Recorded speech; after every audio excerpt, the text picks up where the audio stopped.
Your first touchdown on 4th and 1. Break down that touchdown pass from Caleb Williams today.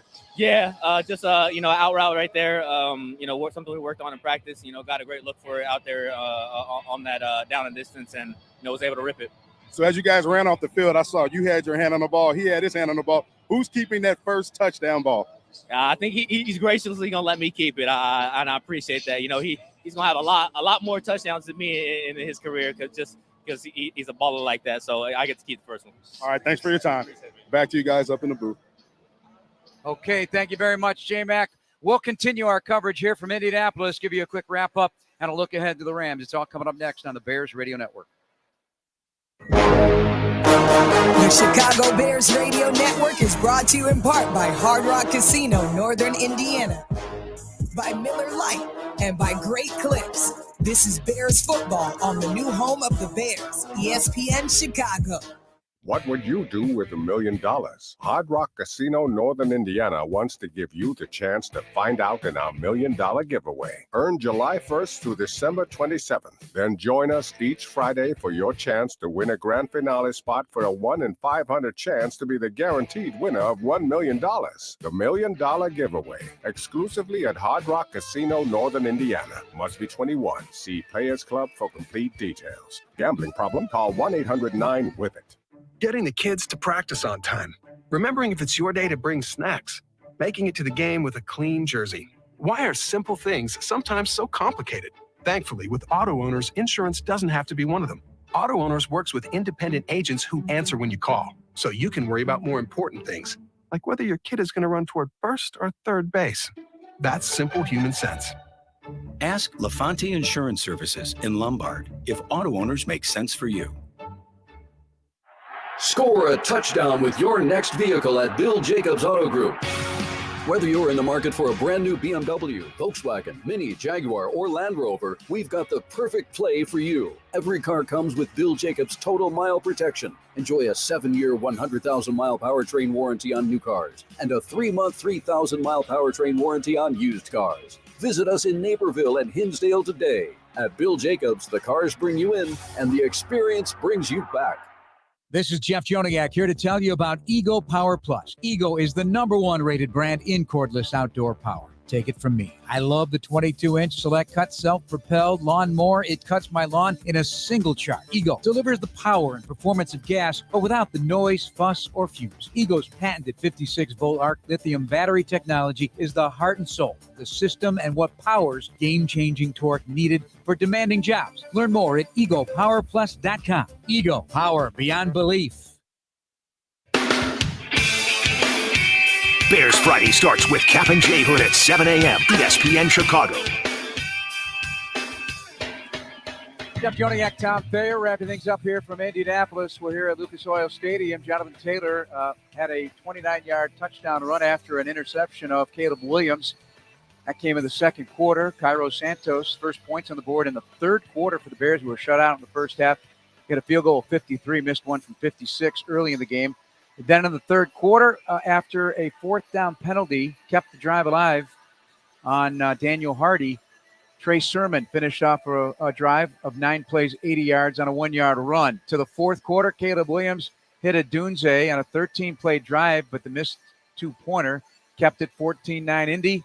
Taylor with a 1-yard run after a Caleb Williams fumble on a sack, a strip sack, on a 4-play drive, and then Williams hit Toll Kmet with 2:01 to play in the game, 21-16 the final score. They're going to be bemoaning some missed opportunities, no question about it, but so are the Colts, I mean, at the same time. So it was one of those games. It was going to be who's going to survive some poor plays, some big plays, and it was the Colts that survived, getting 21 points, breaking that Bears defensive streak, 8 of games holding opponents under 20 points or less.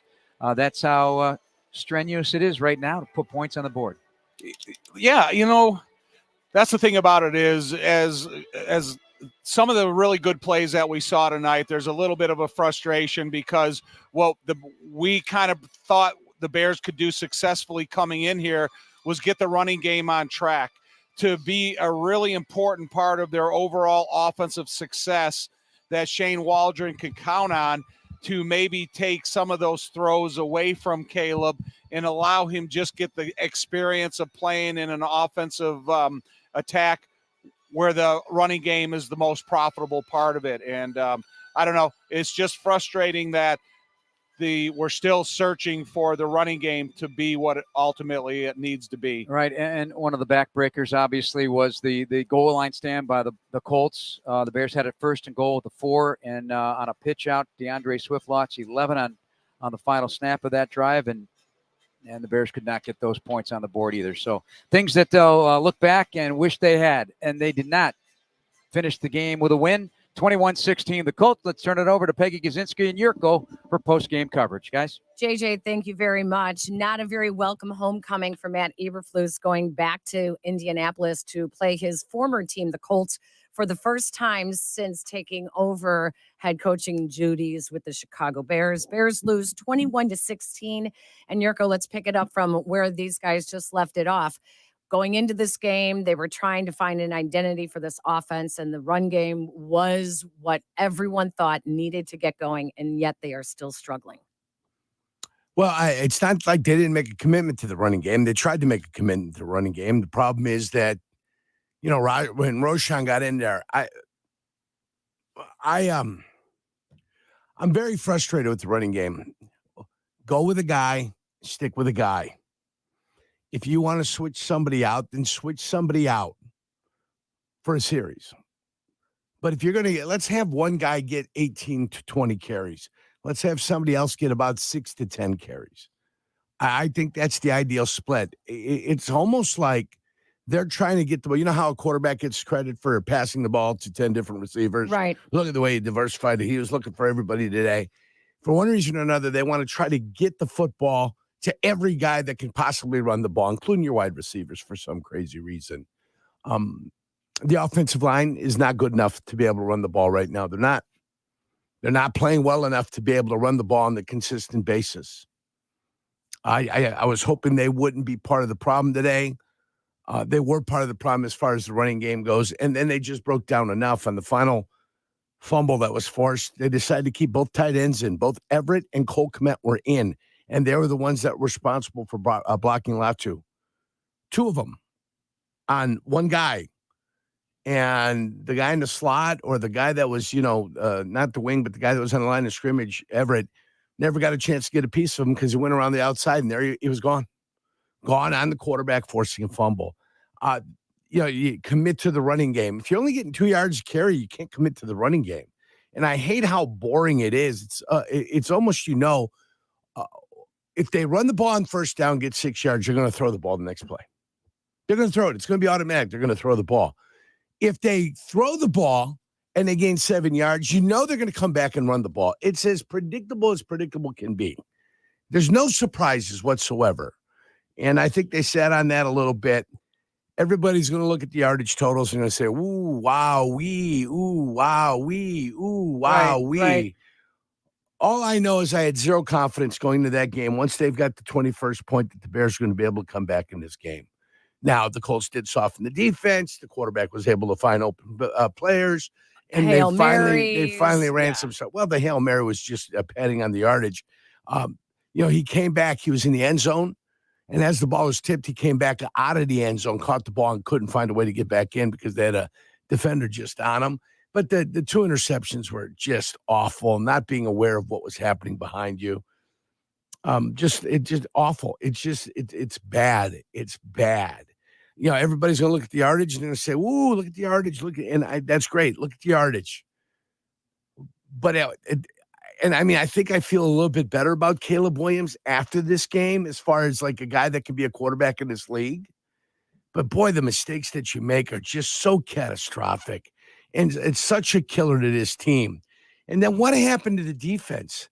The defense, just because something bad happens to your offense, or some idiot decides he's going to jump off sides on a punt return team and they get the ball back, you just fold the tents, and it's like you guys are so emotionally affected and psychologically damaged that you suddenly forget how to play defense. And that happened to the Bears twice today. So, it was disturbing. I was hoping to have answers coming out of this game. I got less answers. I got more questions, and I got more problems. And, fortunately for them, they come home for a couple in a row. But you lost to a team that was worse than you today. You lost to a lesser team today. And if you're going to go home and you're going to think you can feel good about something, I don't think you can feel good about anything, quite frankly. I hope it bothers him for a while. Caleb Williams finished 33 of 52. They had 83 offensive plays. 83 offensive plays, scored 16 points. And he finished with 363 yards, 2 interceptions, his first touchdown pass of his NFL career to Roma Dunze, a second touchdown to Cole Kmet. Kmet was targeted 11 times. That tied with Roma Dunze for the most targets in the game. Cole Kmet with tying a career high, 10 receptions, 97 yards. Roma Dunze with a 112-yard receiving game. And yet, like you said, when they really needed it most, they couldn't do it. No. Off of the takeaways, the defense forced 2 interceptions, and the Bears offense had a 4 and a 5 play drive to follow that. They could not capitalize after the defense took the ball away. Yeah. 3 points off turnovers for the Bears, 14 points off turnovers for the Colts. It's really easy to look at that. They're scoring touchdowns. Then you get the ball to the 1 yard, you get nothing. Then you miss a field goal to start the game off, right? You missed the 56-yarder. 56 yards nowadays in the NFL, and you're going to be short on that. He hit the 53-yarder with 10 yards to spare. He hits the 53-yarder. So it was bad. Bad. 7-0 at halftime. It didn't feel good. There were opportunities in the first half. You didn't capitalize on the opportunities. More questions than you have answers as we move on. Unfortunately, you're at home. That's the only gift that you get, is that you're back at home with a chance to make something happen. 0-2 on the road right now, 1-0 at home. I feel a little bit better about Caleb Williams, a little bit better. Like, okay, you finally figured it out. You drop back, you find your receiver, you fire the ball into their hands. That's the way the NFL is played. Fired in his hands. Some of his long balls were left for wanting. A lot of the long game that we have with Caleb Williams, we're left wanting a little bit more. He found his tight end. He found a Dunze. He found, who's the other kid, number 11? He found 11. DeAndre Carter. Loves throwing to DeAndre Carter. It sure I tell you does. what, DJ Moore's happy he got his contract extension, because if they based anything off of him being the targets moving forward, it's like he doesn't even know that DJ Moore's on the field. He had 10 targets. Did he? DJ Moore had When? 10 targets. He had 78 yards receiving today. When? So he got banged up late in the game. And here's the thing about DeAndre Carter. Carter was targeted 6 times. He ended up with 22 yards receiving. His best offense is his ability to draw defensive pass interference. He did it last week a couple of times. He did it today a couple of times. The offense is definitely struggling. It's hard to see a rhythm. And did we really think that the offensive coordinator, Shane Waldron, would struggle as much as Caleb Williams? To be on the 4-yard line and not score, to go backwards, Herbert, and then an option pitch. Option pitch, yeah. Option pitch that was smothered right away. For a loss of 12 yards. That on had 4th 3 down. guys. Yeah, It was guys there. Awful. Absolutely awful. It's as if he knows his offensive line can't do anything, and he's not trusting if he them. knew his offensive line couldn't do anything, he'd have been passing the ball from the beginning. He would never gave the ball to Herbert on first down. If you know your offense is no good, you're trying to throw the ball into the end zone on some of those little combination routes where you're rubbing people off and you're trying to get somebody wide open. You got somebody wide open down on the goal line when Adunze got his first touchdown. You got somebody open when you were at the 10-yard line, and you found Cole Kmet all by himself. You sat there, you cross people up, you end up getting the guy running wide open. They deliver the football to him. So, I mean, they can do it. If my offensive line I can't trust, I never run the ball. I won't run the ball. If I can't trust them to block, why in God's name would I ever run the ball? But this was a or an offensive line that could run the ball last year.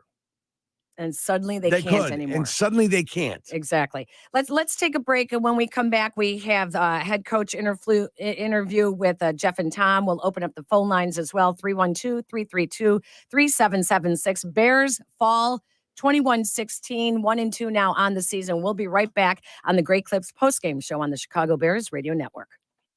Bosch tools are built for workers. Bosch's powerful hammer drill has kickback control to help work go more smoothly when you need it. The 2-in-1 impact driver and wrench quickly changes between bits and sockets, so you only need one tool instead of two. And the X-Lock grinder switches wheels up to 5 times faster than standard grinders. Bosch tools take care of the job and you.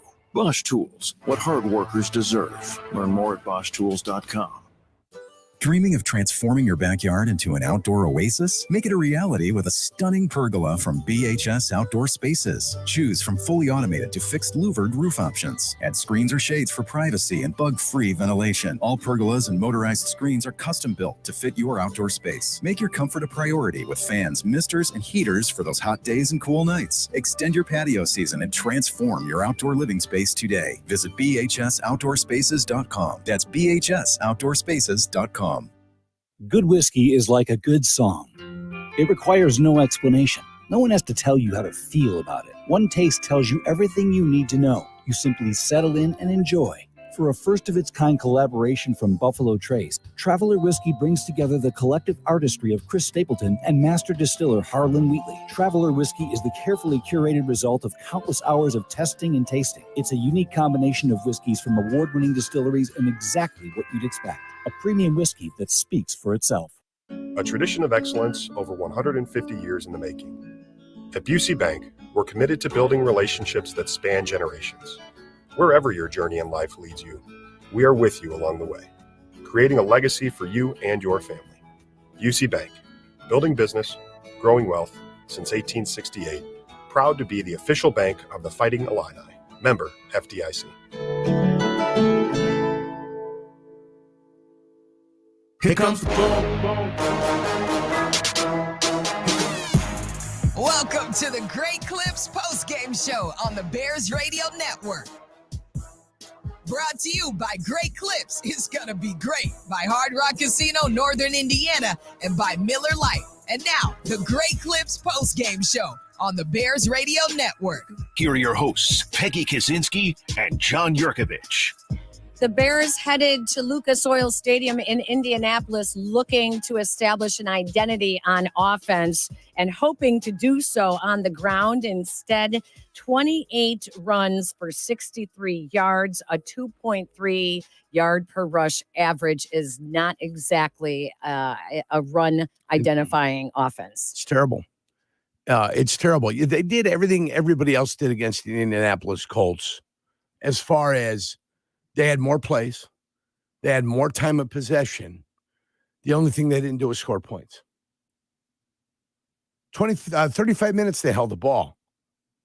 35 minutes. If they don't turn the ball over, they've got a chance to have it even longer.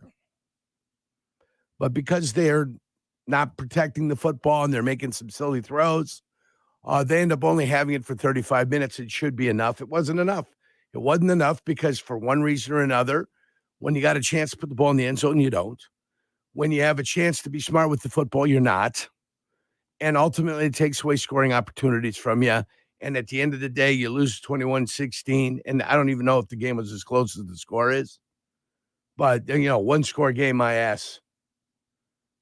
The minute this one got out a little bit, you never felt like the Bears were going to have the ability to come back in this one. At 21-9, you pretty much started driving the nails into the coffin and started lowering the casket into the hole. Chris Morgan, the offensive line coach, came under scrutiny heading into this game. And Matt Eberflus said at one of his press conferences this week, as Ryan Poles reiterated as well in the pregame show here on the Bears Radio Network, that they have the right people in place. They have the talent. It's not a lack of talent on the offensive line. It's a matter of technique and the little things, the fundamentals. They did make a change, though, and had Matt Pryor start at right guard in place of Nate Davis. There was no rotation, so Nate Davis was benched from starting until Braxton Jones was injured at left tackle. They then moved Matt Pryor over for a play or two to left tackle. Nate Davis came in and played right guard, and then Nate Davis exited after that. So if they had the talent, then you have some more explaining to do. Yeah, I won't lie to you. I think Nate Davis is the perfect situation that he likes. He's going to get paid his contract, and he's not going to have to play. I think that's ideal for him. I mean, I don't know if anybody likes to hear that news or not. I just think he doesn't like to practice. He doesn't like training camp. He likes to play on Sundays. But I think what might even be better for him is he'll just collect his checks and not really care and be happy. I think that's what you have with him. But he didn't play, so I'm not going to blame him of anything. The fact that he's one of the most disappointing free agent signings in the history of Chicago Bears history of Bears history. You like the way I say that? Yeah. I doubled down on that. Yeah, you did. Yeah. So he'll go down as one of the worst signings ever. So congratulations to him.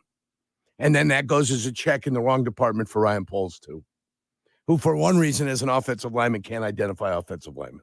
And as far as your technique thing that you talked about, I heard you and Dion talking about that. You've got to bring your technique and you got to bring your fundamentals every play. When you get fatigued in the game of football is when you have a tendency to get sloppy. So when they talk about technique and fundamentals, when it starts hitting the fan is when you really got to start dotting the I's and crossing the T's as far as what you're doing fundamentally.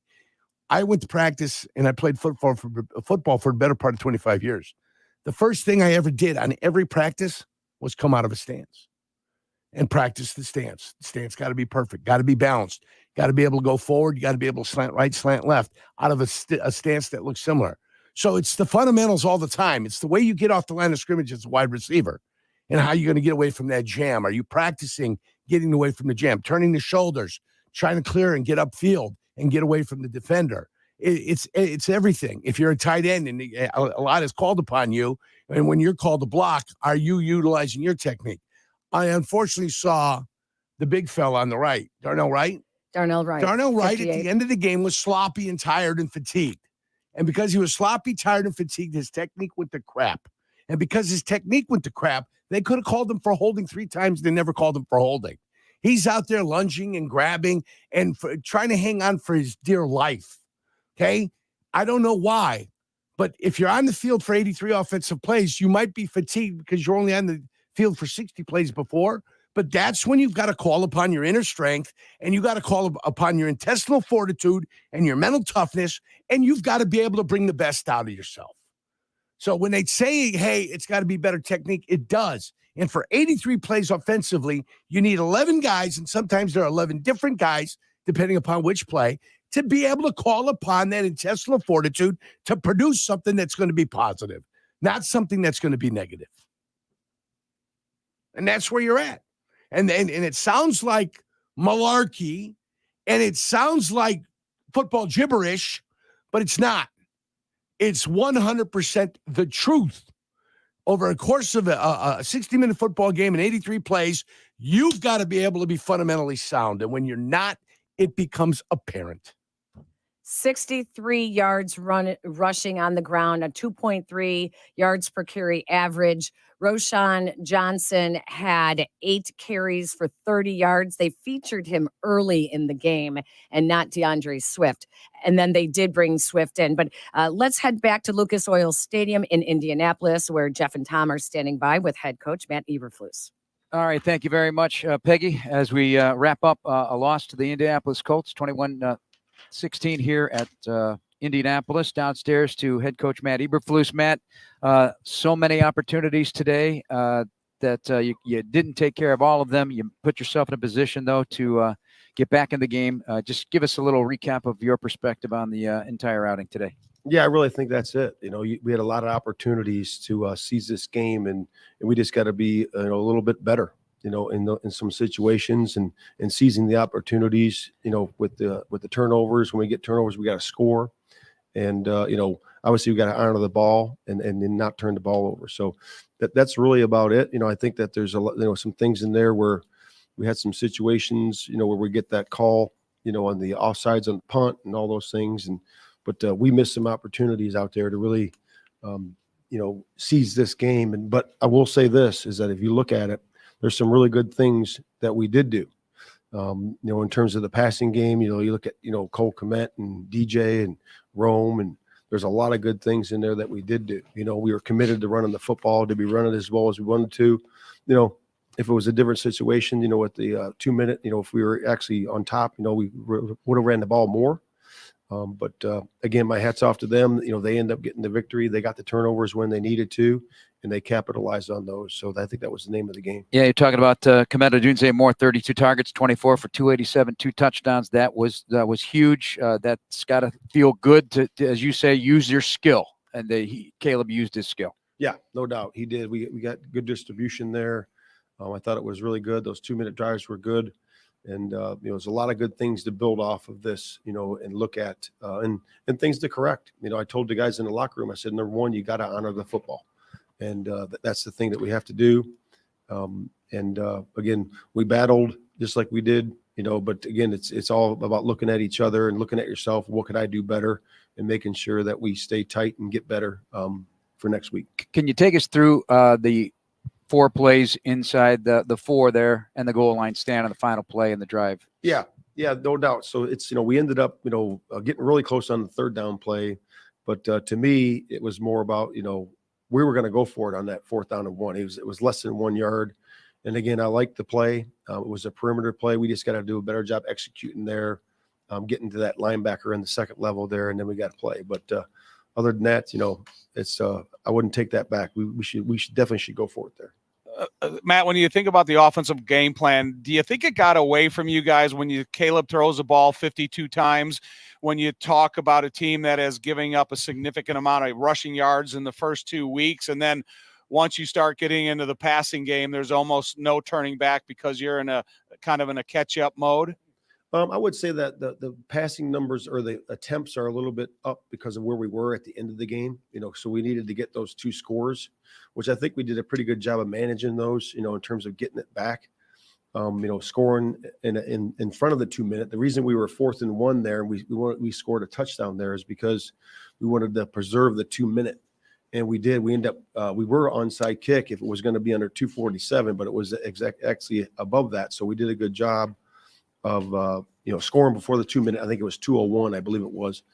And then we kicked it out, and he took a knee, so there was no expiration of the 2 minutes. So we had 2 minute and we had a timeout, which if we would have done a good job in the 4 minute defense right there on that second play right there, we would have had 50 some seconds, no timeouts, with a chance to win it. I think Roshan Johnson and Rome Dunze both made each of their positions more competitive, which I think is a good thing for a football team, because competition just gets the best out of these players that they're in front of or behind them. And so, when you look at really their performances, I'm encouraged by what they were doing, what they did, and I was hoping you were as well. Yeah, I'm really encouraged by that. To see the connection between Rome, and Caleb. That's obviously something that we're going to build upon.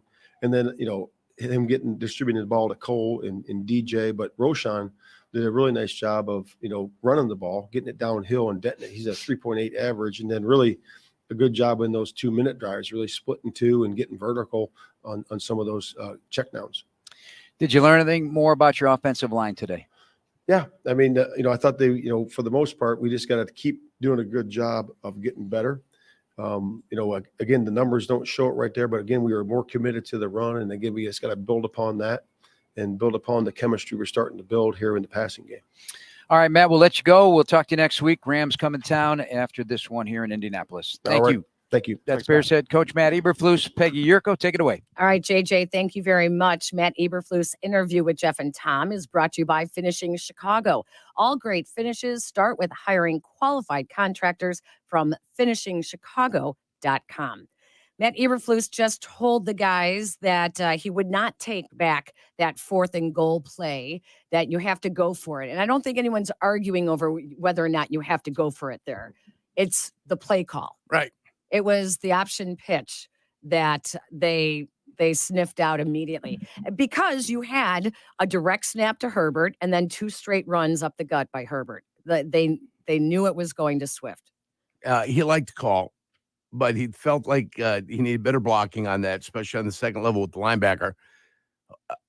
That we knew somebody missed the block. I didn't know who missed the block, but when three guys are sitting there waiting for your guy to come through the hole, I'd say somebody may have missed something. We may have had a blown assignment. Yeah, I think that's pretty obvious. Are the Bears missing the blocking from their tight ends and their wide receivers that they used to get? Even last year, it seemed like the tight ends and wide receivers were better pass protectors. I mean, if you're supposed to make a crack and you whiff and you miss, I mean, you don't go out there intentionally trying to miss, but all of a sudden you do, and it's fourth down play, then it becomes, you kind of gets blown up and it's out loud what happened on this play.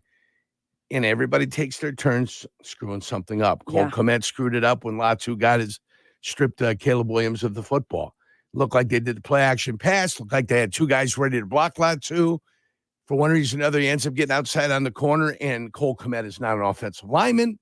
But you're supposed to have a double with Everett there, and Everett's just kind of standing there watching what's happening because he went around the outside. Well, you've got the blocking there. It's there. Maybe the play was going to be there. We're never going to find out because the ball was stripped and it's on the carpet. So I wouldn't blame just wide receivers, and I'm not just going to blame tight ends. Everybody's taking turns, piddling down their pant leg. And until guys start straightening things out, one of the most important plays of this game, the Bears are getting the ball back.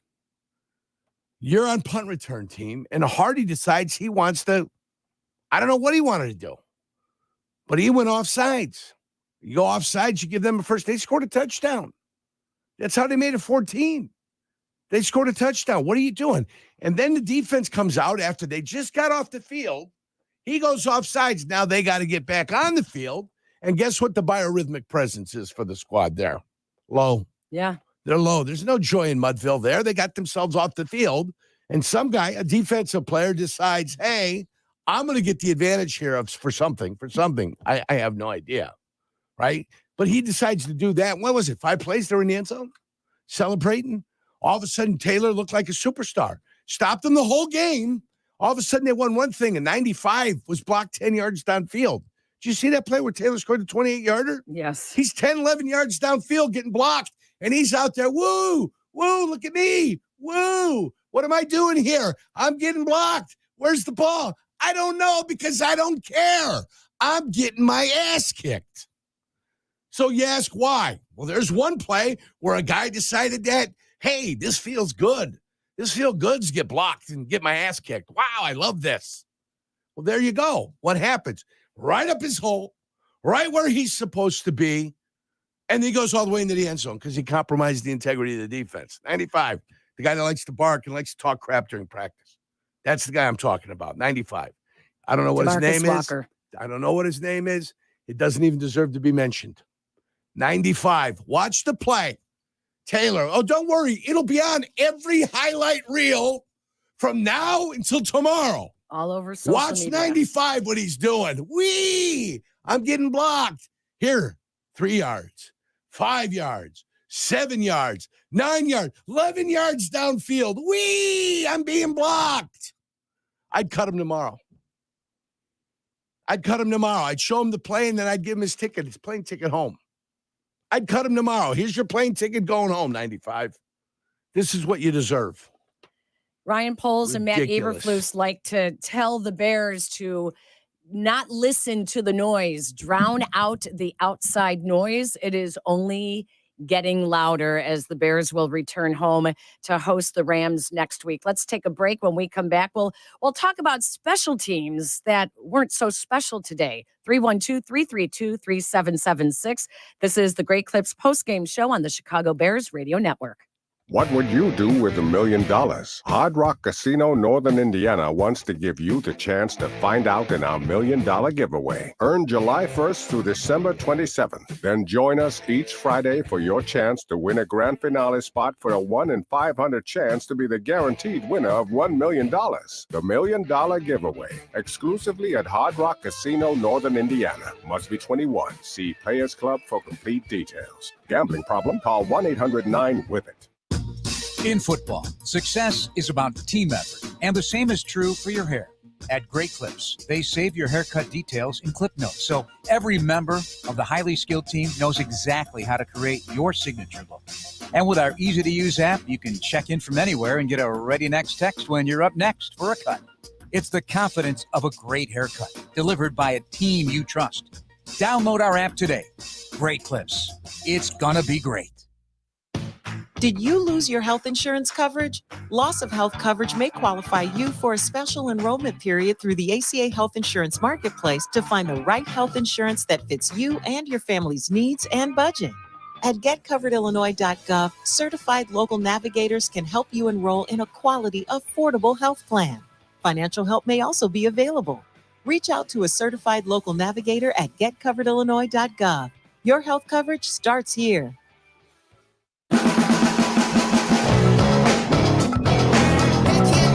Postgame on ESPN Chicago.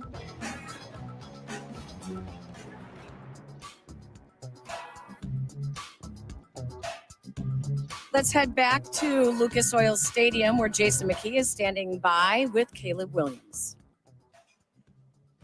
Here, Bears quarterback Caleb Williams. Caleb, another tough loss.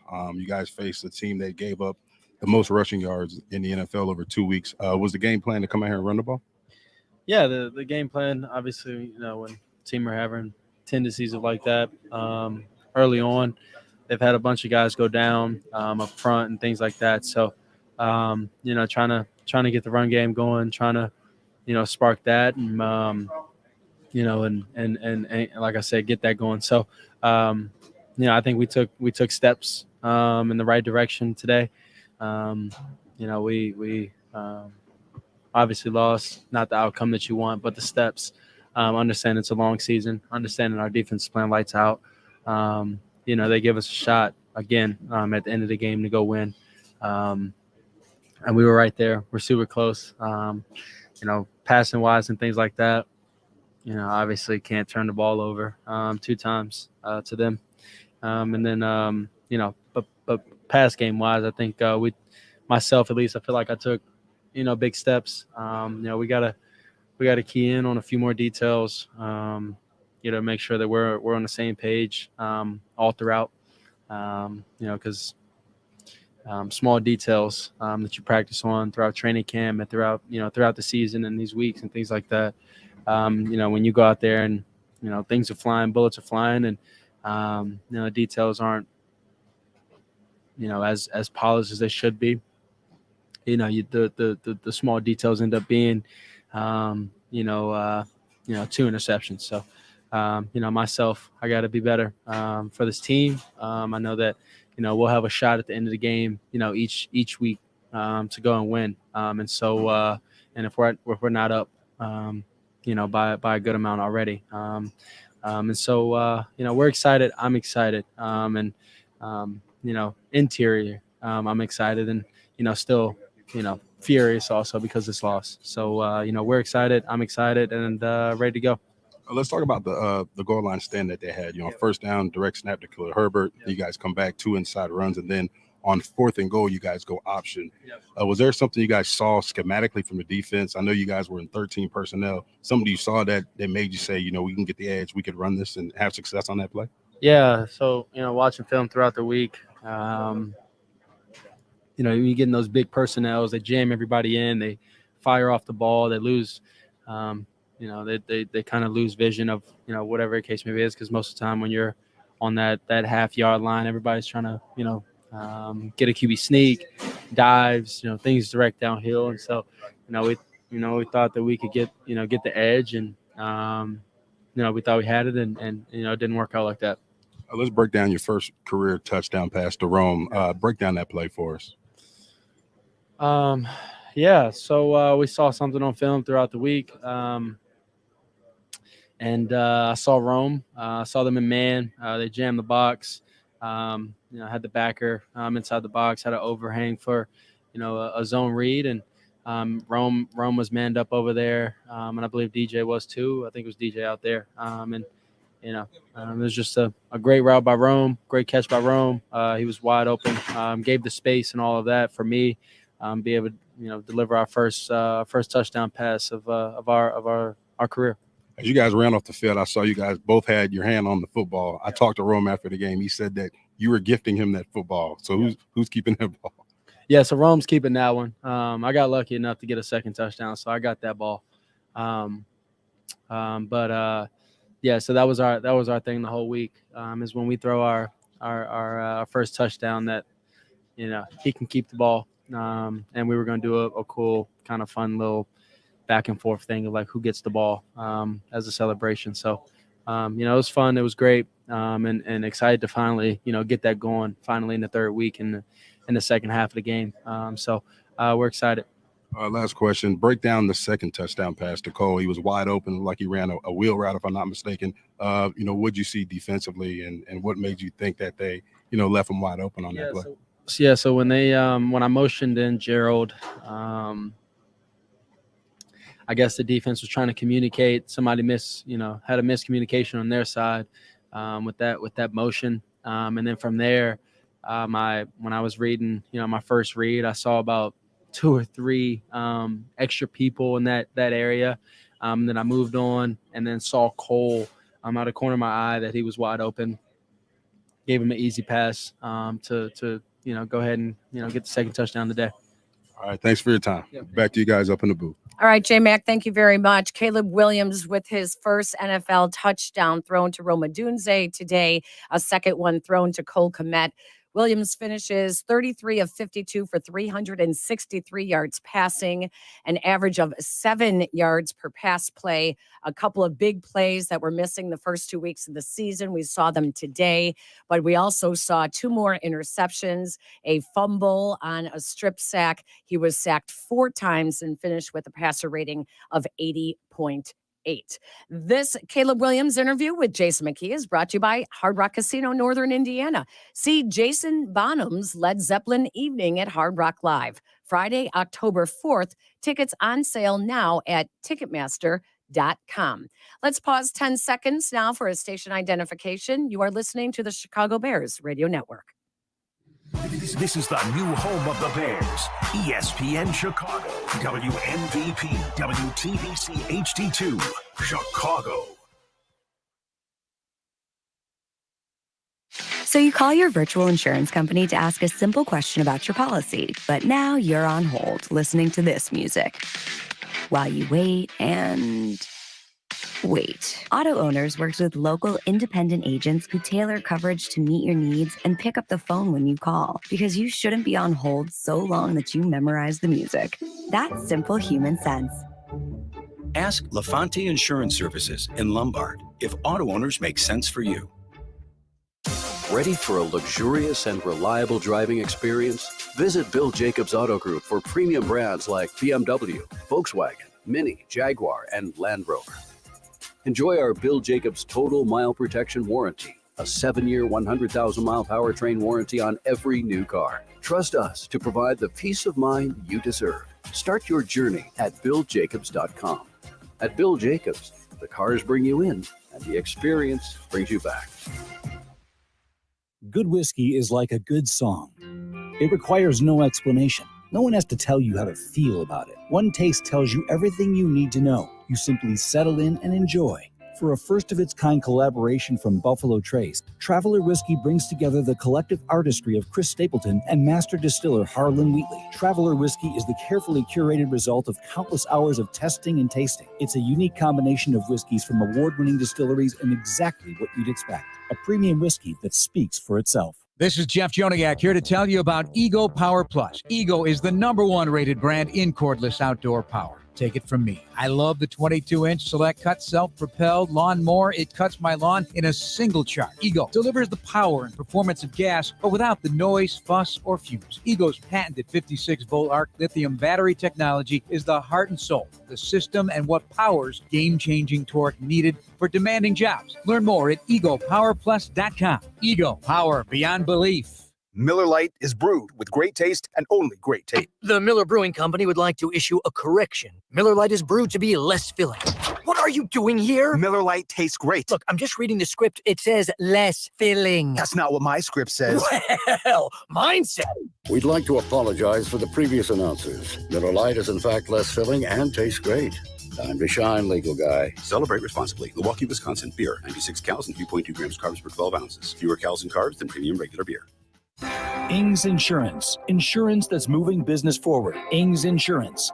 That's Ings with an E. ENGS Insurance.com. 5:14 to go, third quarter. Wing left, two receivers stacked inside the numbers to the left side, and Granson joins him. They're going to run it to Taylor. And he is brought down by Montez Sweat. Back to the 20. Tracks down Jonathan Taylor and does not let him gallop to the outside. Peggy and Yurko postgame. ESPN Chicago. The Bears pick up their second loss of the season and find themselves sitting in the basement 3 games in the NFC North. The Packers beat the Titans 30-14. Vikings now 3-0 atop the division. They beat the Texans 34-7. Lions are playing the Cardinals right now. And next week's opponent, the Rams, are hosting the 49ers. As the Colts pick up their first win of the season, they will also face a winless team so far with the Rams next week as well. Yurko, we were talking about this, the special teams. It was an up and down day for special teams as well today. Cairo Santos missed a 56-yard field goal attempt a week after a record number of field goals were kicked in the NFL and a record number of 50-plus yard field goals were kicked. Santos misses a 56-yarder. He does make a 53-yarder, but then that neutral zone infraction on the punt gives the Colts the ball back. First down. And they finish an 80-yard touchdown drive. Yeah, just march down the field. March down the field. And again, it stinks. It sucks that you get off the field, you force a fourth down, they're going to punt the ball to you, you're going to get possession of it, and what happens? Somebody does something silly, and now you're back on the field, but you can't feel sorry for yourself. You've got to get out there, and you've got to perform. You've got to get yourself back off the field again. That's the way this one worked. It's not the best case scenario, but you can't feel sorry for yourself.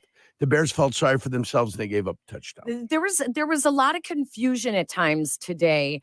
They didn't know, the guys on the field didn't know that the Bears were going to go for the 2-point conversion, and Cairo Santos was already on the field. They had to call a timeout. They had to burn a timeout because the kicking team was out there. So that was confusing. And then when they were going for it on fourth down, that was confusing. Well, you remember the silliness on that play. That's the play that he threw to Udunze. Right. And those two guys were doing what in the corner? Oh, they were doing their little celebration. They're doing their little doohickey wasting on the a little corner. time instead of lining up to go for the 2-point conversion. I mean, celebrating the fact that he got his first touchdown. I get it. But at the point there, the coach has to be more demonstrative if they're going for 2. The special teams coach looked like he was calling for 1. The coach wanted 2. He's calling for 2. But at that point, it's running, clock's running. So if you got to go 2, which was the right call, you go for 2 there. Absolutely. That's the right call. You make it 14-11. That way you might only need a field goal to tie the game. 2's the right call. You make it. You right away. If we score, we're going for 2. Guys, on third down, if we score, we're going to go for it. And it was 4-down territory anyway. So they're going to go for it on third and fourth down. If we score, we're going for 2. Tell everybody. Offense stays out there. Cairo, don't move. That's the way that's supposed to happen. Instead, did it happen that way? No. They had to call a timeout. Because Caleb and Rome were caught up in their and Cairo was already celebration on the mark. And Taylor, at least Taylor did something when he held the ball. It is 4th down and inches. It is 4th down and inches. That's right. Some would say. Right. Some would say. But no, the punter, at least he did something when he was holding for the extra points. Oh, boy. Because your punter here, the guy that they drafted in the 4th round because they had such a complete and dominant offensive line, is very average. He's very average. When there is such a glaring need for offensive linemen and offensive line help, going back to the draft of a punter. But he's average. He's nothing special. He's average. He's an average punter. And if you look what he's done through the first 3 weeks of the season, it's been below average. Okay, that's my assessment on him. But I don't want to pick on him because you've got other things that you've got to pick on here. But for everybody that said, oh, what a genius taking this punter, you should see this kid from Iowa, I don't want to hear it ever again. You wasted a draft choice. Period. Let's go to the phone lines, 312-332-3776. We will start off in Lake Zurich, where Lucas is joining us. Hi, Lucas. Hey, guys. Thanks for having me on. But I got to say something. Matt Eberflus has evolved into Mark Trestman. I don't want to hear about we're getting better. I don't want to hear that there were some positives. He does what every bad coach does, and that's find ways to lose games. We need a killer instinct coach that knows how to win, period. He was so worried about his haircut and his beehives this offseason. He's going to need to start looking at a great clips location nearest him because he's going to need it next year. Thanks. If they don't start winning games, he's going to be a beekeeper for permanent. That's what he's going to be, a permanent beekeeper. So how much time? Now, we've talked about this before. How much time, before we get into the whole slow starts with Matt Eberflus, which is definitely a trend now, and there's lots of changes going into this season. New offensive coordinator, rookie quarterback, new personnel on offense, new personnel on defense. We get it. Okay. But let's talk about the hiring of Shane Waldron. That's his hire. Shane Waldron was supposed to come in. He had play calling experience. It seems like he's still trying to figure it all out. Well, at least he's trying to figure out with this team and with this offense and with this group of players. Yeah. Now, I don't know if at the end of the game in the third and fourth quarter, the way Caleb was playing and he was dropping back, hitting the back foot and firing the ball, that looked like an NFL offense. Some would say they softened up things, but I don't think they softened up things as much as you want to think. I think that's what I want to see. Earlier in the game, he was holding the ball way too long. You're holding the ball. It's 4-man rush. Eventually, it's going to collapse on you. Eventually, they will get you. So I think as he went on, I saw at least a little bit of positive signs with the quarterback, but he's reckless with the football. He didn't protect the football. Of course, when they come from the backside and they strip you, there's not much that a quarterback can do. I don't blame him. I blame Cole Kmet, and I blame Everett, the two guys that need to be blamed on the individual play. But when the first half ended 7-0, there were so many opportunities for the Bears to be able to do things. That could have been a 14-0 lead going into halftime. But instead of that, it went the opposite way, and you've got to play great when you're on the road. You know, even though there's a large Bears contingent, I would know. I was down there on Saturday night. Last night, I was in Indianapolis having a good time. A lot of Bears fans were out there. A lot of Bears fans making a disappointing ride back up north, up 65. I feel for you. You can't feel 100% coming back into this thing. You lost to a terrible football team. The Bears lost to a terrible, terrible football team. Any chance they had to get close, except for the one time the Bears forced a turnover, they put 7 points on the board. This is a terrible football team. This defense was lousy for the first 2 weeks of the season. If they were ever going to run the ball, they should have been able to run the ball against this team. They didn't, which doesn't give me a ton of confidence moving forward that they're going to be able to run the ball. So all that being said, it's not over. You've got 2 games at home, and you play the hapless Jaguars in London. So can things turn around and can things get better? Yes, they can. Progress is slow, though. Progress is slow. It feels when they take a step forward, they're still stuck in the mud in other areas. It just feels like it is going very slow. After a week last week, a game in which they gave up 7 sacks and 11 quarterback hits with 36 pressures. Today, they gave up 4 sacks, 6 quarterback hits. The offensive line did. I don't have the pressures yet. I'll look that up in the break. So let's take a break. When we come back, we will take more of your phone calls. I know a lot of you want to talk about that. The offensive line issues, the play calling issues. We've got a lot more to come here on the Great Clips postgame show on the Chicago Bears Radio Network. Tito's handmade vodka on game day? Pour me in, coach. From a seat in the stands to the best seat on the couch, root for your favorite team with your favorite team spirit. No matter who's on your roster, lineup, or lucky jersey, make Tito's your first-round bottle pick. Whose house? Tito's house. Find cocktail recipes for every fan at Tito'sVodka.com. 40% alcohol by volume, namely 80 proof, crafted to be savored responsibly. Hi, this is Dave Musil, owner of Four Seasons Heating, Air Conditioning, Plumbing, Electric. You've seen those free furnace ads or those free with the purchase of any air conditioner. Well, we all know those are too good to be true. At Four Seasons Heating, Air Conditioning, Plumbing, Electric, we give an upfront, honest price. And I personally guarantee to beat any buy one, get one free offer by $1,000. Guaranteed. That's right. Any free furnace offer, I'll beat it by $1,000. Guaranteed. So call today. For all the right reasons, call 866 Seasons.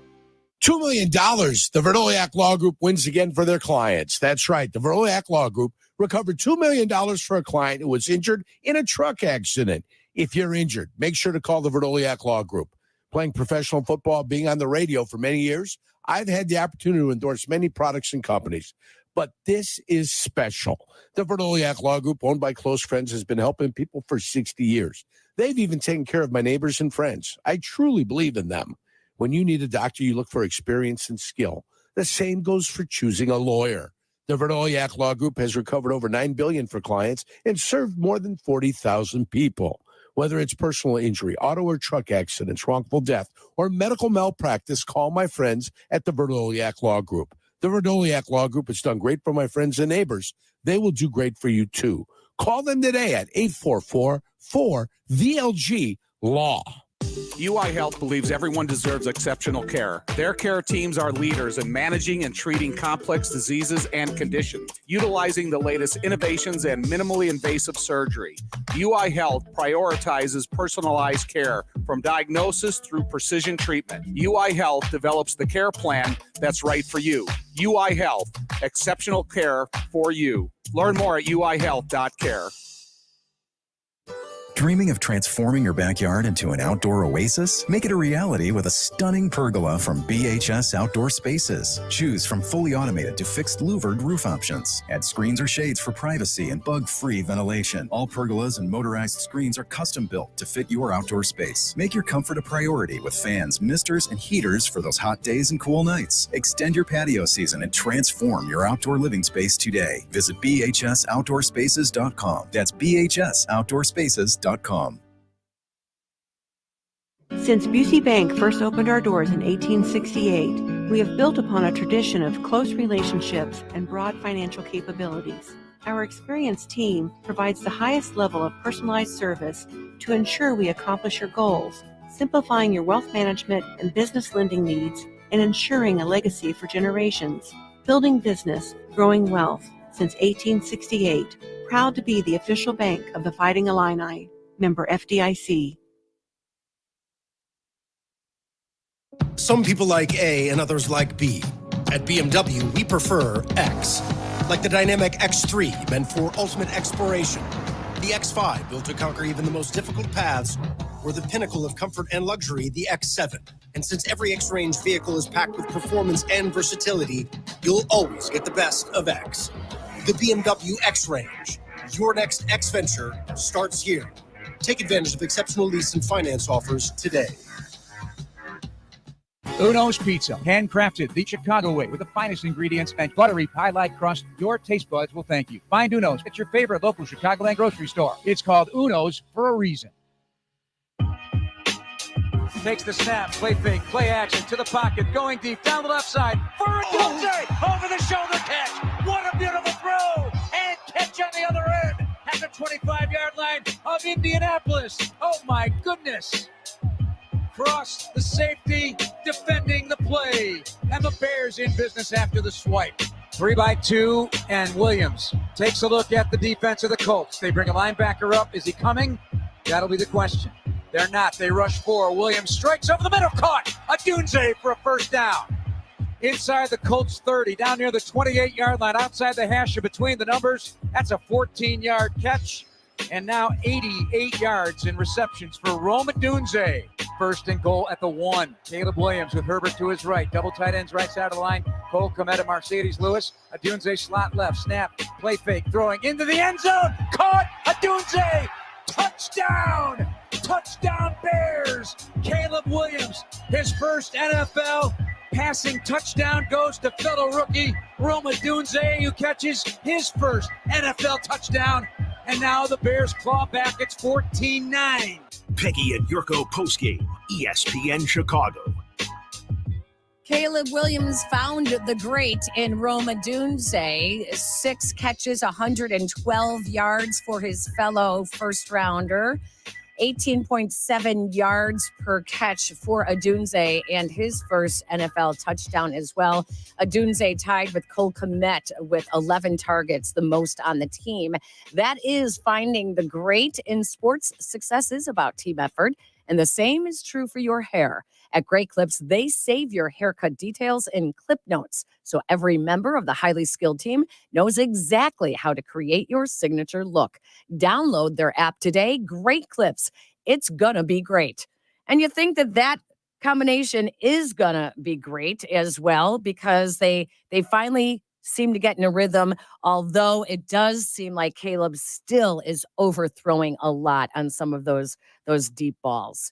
A lot of overthrows still. His accuracy is not great. Yeah, just he drops back and just chucks it down the field. Footwork is still an issue at times. You see what he's doing with his footwork. You can tell when he's throwing off balance. But all of that in due time. I think if you watch his last 25 throws, I think you're going to see a lot that you like, as opposed to what you might not like. So. Started to settle in. Oh, well, and sometimes you need a game like that. I hate that it came against the Indianapolis Colts, but one of those when you get back and, hey, we've got to throw, we've got to chuck the ball down the field, and we got to move it down there piece by piece. And that's what he did. Made a couple of mistakes, almost got intercepted one time, but at least now he knows what it feels like to get back and throw something in rhythm and on time.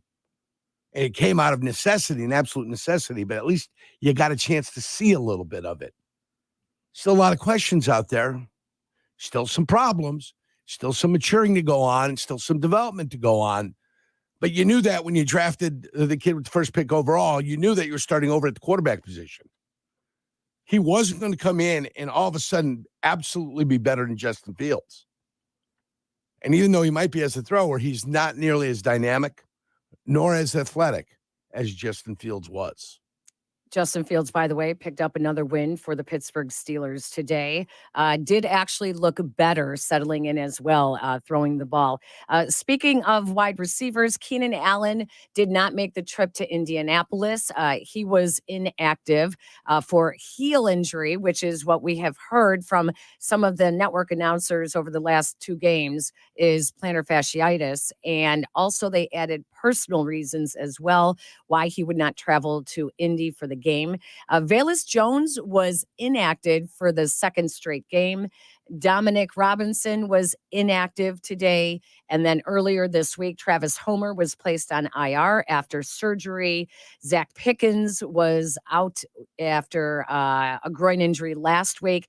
Kari Blossingame also out with hand and knee injury. Nate Davis did play today, though he was benched in favor of Matt Pryor playing at right guard until they needed to move Pryor over to left tackle to replace Braxton Jones at one point. So that's your injury report. Otherwise, injuries inside the game, there were lots of them, and that's going to happen when there were as many plays as there were today.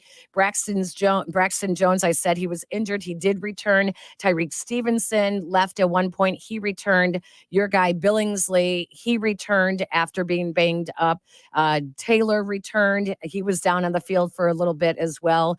And DJ Moore did return after he was banged up as well. So another physical game for the Bears and another loss, unfortunately. 312-332-3776. Let's keep going on the phone lines. Fire Marshal Bob, you're up next.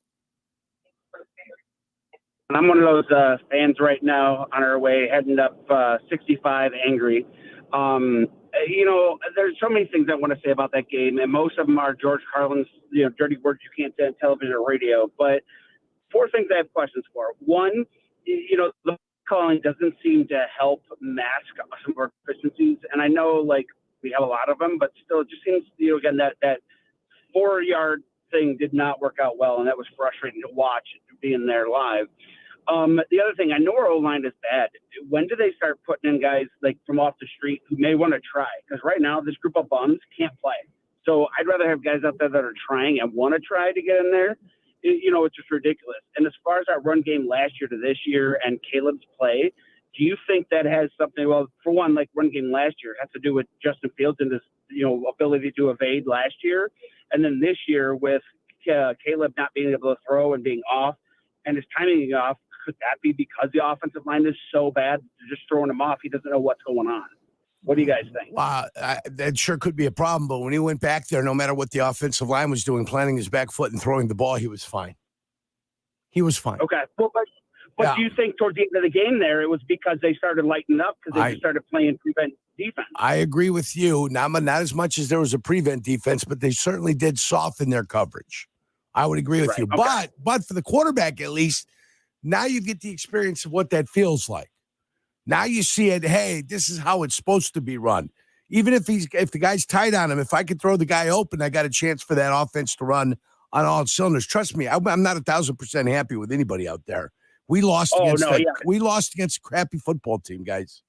Crappy. Oh, and it was a bad game to be there and watch, too. It was so angry. There were more Bears fans than were Colts fans. Easy. Yeah. And so it should have felt like a home game for them. It really should have been, but we were just angry. I understand, Fire Marshal Bob. Bob, thank you very much. Let's go out to Detroit. Steven is up next. Hi, Steven. Hello, Steven.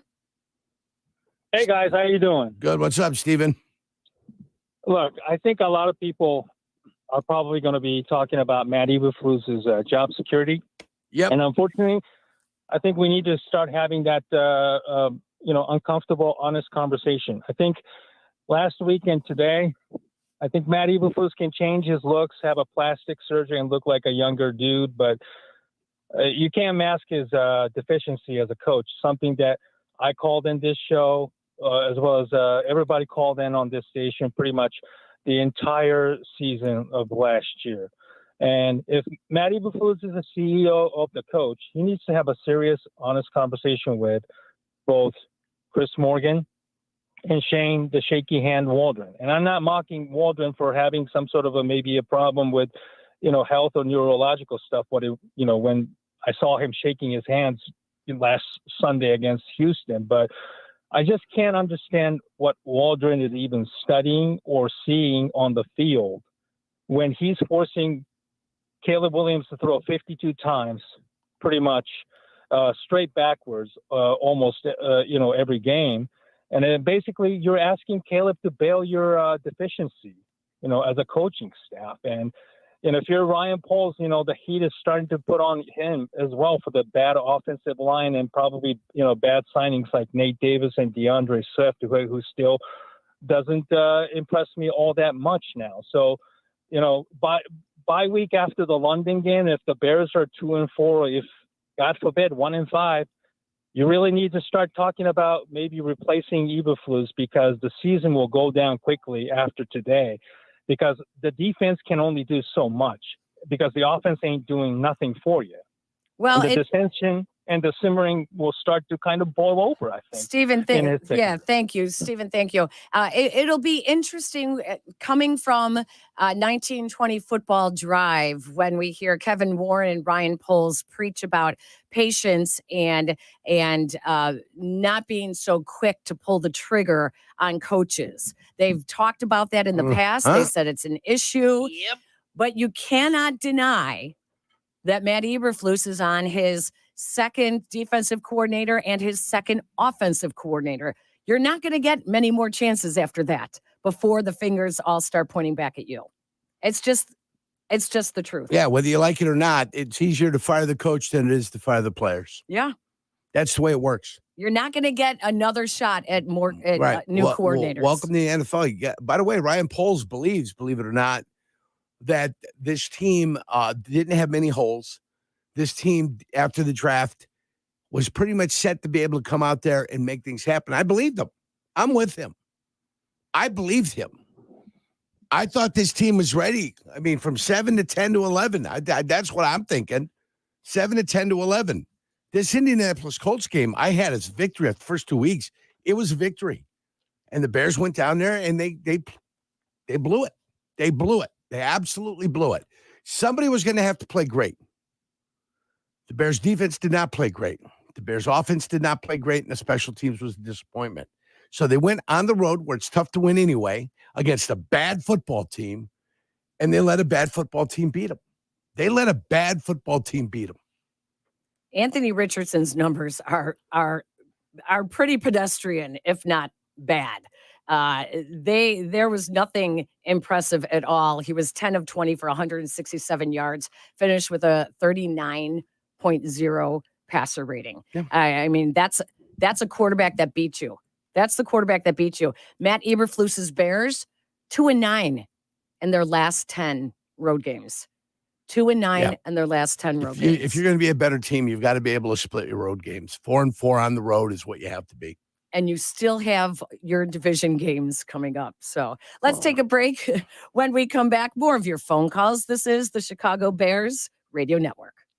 What would you do with $1 million? Hard Rock Casino Northern Indiana wants to give you the chance to find out in our $1 million giveaway. Earn July 1st through December 27th. Then join us each Friday for your chance to win a grand finale spot for a 1 in 500 chance to be the guaranteed winner of $1 million. The $1 million giveaway, exclusively at Hard Rock Casino Northern Indiana. Must be 21. See Players Club for complete details. Gambling problem? Call 1-800-9-WITH-IT. Miller Lite is brewed with great taste and only great taste. The Miller Brewing Company would like to issue a correction. Miller Lite is brewed to be less filling. What are you doing here? Miller Lite tastes great. Look, I'm just reading the script. It says less filling. That's not what my script says. Well, mine said. We'd like to apologize for the previous announcers. Miller Lite is in fact less filling and tastes great. Time to shine, legal guy. Celebrate responsibly. Milwaukee, Wisconsin. Beer. 96 calories and 3.2 grams carbs per 12 ounces. Fewer calories and carbs than premium regular beer. The village of Bolingbrook is breaking out and elevating its game. Bolingbrook is rated as the third most diverse suburb and the only community in Illinois to make Fortune's top 50 places to live in 2023. Why? Over 50 corporate headquarters call Bolingbrook home, and it's a prime commuter destination right off I-55 and I-355. Elevate your future and the future of your business. Visit bebolingbrook.com. It's a great time to be Bolingbrook. Getting the kids to practice on time. Remembering if it's your day to bring snacks. Making it to the game with a clean jersey. Why are simple things sometimes so complicated? Thankfully, with Auto Owners, insurance doesn't have to be one of them. Auto Owners works with independent agents who answer when you call, so you can worry about more important things, like whether your kid is going to run toward first or third base. That's simple human sense. Ask LaFonte Insurance Services in Lombard if auto owners make sense for you. Chicagoland, your number one team for luxury is Bill Jacobs Auto Group. We're leading the league with top new car volume for BMW, Land Rover, Mini, and Volkswagen. Discover an experience that matches our winning lineup. Drive home in style and comfort today. At Bill Jacobs, the cars bring you in, the experience brings you back. Year-to-date new car volume for BMW, Land Rover, Mini, and Volkswagen. Good whiskey is like a good song. It requires no explanation. No one has to tell you how to feel about it. One taste tells you everything you need to know. You simply settle in and enjoy. For a first-of-its-kind collaboration from Buffalo Trace, Traveler Whiskey brings together the collective artistry of Chris Stapleton and master distiller Harlan Wheatley. Traveler Whiskey is the carefully curated result of countless hours of testing and tasting. It's a unique combination of whiskeys from award-winning distilleries and exactly what you'd expect. A premium whiskey that speaks for itself. This is Jeff Joniak here to tell you about Ego Power Plus. Ego is the #1 rated brand in cordless outdoor power. Take it from me. I love the 22-inch Select Cut self-propelled lawnmower. It cuts my lawn in a single charge. Ego delivers the power and performance of gas, but without the noise, fuss, or fumes. Ego's patented 56-volt arc lithium battery technology is the heart and soul of the system and what powers game-changing torque needed for demanding jobs. Learn more at egopowerplus.com. Ego, power beyond belief. We all know going solar is a great way to help create a healthier, cleaner planet. But the first step is finding a solar solution that makes sense for you. You may have questions about cost and convenience. ComEd has answers and tools, like a solar calculator, to help you see all your options. You don't even need solar panels to benefit from solar power. You just need the right information. Go to comed.com/solar to find a solar solution that works for you. Advantage Chevrolet Bolingbrook is your connection to your new Chevy. Drive home in less than 60 minutes or they'll make your first car payment. See them in Bolingbrook or visit AdvantageChevrolet.com. Restrictions apply. Ask dealer for details. 4th and 1. Game on the line here for the Bears. Caleb Williams takes the snap. Pocket holds. Zips it to a wide open Kokomet. End zone right. Touchdown. Touchdown Bears. Colts forgot about Cole Kmet. How could you? 6-yard touchdown on his 10th target. 97 yards in receiving. And that 10 catches ties a career high for Cole Kmet. And the Bears pull to within 6. Bears Monday starts with Cap and Jay Hood on ESPN Chicago. The Bears offense ranked 31st in the league heading into this game with a 176 yard per game average. They put up 395 total yards today. Improvement. They were ranked 32nd in yards per play at a 2.97 average. They averaged 4.7 today. Improvement. They came into the game 32nd in passing with just 99 yards per game.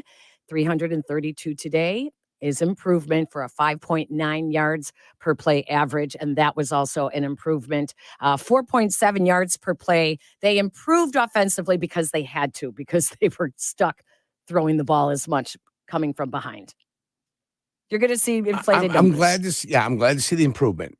But I didn't know, in the point of trying to get the quarterback to improve, I thought he'd be starting further along. I thought he'd be further along coming out of USC, being a throwing quarterback. I thought he'd be further along. He's not. So in this whole process of the quarterback thing, were the Bears willing to throw a year away? It sure sounds like into it. the garbage so they could develop a quarterback? Is that what they were willing to do? I mean, it didn't sound like it when you said you got a complete team. There's no holes in this. It's going to be tough to make this team. That's what the plan was. All right. I didn't know that we were going to wait for the development of the quarterback to happen over the first 8-9 weeks and then hope that when the schedule gets to tough, as tough as it can be against teams you're going to have to play in the second half of the season, including San Francisco, including 6 division games where Minnesota with Sam Darnold all of a sudden looks like a world beater. Yep. I didn't know the plan was, hey, let's just row the boat and keep it afloat for 9 games, and then we're going to try to pick them up and put them down at the end of the year because you gave this one away, and that's sad. Sad. Well, speaking of quarterbacks, the Panthers benched Bryce Young, the other number 1 overall pick that has been in the news, and they are leading the Raiders 21-7 behind 3 Andy Dalton touchdowns. Teams are finding a way. They're figuring it out with backup quarterbacks, with younger quarterbacks, veteran guys off the trash heap. Lions are also leading the Cardinals right now, 20-7 just before the half. And next week's opponent for the Bears, the Rams, are trailing the 49ers 14-7 with a minute left in the first half as well. 312-332-3776. We continue on the phone lines. Let's go out to the south side where Tony is up next. Hi, Tony. Hey, good afternoon. Hi, Tony. Hey, good afternoon. Thank you for taking my call. Long time listener, first time caller. Welcome aboard. Your only thing I could say is that evidently Waldron did not listen to your keys of the game last week. Yeah. Run the ball. The only thing he had to do was just run the ball. This team is one of the worst teams as far as stopping the run. They had, the first series, and believe me, the offensive line in that first series prior, he was moving that people. He was moving them. Only thing they had to do was just keep running the ball. Only thing that Waldron had to do was just look at Green Bay offense the way that they did last week. They kept running the ball, and then all of a sudden they might throw to the right, or left, but they kept running the ball. You got to keep running them until you wear them down. The Bears did not wear down this team. This was a winnable game. Was definitely a winnable game if they had stuck to the game plan as far as running the ball and The defense was there. Okay. I don't blame Few for this. I blame Waldron. And if they had kept running this ball, this was an easy win. This was a practice game for us. Well, Tony, you're looking at it offensively, that it should have been a practice game. The Bears defense gave up 3 rushing touchdowns. So, well, then if the offense would kept running the ball, the defense would not have been on the field in order to defend it. it was a loss was all the tired. way around. Everyone fell short today. Everyone fell short. Tony, thank you. We appreciate All right, the phone call. I've got your, your play-by-play here. I'll give you a look-see at what we have here. Okay, it's okay if you move up a little bit. Oh boy, I hate computers. You ready? Yep. 1st and 10. Swift, 4 yards, running play. Williams pass incomplete.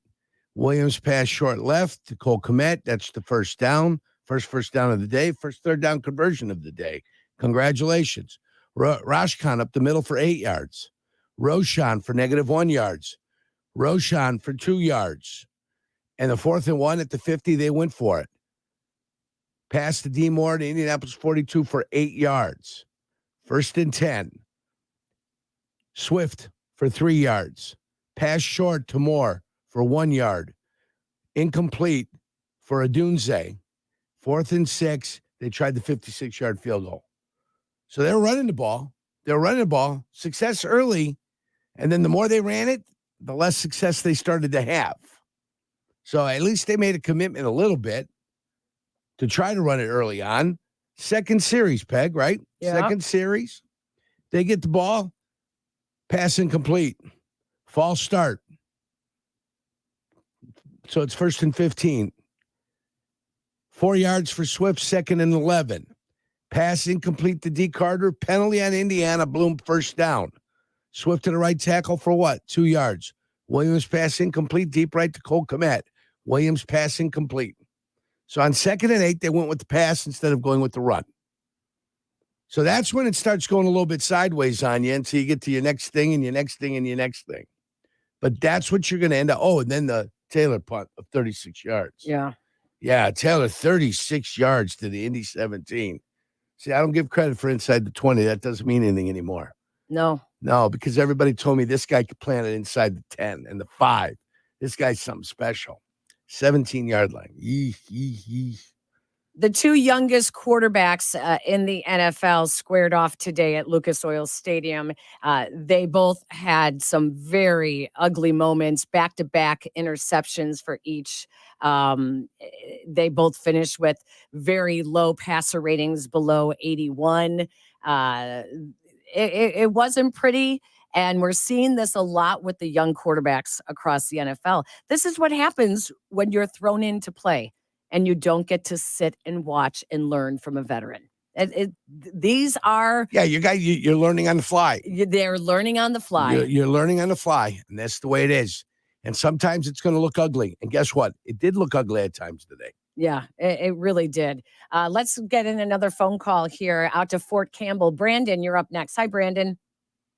Good afternoon, Miss Peggy and Yurko. Morning. Tell you what, after 3 games of observing, I see our defense can ball out. And when I look at our offense, I just can't help but notice I see a bunch of confusion. I see a bunch of receivers running downfield, not even turned around, the ball's bouncing off the turf. I see us trying to do an option left to the weakest side of our offensive line that's already like wet toilet paper, and we're getting smacked in the backfield. I feel that we're fortunate enough to have the ability to have maybe a mediocre offense, and we're 2-1. The focus needs to be, we need to get this offense figured out because this defense is too good to allow all these losses to pitiful teams. If we had a decent, mediocre offense, we win that ball game. I don't understand how we have all this talent on offense, and it's going towards nothing. I feel like it's the play calling. I know Caleb's going to develop. I'm not sounding the alarm. It's going to take more than 3 games for that young man to learn to play ball in this league. But I just see the confusion, and I just wonder y'all's opinion on how to get that fixed. Is that just reps, or is that like the guy needs to try something else. Well, 4 out of the 5 starting offensive linemen are returning from last year. Right. So the difference is a new center and a new offensive coordinator. Your offensive line coach has returned. So they can't be doing that many things differently, can they? Well, the first thing you would do is look at what you did get well last year and then try to implement some of that into whatever system you're bringing in here. We saw the toss plays. In the preseason, they looked like they were working when a team was playing vanilla against you and you were playing against the 2s and the 3s. Saw that you could run the ball or, early in the preseason. Are you bringing up preseason? I am. Back in the good old days? Yeah. I'm bringing up the preseason. Back when the Bears were unbeaten? This is unfortunately when you've got, you got 7 weeks to figure out who your team is. 6.5 weeks to figure out who you're going to be. What are your strengths? What aren't your strengths as you move along? And you can have all the weapons in the world, but if you don't have time and you don't get the blocking, it's not going to make a difference. The blocking has to be there. It's got to start with the guys up front. Let's take a break. When we come back, I want to get your evaluation, Yerk, of Matt Pryor starting at right guard and why we may not be seeing Karen Amagaji, the draft pick out of Yale. He's been cleared. He's been full practice participant. Let's talk about that when we come back. More of your phone calls as well. This is the Great Clips postgame show on the Chicago Bears Radio Network. Westfield Ford is your hometown Ford team. For nearly 40 years, Westfield Ford has been treating customers right and saving them more. Decades of terrific service has built the loyal following that Westfield enjoys today. Customers can count on a terrific inventory of over 300 new Fords and quality pre-driven vehicles. And big-time savings without all the hassles and games every time they visit. Often imitated, never duplicated. Westfield Ford on LaGrange Road in Countryside and westfieldford.com. If you've been seriously injured at work, in a car accident, or on a construction site, you may not know where to turn. I'm Jim Morisi, Chicago personal injury lawyer and the managing partner of Morisi, Longo & Associates. We are the ones you need to call when you've been injured, the ones who gather the evidence and deal with the insurance companies. So here's the information to keep by your side. Our number is 312-372-9600, and our website is moricilongo.com, MORICILONGO.com. Hey, Bears fans, Steinhoffels is a proud partner of the Chicago Bears. And this Bears season, Steinhoffels is partnering with my friends at Special Spaces Illinois to create dream bedrooms for children battling cancer. For every false start caused by the Bears defense during a home game, Steinhoffels will donate $1,000 to Special Spaces Illinois. Steinhoffels has Chicagoland's largest selection of furniture and mattresses to fit every style and budget and is 100% employee-owned. Shop in-store and online at steinhoffels.com.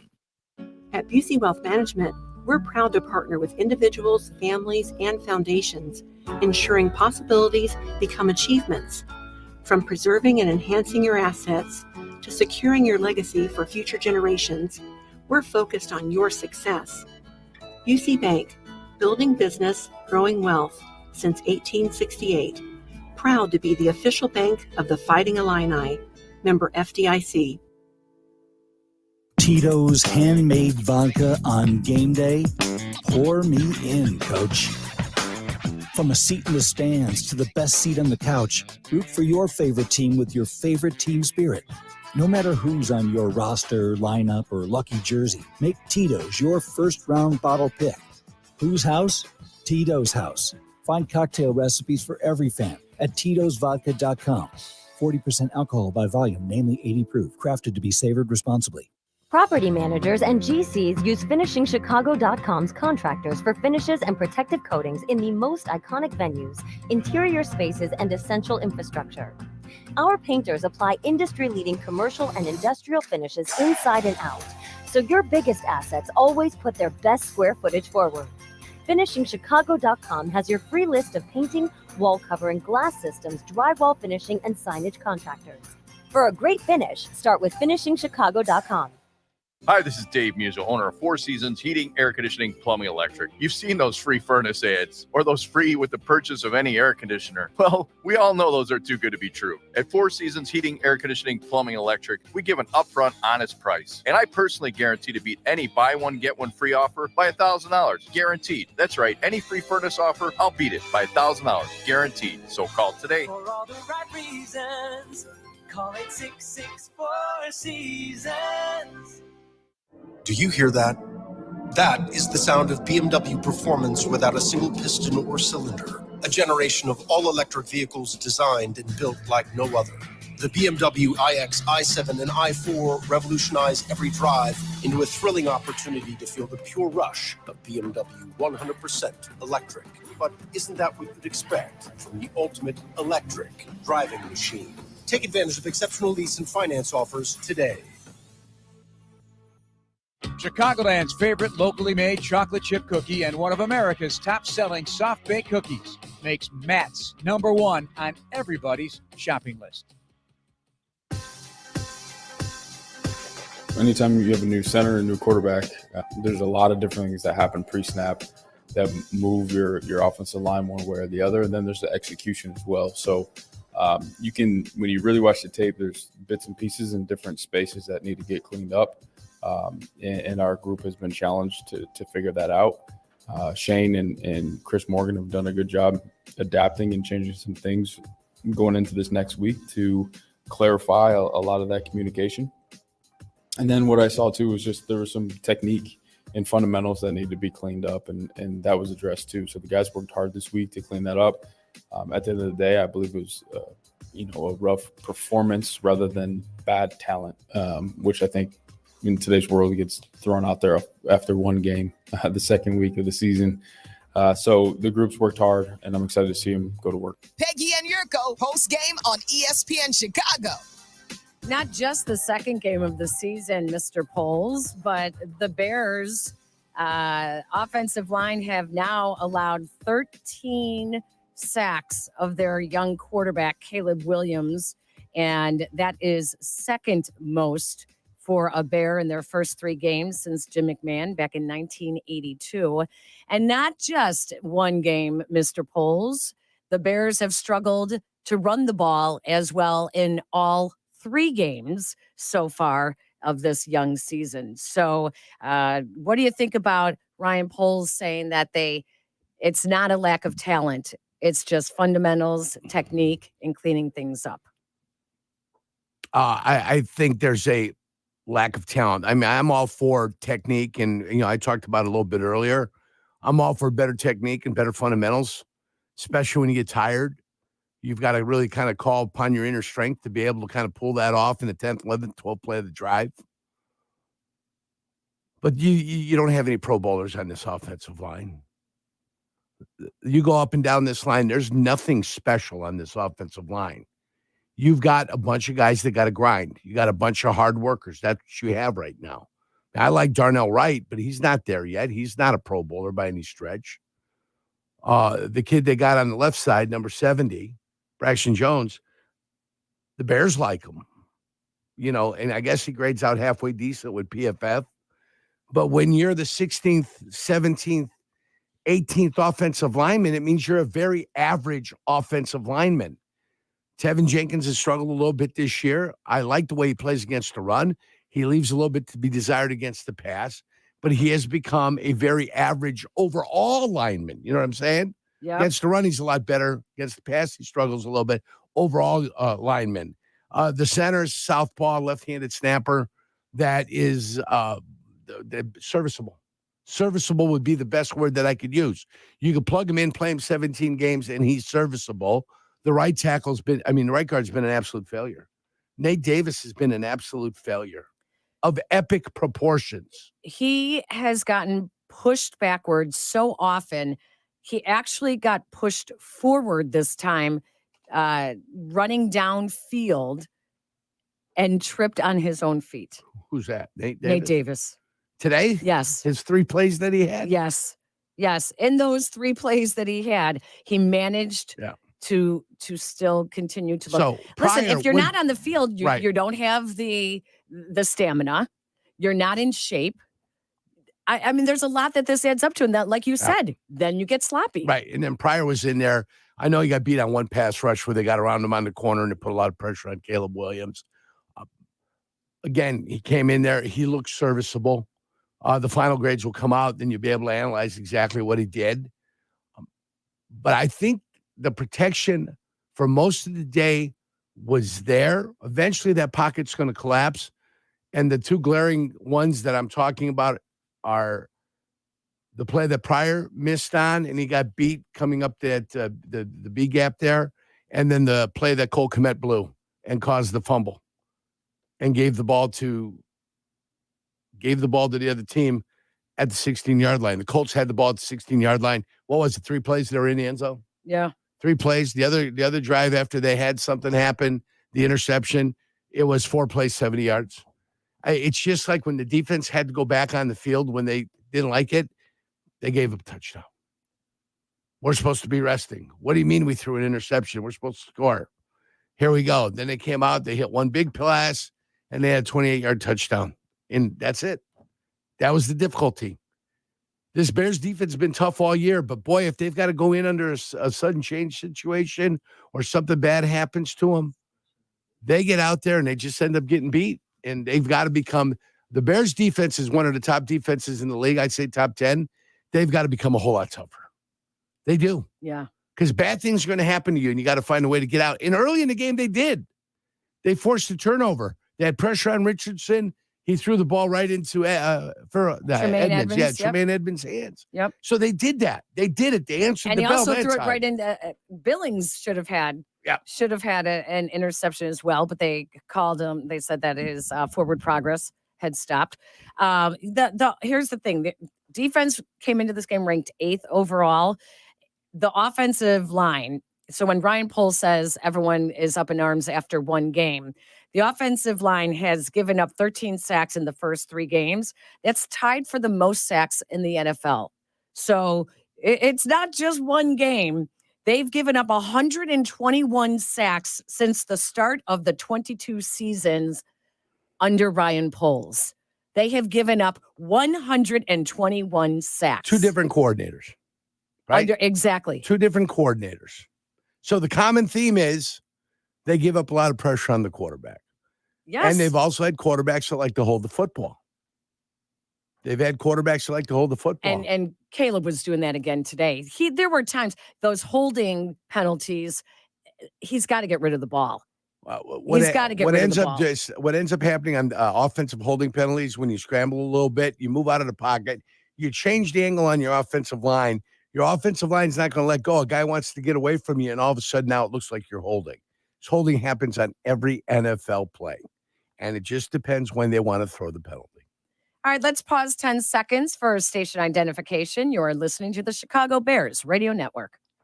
This is the new home of the Bears, ESPN Chicago, WMVP, WTBC HD2, Chicago. What would you do with $1 million? Hard Rock Casino Northern Indiana wants to give you the chance to find out in our $1 million giveaway. Earn July 1st through December 27th. Then join us each Friday for your chance to win a grand finale spot for a 1 in 500 chance to be the guaranteed winner of $1 million. The $1 million giveaway, exclusively at Hard Rock Casino Northern Indiana. Must be 21. See Players Club for complete details. Gambling problem? Call 1-800-9-WITH-IT. Bosch tools are built for workers. Bosch's powerful hammer drill has kickback control to help work go more smoothly when you need it. The 2-in-1 impact driver and wrench quickly changes between bits and sockets, so you only need 1 tool instead of 2. And the X-Lock grinder switches wheels up to 5 times faster than standard grinders. Bosch tools take care of the job and you. Bosch Tools, what hard workers deserve. Learn more at BoschTools.com. In football, success is about team effort, and the same is true for your hair. At Great Clips, they save your haircut details in clip notes, so every member of the highly skilled team knows exactly how to create your signature look. And with our easy-to-use app, you can check in from anywhere and get a ready next text when you're up next for a cut. It's the confidence of a great haircut, delivered by a team you trust. Download our app today. Great Clips. It's gonna be great. Good whiskey is like a good song. It requires no explanation. No one has to tell you how to feel about it. One taste tells you everything you need to know. You simply settle in and enjoy. for a first-of-its-kind collaboration from Buffalo Trace, Traveler Whiskey brings together the collective artistry of Chris Stapleton and master distiller Harlan Wheatley. Traveler Whiskey is the carefully curated result of countless hours of testing and tasting. It's a unique combination of whiskeys from award-winning distilleries and exactly what you'd expect. A premium whiskey that speaks for itself. So you call your virtual insurance company to ask a simple question about your policy, but now you're on hold listening to this music while you wait and wait. Auto Owners works with local independent agents who tailor coverage to meet your needs and pick up the phone when you call, because you shouldn't be on hold so long that you memorize the music. That's simple human sense. Ask LaFonte Insurance Services in Lombard if auto owners make sense for you. At Bill Jacobs Auto Group, we provide more than just luxury cars. We offer peace of mind. With the Bill Jacobs Total Mile Protection Warranty, you get a 7-year, 100,000-mile powertrain warranty on every new car. Whether you're eyeing a BMW, Volkswagen, Mini, Jaguar, or Land Rover, you can drive with confidence knowing you're covered. At Bill Jacobs, the cars bring you in, and the experience brings you back. Visit BillJacobs.com to start your car buying journey today. Dreaming of transforming your backyard into an outdoor oasis? Make it a reality with a stunning pergola from BHS Outdoor Spaces. Choose from fully automated to fixed louvered roof options. Add screens or shades for privacy and bug-free ventilation. All pergolas and motorized screens are custom built to fit your outdoor space. Make your comfort a priority with fans, misters, and heaters for those hot days and cool nights. Extend your patio season and transform your outdoor living space today. Visit bhsoutdoorspaces.com. That's bhsoutdoorspaces.com. This is Jeff Joniak here to tell you about Ego Power Plus. Ego is the #1 rated brand in cordless outdoor power. Take it from me. I love the 22-inch Select Cut self-propelled lawnmower. It cuts my lawn in a single charge. Ego delivers the power and performance of gas, but without the noise, fuss, or fumes. Ego's patented 56-volt arc lithium battery technology is the heart and soul of the system and what powers game-changing torque needed for demanding jobs. Learn more at egopowerplus.com. Ego, power beyond belief. Dear Spotlight, Toyota has more all-wheel drive and four-wheel drive vehicles than any other brand. Find yours and shine on. Toyota, let's go places. And it's Richardson on the fake, keeps now, slings it into the end zone, and it is intercepted. Tremaine Edmonds, he threw it right to him in the end zone. An unthinkable throw by Richardson in heavy coverage. And the Bears make a goal line stand here in the second quarter with 11:03 to play in it. Wow.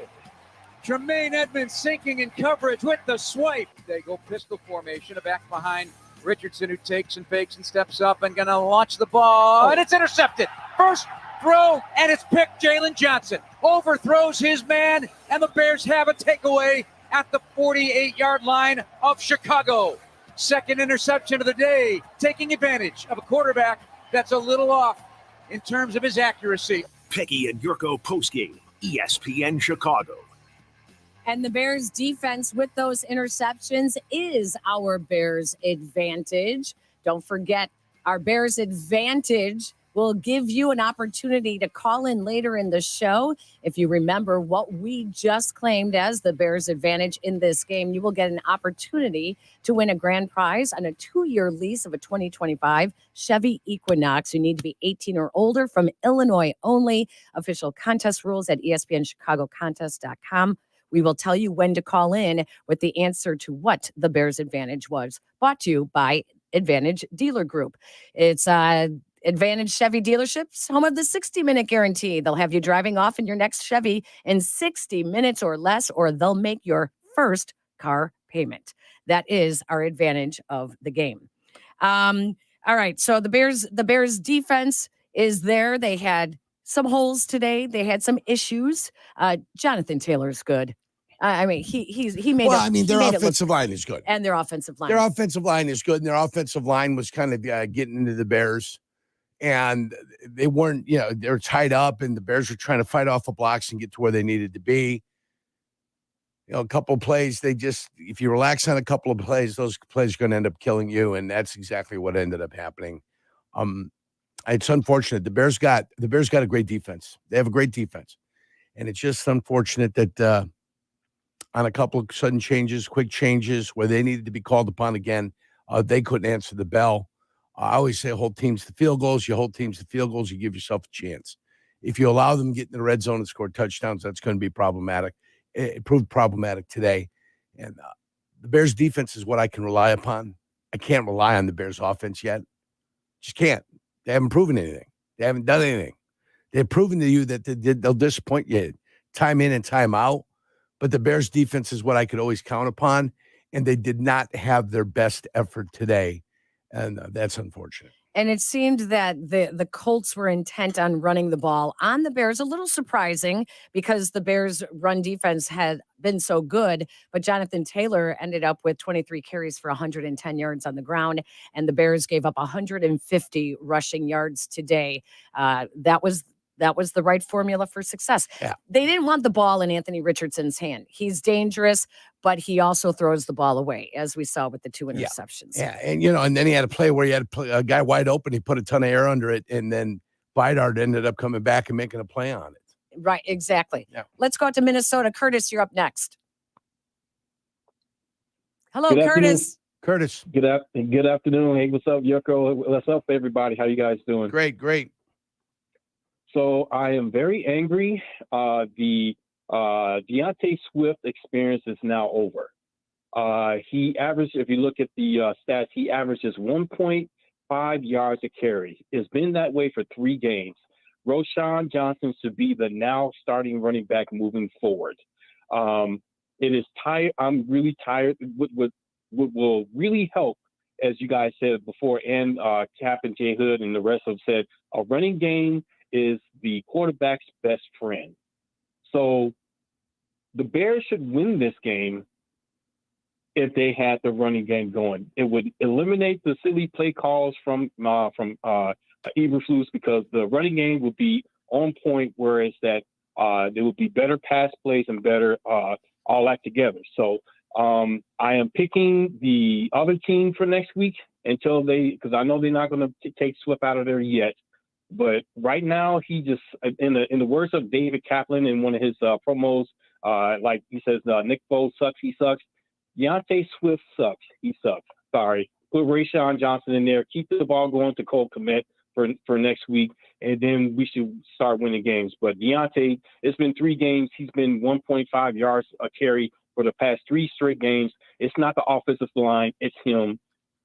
Get him out of there. Sorry. Thank you guys so much. I love the show.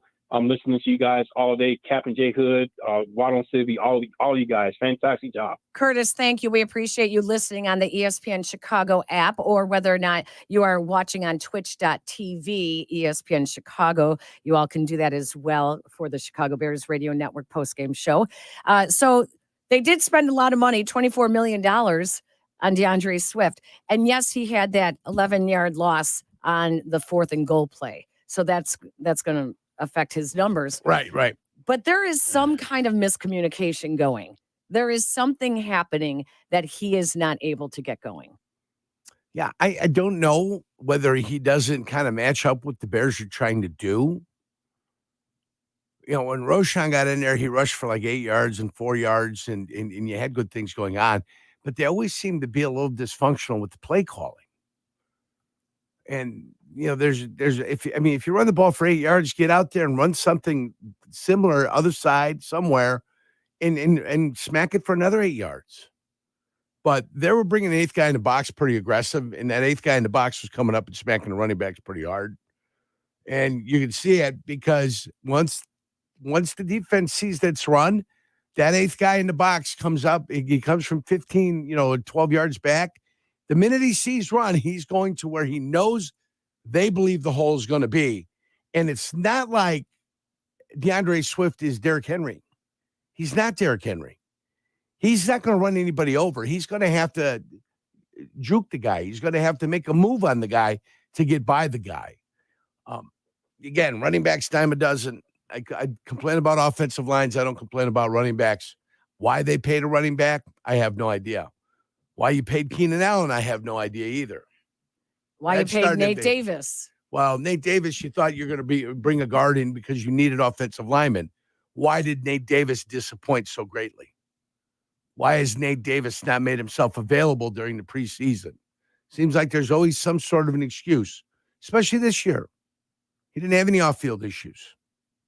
Why this year was he not a soft tissue issue?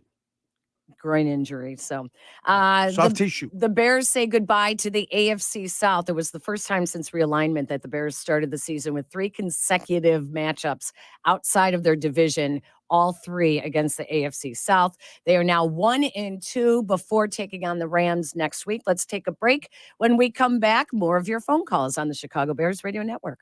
Property managers and GCs use FinishingChicago.com's contractors for finishes and protective coatings in the most iconic venues, interior spaces, and essential infrastructure.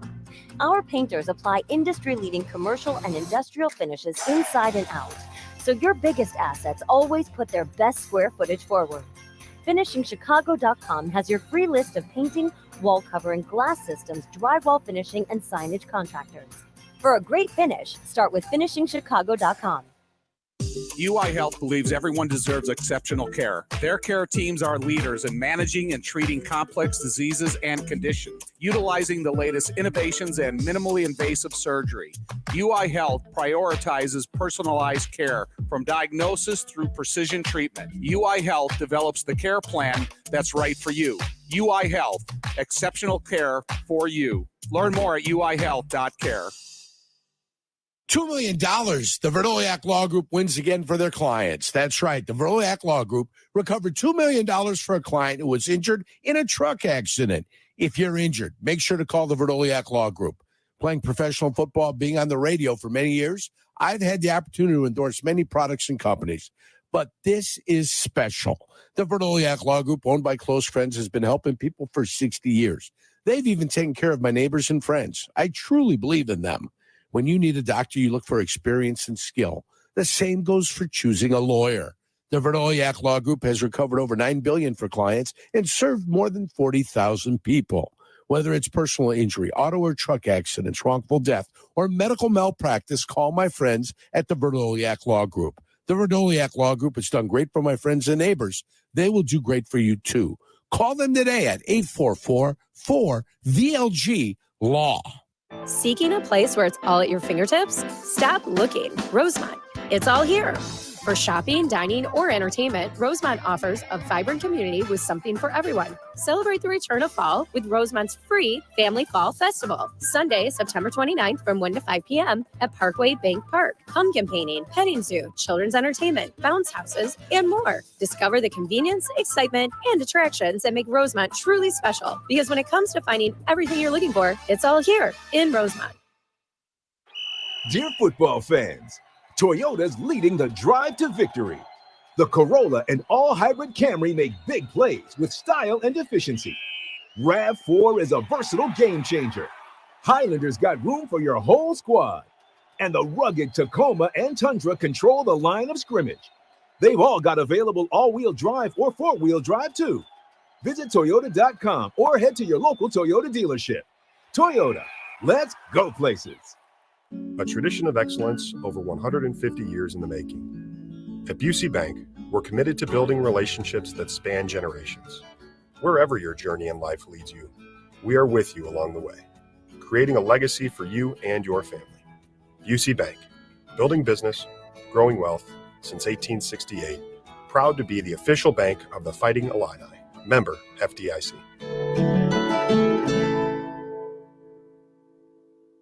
Miller Lite is brewed with great taste and only great taste. The Miller Brewing Company would like to issue a correction. Miller Lite is brewed to be less filling. What are you doing here? Miller Lite tastes great. Look, I'm just reading the script. It says less filling. That's not what my script says. Well, mine says. We'd like to apologize for the previous announcers. Miller Lite is in fact less filling and tastes great. Time to shine, legal guy. Celebrate responsibly. Milwaukee, Wisconsin beer. 96 cows and 3.2 grams carbs per 12 ounces. Fewer cows and carbs than premium regular beer. When you think beef, think Papa Charlie's, Chicago's favorite Italian beef specialist for 3 decades. It's Chicago's favorite. For your next tailgate, pick up Papa Charlie's Italian beef today at your favorite local Chicagoland retailer. It is 4th down and inches. Bears going hurry up with 2:36 to go in this first half. Caleb trying to get everybody set. Got plenty of time on that play clock. Roshan Johnson to the right. Slot left, DeAndre Carter. Adunze right. They're going to run it to Roshan. Just buries his head, and they stand him up. And let's see where they mark it. It should be enough for a first down. Mckie and Yurko postgame, ESPN Chicago. Bears lose to the Indianapolis Colts and drop to 1-2 on the season. Both losses coming on the road. What's your verdict in this one? Well, the verdict is, after I do the read, Verdoliak Law Group, $2 million. The Verdoliak Law Group wins again for their clients. That's right. The Verdoliak Law Group recovered $2 million for a client who was injured in a truck accident. If you're injured, make sure to call the Verdoliak Law Group. That's 844-4BLG-LAW. And the verdict is nothing was good enough. Nothing. The offensive line was not good enough. The running game was not good enough. The defense's ability to adjust when bad things happened to the team was not good enough. It looked like they just laid down and let things happen to them. And that's not the way the Bears defense plays. None of it was good enough. You lost a big opportunity to keep yourself on the front foot as you moved forward. Next week offers another opportunity to make things happen for you. But today's game in Indianapolis was a big disappointment. It's a big disappointment. Verdict, big disappointment for the Chicago Bears today. Let's go out to Seattle. Mike has been holding on the phone lines. Hello, Mike. Mikey. Hello. Hi, Mike. How you guys doing? Great. Hey, what's going on? I would have thought this is like the Caleb Williams' third year in the NFL, the way people are complaining. I mean, it's like his third game. He's a rookie quarterback. And I can go back to 1994, like 30 years. It's not one Super Bowl winning quarterback. That's not a Hall of Famer, with the exception of maybe Joe Flacco and Nick Foles, in the last 20 years that won a Super Bowl. I can go from Troy Aikman to Montana to Tom Brady you just go down the list. It's Hall of Famer after Hall of Famer after Hall of Famer quarterback over the last 30 years that won a Super Bowl. So we're just going to have to wait. I didn't expect Caleb Williams to blow the doors off the NFL in this first year anyway. I mean, he's a rookie. And Eberflus is not going anywhere, because if Eberflus was going to go, he was going to go last. He would have been gone before he got hired. Poles is not going to fire him. He's here for the long run, and we're just going to have to be patient. Mike, what are we on? A 3-year plan, 5-year plan? What kind of plan are we on? I say at least 3-year plan. 3-year plan. I mean, Peyton Manning. Well, look at Peyton Manning's rookie year. He still holds the record for the most interceptions as a rookie, 28. I mean, we got to be patient. All right, hold on. 3-year plan. I got to start Xing some players off of this list then. Guys that won't be here in 3 years. Fancy pen. You're looking probably at the end of the wide receiver's career. Number 2, DJ Moore. At that point, he'll probably be moving on. Rome will still be here. Keenan Allen will be gone. You'll have the ass end of Cole Kmet's career, I believe. He'll be the 8th year in the league, 9th year in the league. He'll be gone. The defense, you're going to have to break up your secondary, because those guys are going to have to start getting paid. So either Brisker or Gordon, one of the two is going to be gone, right? Can you pay Stevenson and pay Jalen Johnson still 4 years from now? Yeah. You can? Yeah, I think Just divvy up another $25 million to Stevenson? Yeah. And then what are you going to do for your safety, Gordon or Brisker? Another $25 million to those guys? Yeah. Sweat's going to be on the ass end of his career. You said the window's closing? Right. Well, no, my point is, the window is this what we were doing? We were doing this whole game plan here was so to not win, to develop your quarterback. This is what we came here for this year. We go too many expectations upon the number 1 pick that's coming out in the draft. And Cam Newton was the guy that you're thinking of that came in as a rookie and kind of rocked the world. Okay. Cam Newton did that back in the day. So, but I'm just asking. So we had the first pick overall and had the choice of all the quarterbacks, and the Bears chose quarterback Caleb Williams, but I'm on a 3-4 year plan now. Okay. Well, I didn't know that was part of the thing. I thought part of the thing that the number 1 quarterback with the most talent and won a Heisman Trophy the year prior was going to be able to come in here and figure things out on the fly because of how good he was. Now, what I blamed when I was on earlier here, who'd I blame? I blamed the offensive line. Yeah. I blamed the run game. I blamed the defense. At no point out of my mouth came Caleb Williams. Right. No one, it doesn't seem like. Not out of my mouth. A lot of people Caleb are Williams it on was him. not blamed. And when I told you, what did I see? I saw some things, and they said it's against the softened secondary. I won't argue with that. But either way, he got back into the pocket, he planted, and he threw. That's the feeling that he's got to have. And sometimes it comes from a situation like that, where all of a sudden now you know how an NFL offense is supposed to be run. You get back, you plant that back foot, you fire. You go for your guy and you fire. No pitter-patter, no tapping the ball 3-4 times, none of that. Fire. Get the ball out. Get it out on time. Force the defense then to have to adjust on what you have, what you've got going on. And that's what we're hoping for. Deep patterns, it was a little bit rough. But nobody was blaming the quarterback today, even though he threw 2 interceptions. I blame Cole Kmet for when he fumbled, because Cole Kmet should have blocked that guy. As good of a game as Cole Kmet had, I better not hear somebody saying, oh, boy, what a game ball to Cole Kmet. No game ball. He gave up the sack that led to the fumble that led to the 21st point. The final 7 points is 100% on Cole, 98% on Cole Kmet. 2% if the quarterback's a little bit wary, he might be able to tuck the ball. That's it. But 98% of that fault's on Cole Kmet. Let's give you something positive. Here's your opportunity to call in at 312-332-3776 and tell us what our advantage of the game was. It's your opportunity to get your name in the hopper to win the Chevy Equinox at the end of the season.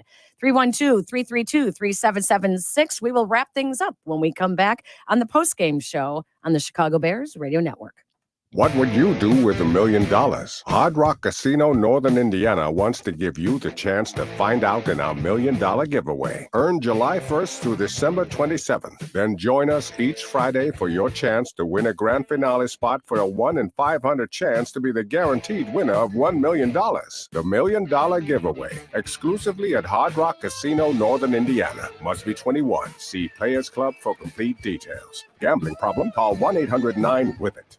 Acura is a leader in reliability and style. Drive home in your new Acura from Advantage Acura of Naperville. With more selection to choose from and more savings, they're committed to providing a smooth and easy car buying process. Advantage Acura values your time. They'll have you in your new Acura in less than 60 minutes, or they'll make your first car payment. That's right, drive off in your new Acura in less than 60 minutes, or they'll make your first car payment. Visit AdvantageAcura.com or see them in Naperville. Most mentioned offer upon arrival before negotiation. Restrictions apply. Ask dealer for details.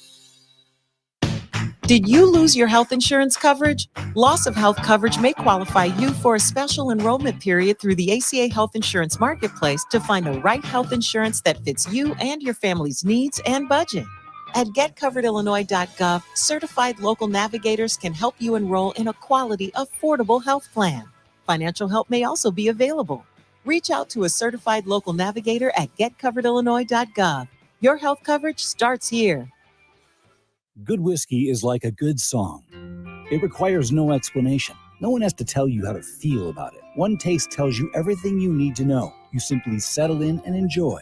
For a first-of-its-kind collaboration from Buffalo Trace, Traveler Whiskey brings together the collective artistry of Chris Stapleton and master distiller Harlan Wheatley. Traveler Whiskey is the carefully curated result of countless hours of testing and tasting. It's a unique combination of whiskeys from award-winning distilleries and exactly what you'd expect. A premium whiskey that speaks for itself. This is Jeff Joniak here to tell you about Ego Power Plus. Ego is the #1 rated brand in cordless outdoor power. Take it from me. I love the 22-inch Select Cut self-propelled lawnmower. It cuts my lawn in a single charge. Ego delivers the power and performance of gas, but without the noise, fuss, or fumes. Ego's patented 56-volt arc lithium battery technology is the heart and soul of the system and what powers game-changing torque needed for demanding jobs. Learn more at egopowerplus.com. Ego, power beyond belief.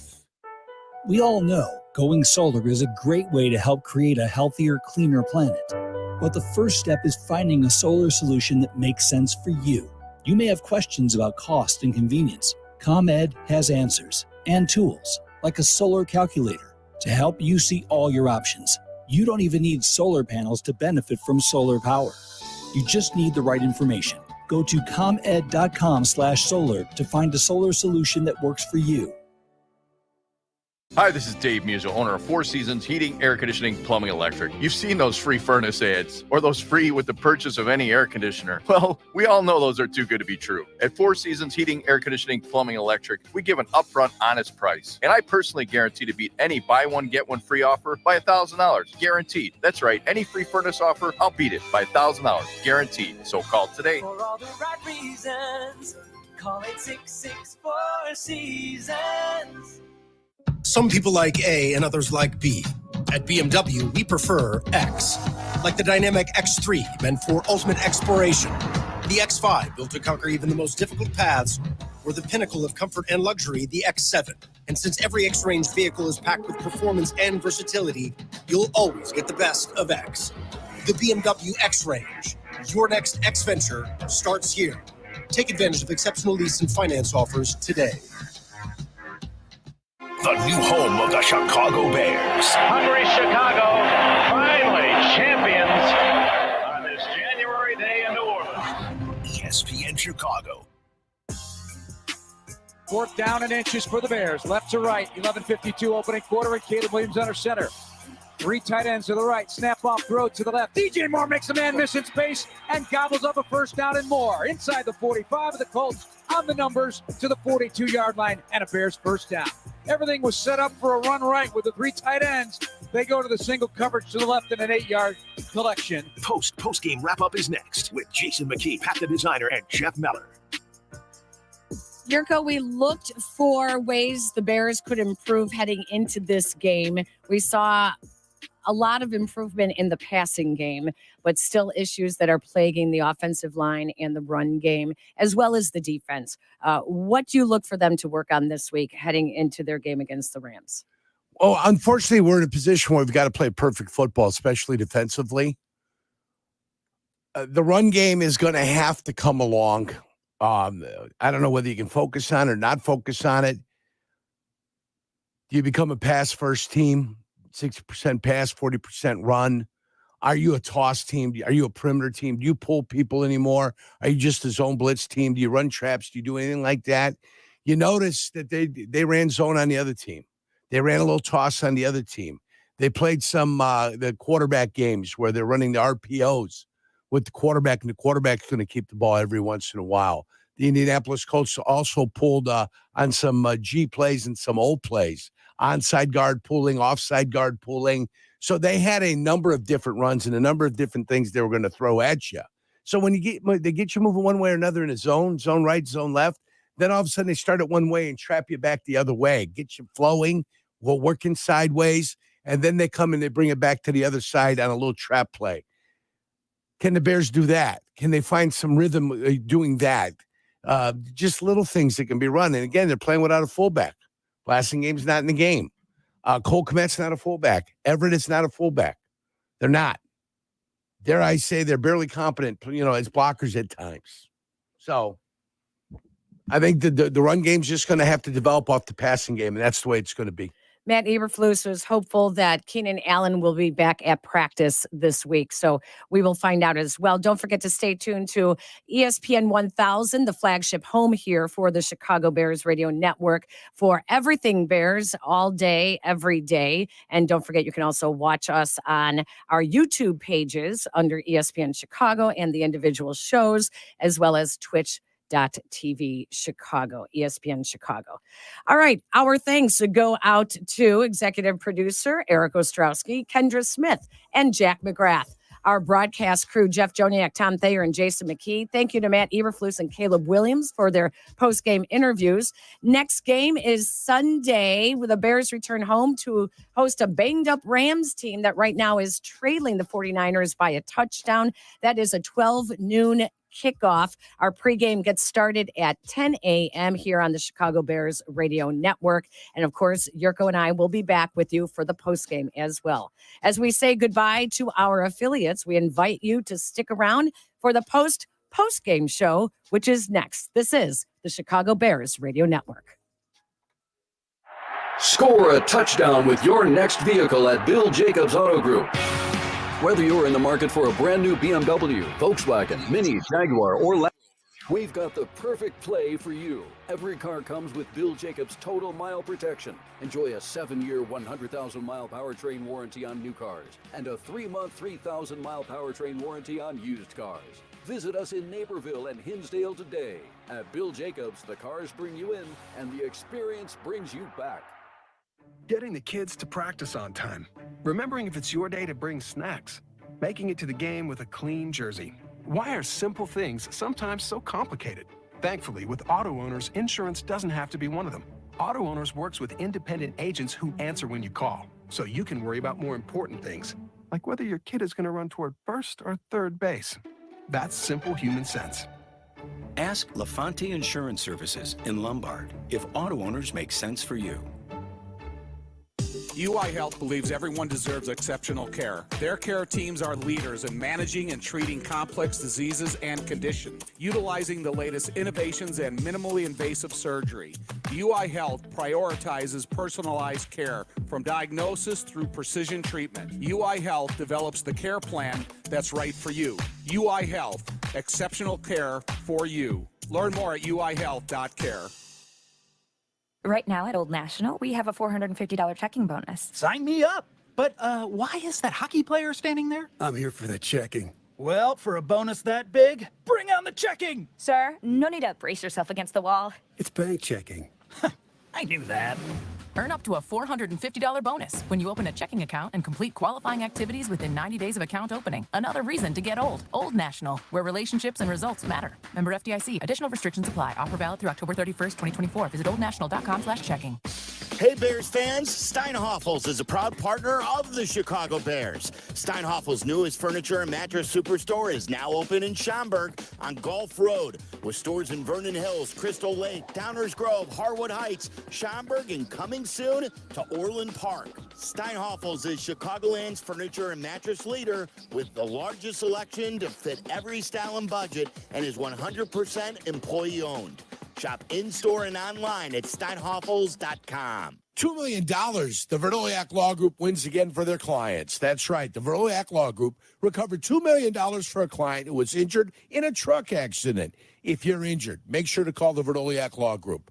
Playing professional football, being on the radio for many years, I've had the opportunity to endorse many products and companies. But this is special. The Verdoliak Law Group, owned by close friends, has been helping people for 60 years. They've even taken care of my neighbors and friends. I truly believe in them. When you need a doctor, you look for experience and skill. The same goes for choosing a lawyer. The Verdoliak Law Group has recovered over $9 billion for clients and served more than 40,000 people.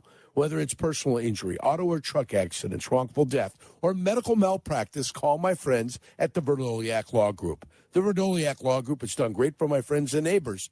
They will do great for you, too. Call them today at 844-4VLG-LAW. Dear football fans, Toyota's leading the drive to victory. The Corolla and all-hybrid Camry make big plays with style and efficiency. RAV4 is a versatile game changer. Highlander's got room for your whole squad. And the rugged Tacoma and Tundra control the line of scrimmage. They've all got available all-wheel drive or four-wheel drive, too. Visit Toyota.com or head to your local Toyota dealership.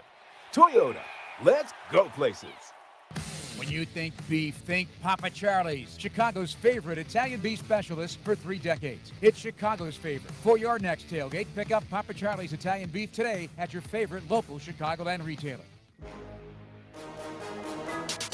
You've been listening to Bears football on the Bears Radio Network. Here comes the Chicago Bears Radio Network is brought to you in part by Hard Rock Casino, Northern Indiana, by Miller Lite, and by Great Clips. This is Bears football on the new home of the Bears, ESPN Chicago.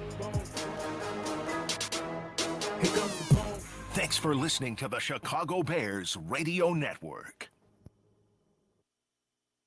Welcome back to Bears Postgame. Here are your hosts, Jason McKee, Jeff Meller, and Pat the Designer on the new home of the Chicago Bears, ESPN Chicago.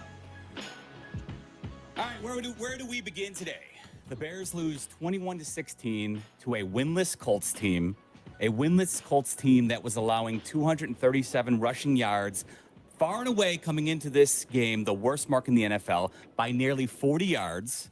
And the Bears with a woeful offensive line, which has been struggling to keep a clean pocket for their rookie quarterback. So you'd think running the rock would have been a great game plan, a plan of attack to try and put a dent into that terrible Colts run defense.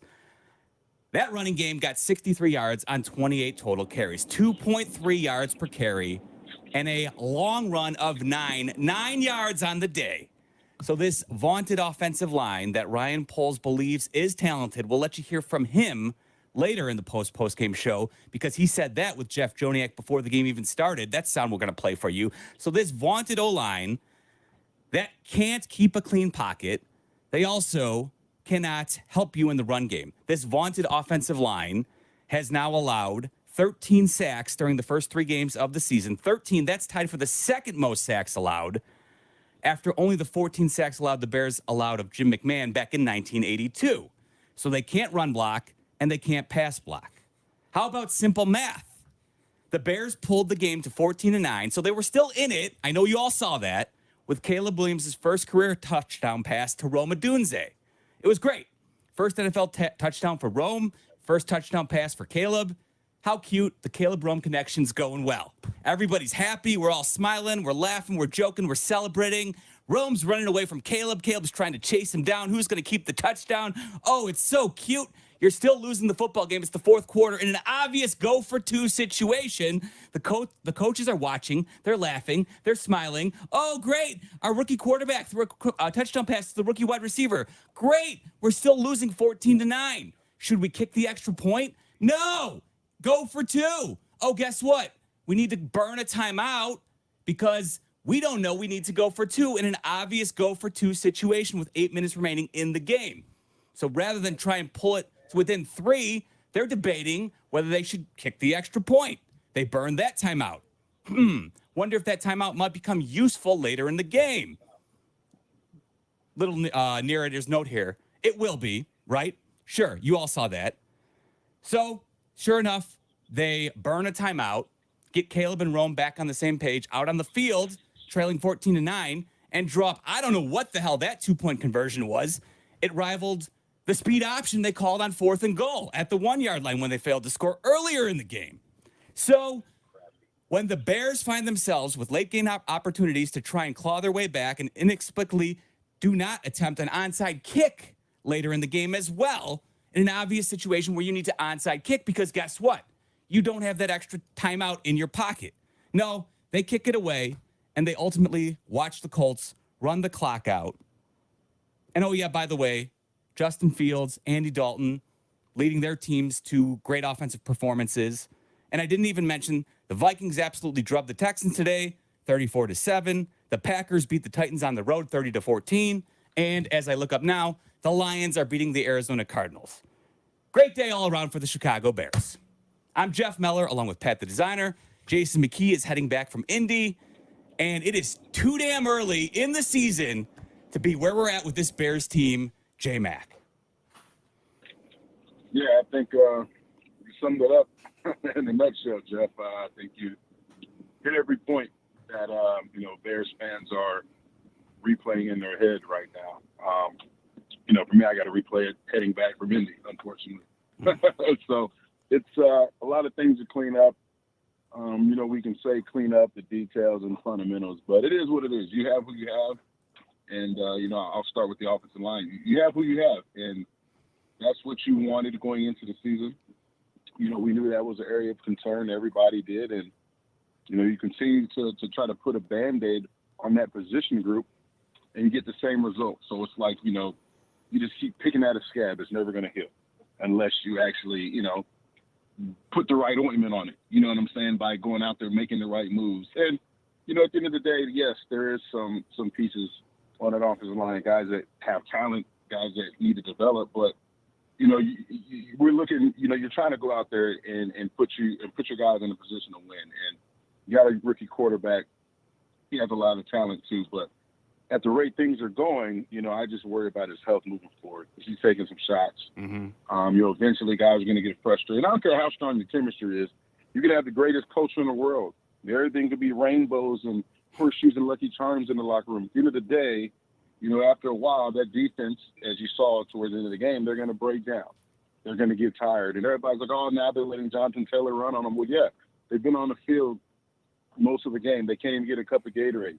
And I say this because, I've been on teams, I've been on the offenses like that. So, I understand, the guys' frustration offensively in that locker room. And I see the frustration from the defense. And, yeah, those guys, you may not show it because they're good guys and they're great players and great teammates. But after a while, as a player, what's going through their head. They're saying, guys, like, realistically, like, defensively, we should be 3-0. No doubt. That's the voice of Jason McKie. He was on the sidelines for today's game of the Bears and Colts. I'm Jeff Meller. Pat, the designer, in the studio with me. And Pat, I didn't even mention the Bears D because, like J-Mac said, they should be 3-0. This is a playoff caliber defense. I have no qualms with the defense. No, I have no problems with the defense. But the only issue that this defense has is the same issue that many Bears defenses have had, an offense that's not allowing them to be able to take a breather and to be able to capitalize on the opportunities that they've created. I mean, how many opportunities today alone did this Bears defense create? The offense couldn't go down the field and put points on the board on. And listen, I get, like you want to get away with a field goal in certain situations, but at this point, can we just come to grips with the fact that 50-plus is scary, that you may have to go for it if you got Cairo Santos on your team? Cairo's sure.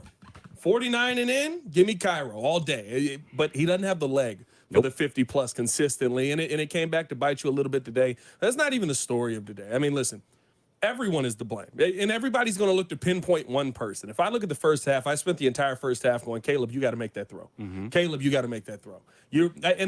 I understand the people who are saying, but I thought he was generational. Oh, my God, this guy doesn't look like anything. He's not generational at all. I also understand the other side of people going, well, you got to get the play calls going. You got to put things in his favor. But at the end of the day, to start off the season, we expected competent. Caleb Williams in the first half did not look like a competent quarterback. And I think that he is a competent quarterback. I think that this offensive line didn't look like a competent offensive line. And then you get into the second half where he starts to look like, okay, wait, Caleb got a little something going on here. All right, we're moving the football here. You're getting down the field. Actually, I take it back. Before the second half, in the first half, end of the first half, you're driving down the field. You're all the way on the one. The whole reason that you insulate Caleb Williams with all of this talent, the reason that you bring Shane Waldron in, the reason for that is that when you have the rookie mistakes, you have someone competent enough to understand what personnel should be on the field. I will give you, I'm not a fan of the Wildcat on the first run. The Wildcat did get you 4 yards on that first run down there you're at the 4 there, you end up on the 1 after that. The second run, where you're trying to get it up the middle, for some reason, DeAndre Carter's out there in a blocking situation. I don't know what it is about Matt Eberflus teams right now, but they love to block small on big, even though they always say, we're not trying to put smalls on bigs. We're sure lined up against some big dudes out there. DeAndre Carter gets absolutely blown up off of the line, and he goes flying backwards, and that's an easy stop. And then on the third down play, Jeff, I don't know if you've seen this screenshot. I caught a glimpse of it. I don't know if you saw this. Legitimately, it is not Photoshopped, ladies and gentlemen. All 5 offensive linemen are laying on the ground. That was the fourth down play. Fourth down play. I'm sorry about that, J-Mac. Yeah, the fourth down play. All 5 offensive linemen on that speed option. Husker, the old school Nebraska Husker option. Yeah, I'm flabbergasted by this. I'm also confused, for the love of God, what is it about just lining up and saying we're going to try and punch you in the teeth for 1 yard that Shane Waldron does not like? And if he does do that play, he only does it with DeAndre Swift, not Roschon Johnson, who every time he did it with him seemed to be able to move the pocket a little bit. I'll jump on that there, Pat, and say the disconnect here between Ryan Poles right now, because again, we will play it for you here shortly in the pregame show with Jeff Joniak. Or you know what? Forget. Let's let people hear it if they missed it. Jeff Joniak was on with Ryan Poles was on with Jeff Joniak in the pregame show. And, of course, the offensive line, which has come under a lot of scrutiny after the first 2 games, was the topic of conversation. And Ryan Poles protested about the idea that there's not enough talent. Anytime you have a new center, a new quarterback, there's a lot of different things that happen pre-snap that move your offensive line one way or the other. And then there's the execution as well. So you can, when you really watch the tape, there's bits and pieces in different spaces that need to get cleaned up. And our group has been challenged to figure that out. Shane and Chris Morgan have done a good job adapting and changing some things going into this next week to clarify a lot of that communication. And then what I saw too was just there was some technique and fundamentals that needed to be cleaned up, and that was addressed too. So the guys worked hard this week to clean that up. At the end of the day, I believe it was a rough performance rather than bad talent, which I think in today's world gets thrown out there after one game, the second week of the season. So the groups worked hard, and I'm excited to see them go to work. Again, I'll reiterate, the Colts had the worst run defense by leaps and bounds coming into this game, and they were also now missing DeForest Buckner, their best defensive player, their interior defensive lineman who's been to multiple Pro Bowls. He was missing.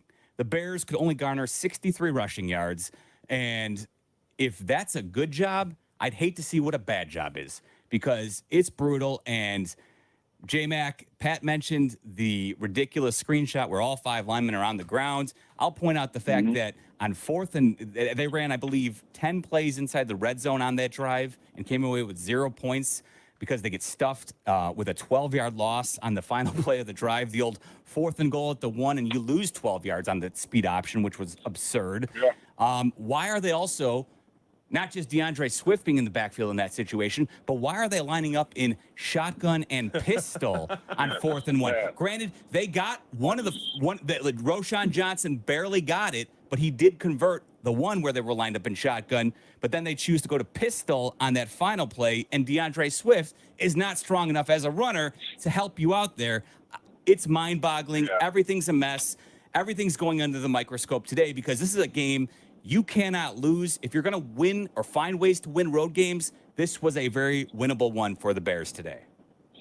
It's just confusing, right? You're talking about that play, Jeff. You go 13 personnel, you bring in, 3 tight ends, right? So you're expecting to run, right? You're thinking, okay, possibly a run to the tight end side. They got 3 tight ends loaded on the same side, right? And then you go speed option. It's just mind blowing. And for me, it's like, okay, if we know we're struggling in short yardage and goal line situation, well, let me get creative. Let me go to that defensive side of the ball. Let me say, Andrew Billings, come here, man. Yep. Let me line you up 3 yards off the ball. Let me put you in the B gap, and I'm going to put Cole Kmet back at fullback or Gerald Everett, whatever. You got 3 tight ends. You can put one of them they can play that fullback role until Kari's last game comes back. And I'm going to hand it off, and I'm going to say, guess what, guys? We're running right here through the B gap for 1 yard, 4th and goal. Stop us. Yep. We're running right here. I got Big Bill leading.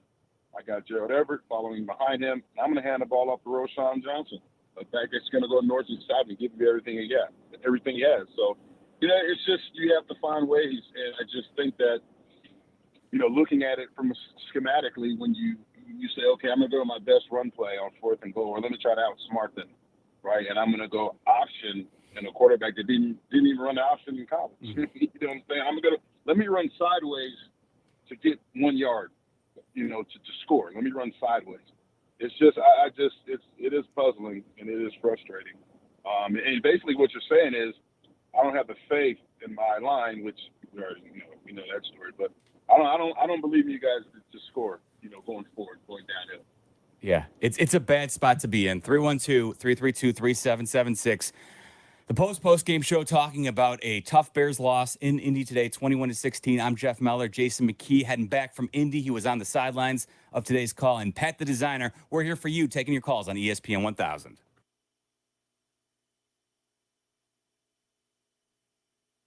Here comes the boom. The Chicago Bears podcast. Here comes the boom. If you aren't listening, you're not getting the whole story. Join host Pat the Designer with special guests and guest host daily. See it or hear it now on the ESPN Chicago app or wherever you like to pod. Yeah. Hey guys, it's Sylvie. I've been telling you about Window Nation for a while. The reason I have is because they've got great deals and because I'm a proud customer. I've got new windows in the kitchen, in the living room, in my master bedroom, and in my kids' room. And I have saved money, not only on the windows, buy 2 windows and get 2 free by calling 866-90Nation, but I've saved money on my energy bill. This summer, my air condition kept the house cool and the warm air stayed on the outside. And with fall here, with the windows open and soon with the winter here, I'm going to save money on my heating bills as well. 30% year over year on my energy bill, to be exact. Another way that I've saved money is by paying off my project. For 2 full years, you'll have no down payment or no interest payment for 24 months. Over 20,000 customers give them a 5-star review. So call them today at 866-90Nation, 866-90Nation, or go to windownation.com and let them know that Sylvie sent you. Seeking a place where it's all at your fingertips? Stop looking. Rosemont. It's all here. For shopping, dining, or entertainment, Rosemont offers a vibrant community with something for everyone. Celebrate the return of fall with Rosemont's free Family Fall Festival. Sunday, September 29th from 1 to 5 p.m. at Parkway Bank Park. Pumpkin painting, petting zoo, children's entertainment, bounce houses, and more. Discover the convenience, excitement, and attractions that make Rosemont truly special. Because when it comes to finding everything you're looking for, it's all here in Rosemont.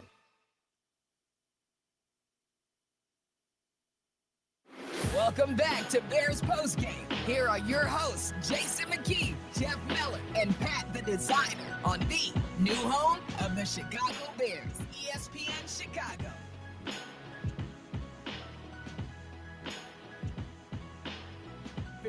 Yard trot. This will be on the right hash for Cairo Santos. Career long is 55. Oh, sure. And this one is up, and this one does not have enough distance. It is no good from 56. Cairo Santos missed field goal there, and that would come in big later on as the Bears ultimately had to chase points later in the game. They were unable to convert a 2-point conversion, which would have pulled the game to 14-11 had they been able to convert. And obviously, who knows how the game might play out differently. There was a huge fumble lost by Caleb Williams in the pocket as well when Leatu Latu, who was questionable all week coming into this game, did not practice because of a hip injury, recorded his first career sack in the NFL. The first defensive player taken in this last NFL draft registers a sack. He had 2.5 career sacks on Caleb Williams back when he played at UCLA, when Caleb was obviously playing for the Trojans at USC.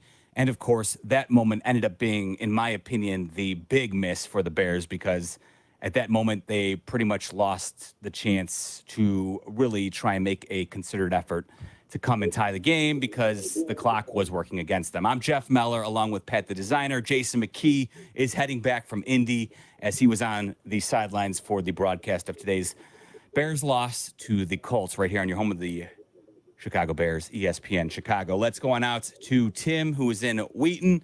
Tim, you're on with J-Mac and Pat and Meller. What's up? Guys, first, I love the show. Thanks for taking my call. Thanks for making it, man. Of course. So I think it's time, like, as we head into the season, people, of course, are concerned about the offensive line, young quarterback. But I think the biggest issue is the head coach, Matt Eberflus. He's clearly the 4th best coach in this division. I don't know how anybody could say otherwise. You see what the other teams are doing. They're all thriving. So I don't know how the Bears are going to be successful with him as the head coach. The defense is solid. I don't think they're a top 5 defense. I don't think they're going to be – we've played really bad offenses this year, and the defenses look pretty solid, but not elite in my mind against the great offenses. But, like, offensively, we're struggling. His record, he's won maybe 12 games now in 3 years. His decisions to challenge, when not to challenge, managing the game, taking timeouts. What has he done to really give us a lot of confidence that he's an elite coach that can bring us to the Super Bowl? Yeah. And listen, Tim, I think a lot of people are probably going to agree with that point. J-Mac, I mean, Matt Eberflus is going to come under scrutiny. You know, Ryan Poles, they understand that they have a great working relationship. Ryan Poles believes in him. But if we continue on this route, it's going to continue, it's going to be tough to continue to defend Matt Eberflus now that he's finally got, I think, a roster where you expect them to be more competitive. Yeah, and I think, throughout his tenure, his biggest Achilles heel has been so far, it's been his offensive coordinator. He looked at Gansey last year, and obviously with the start that we have right now with Waldron, it's not going good. It's on a downward spiral, and nobody's going to question his ability to, as a defensive play caller, his ability to make adjustments. I think he's done real well in terms of that category, especially this year. Being able to make the adjustments at the half and completely shut down offenses. A little different this week just because those guys got tired, they wore down. But like you said, some of the decision making is definitely going to come under scrutiny, and there's going to be a lot of questions and concerns about it. With the 2-point conversion, burning a timeout, and stuff like that. He talks about understanding situational football, and sometimes heat of the moment. As a head coach, you overanalyze or you underanalyze those situations as well. So, I'm a head coach in high school. I've made some crazy decisions, in the heat of the moment. But at the end of the day, this is the best of the best. This is the NFL, and after a while, you start looking at that record, that overall record, and say, hey, have we gotten better? We're not getting better. It's the same thing, each and every Sunday, dating back to last year. So it's going to be tough, man. Everybody's under a microscope, and regardless of what the optimism going into the season, you built up a roster. Even if you built it from the outside in, you built it on the perimeter with receivers and weapons and toys, but you failed to address, the fuel of the offense, the engine, the offensive line. So it's a lot. It's a lot to process, but right now it is what we have. What we have. And the only thing is, these guys can either get better or they're going to get worse. That's it. And those guys got to make that decision in that locker room. And I know nobody is hurting more than those guys. I know Bears fans are hurting, but I know those guys are pissed off. I see them in the locker room. I saw them today. But, you can be as pissed off as you want, but you got to do something about it. Man, you've got to line up and say, hey, I got to get 1 yard. We got to score here. You got to man up and decide what type of team you're going to be the remainder of the season. Matt Eberflus has a career record of 11-26 as Bears head coach. Yeah, I mean, here's the main thing for me.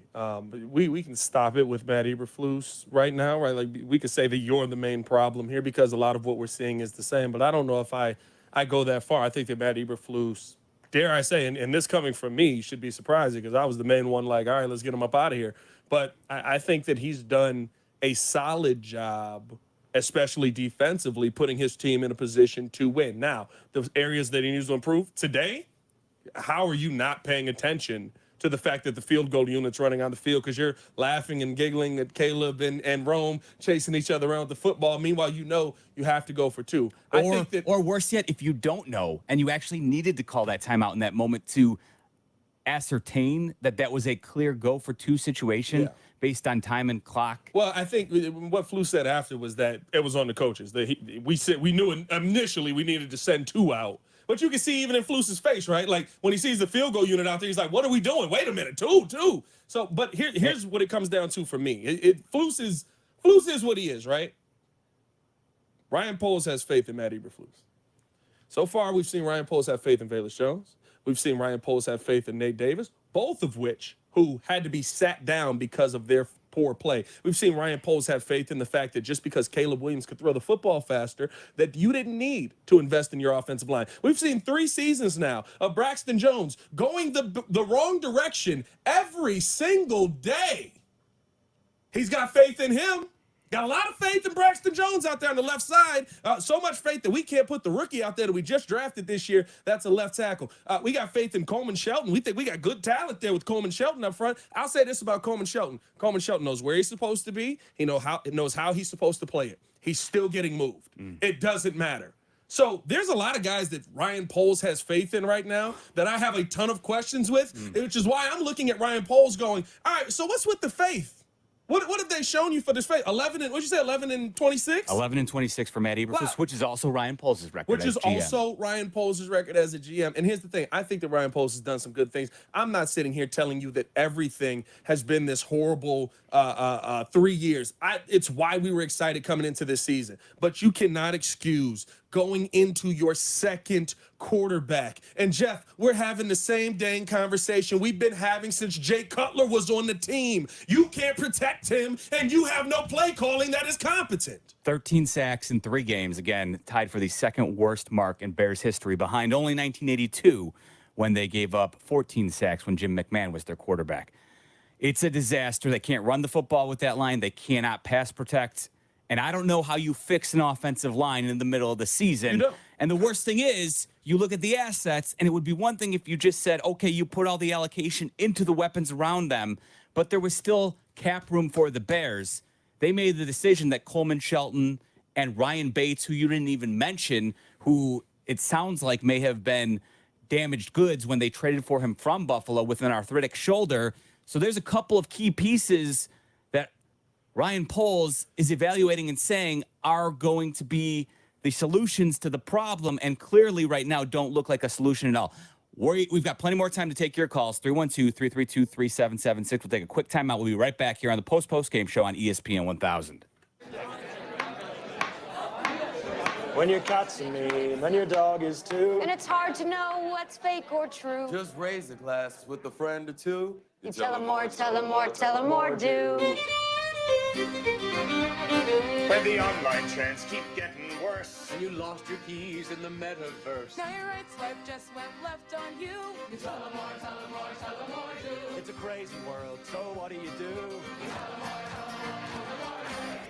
Twin Peaks is the best in the game. Here, your favorite drafts are poured at a frosty 29 degrees, and rare barrel-aged whiskeys are served just the way you want them. It's bigger game days and bolder fight nights. I mean, where else can you find a scratch kitchen that always comes in clutch every day from lunch to late night? Only at Twin Peaks, the #1 sports bar.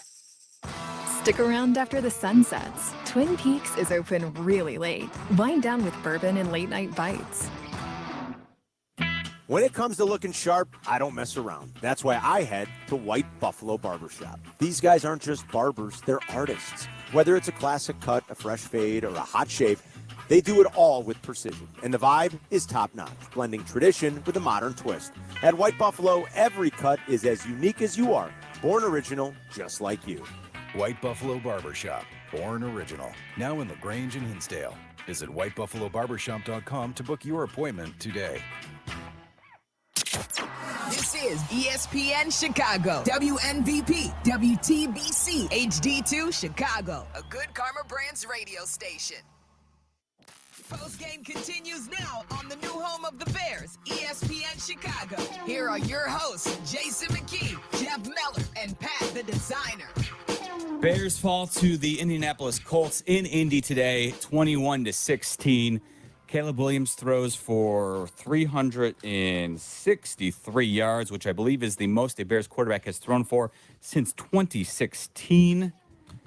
Even though we will point out that there was a 44-yard stat padding with an end-of-the-half Hail Mary, which resulted in DJ Moore falling down or being tackled at the 1-yard line. So that was unfortunate. Yeah, can we call that stat pad? And if he makes it another inch, we literally go... Yeah, 3 touchdowns, 368 yards. Well, yeah, no, but that's fair. It skews the numbers so slightly. I will say that. But he gets credit for it. So big passing yardage day for Caleb Williams, but too little, too late because the Bears cannot win this game. A very winnable football game, and for me, it's very dejecting because I was hopeful that the Bears had a very soft schedule over the next 8 weeks, and I was hoping they could put a win on the ledger after last week's difficult performance on Sunday Night Football for all the nation to see. I was hoping they could actually put that behind them, but now they have doubled up with losses. They're now 1-2, and the Vikings are 3-0. The Packers are 2-1, and it looks like the Lions are on their way to moving to 2-1. So very bad day for the Bears all around, not just because of their performance, but the entire division is going to win in all likelihood. So it's a bad day to be a Bears fan. We're taking your calls right here on the home of the Chicago Bears, ESPN 1000.